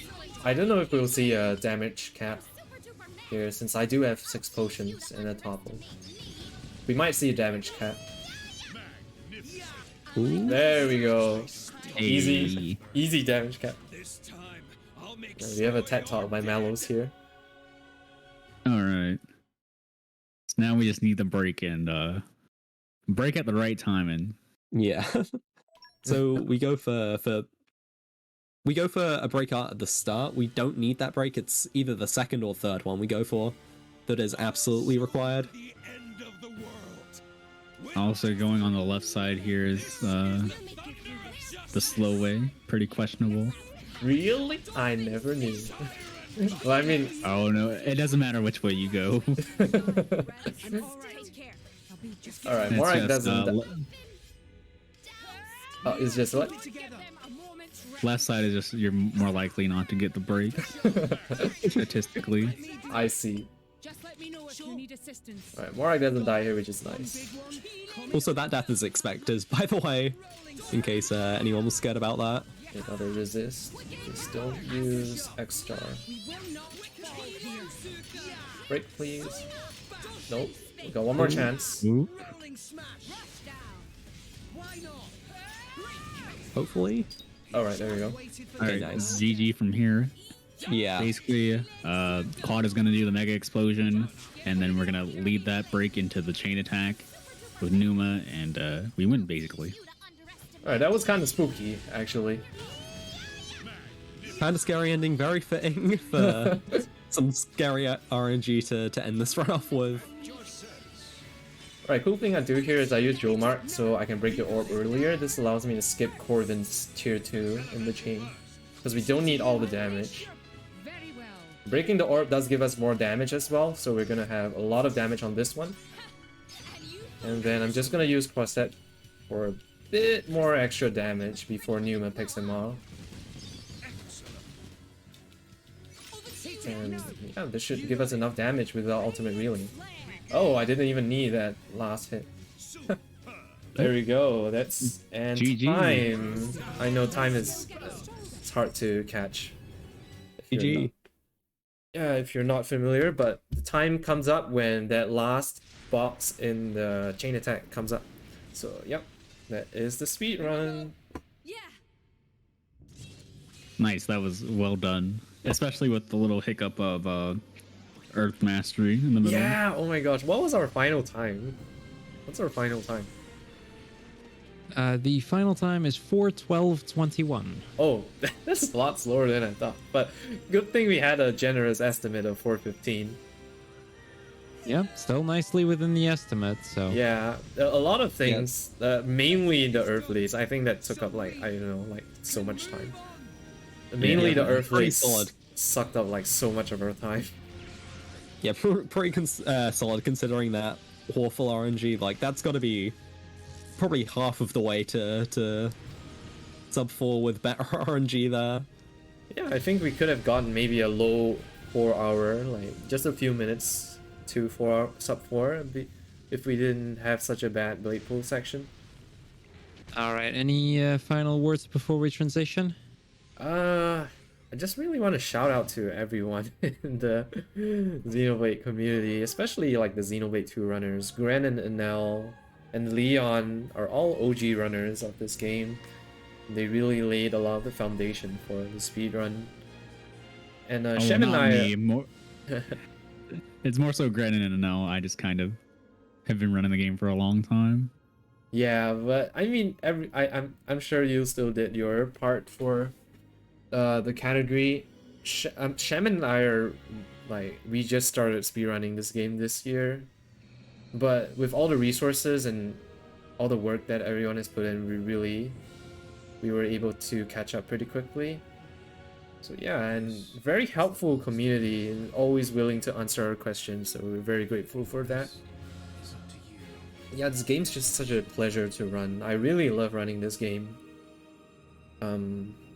Even though the RNG can be kind of dumb at times, but I really enjoy running this game. I'm very happy to show it off here today. I want to thank Leon and Shem for commentating with me. I think we had It's a been a very good pleasure. time. Yeah, I had a very good time just memeing around this run. Lots of meme-worthy moments. And anyone, Yep. any shoutouts y'all want to give? No, I'm glad you had me on to commentate for Xenoblade 2 run, because I could, never get enough of Xenoblade 2. Of course. Want to say just shout outs to the XC2 community for not only just being the best speedrunners, but just speedrunning the best game in the Xenoblade Chronicles series. True. I definitely second that. Yeah, and that's all for me. All right, then with that, I would like to move on to the next game. Thank you all for a run. Be sure to go and follow both the runners and the commentators, Quadraceps, Lightning Leon, and Shemcat. In just a moment, we are going to go into the name slips me right now. But we're gonna have a fantastic run from Green Snowdog as a filler for our setup block that we had scheduled today. That'll also be it for me for today. Hope you guys all had fun, and we will be back shortly after the break.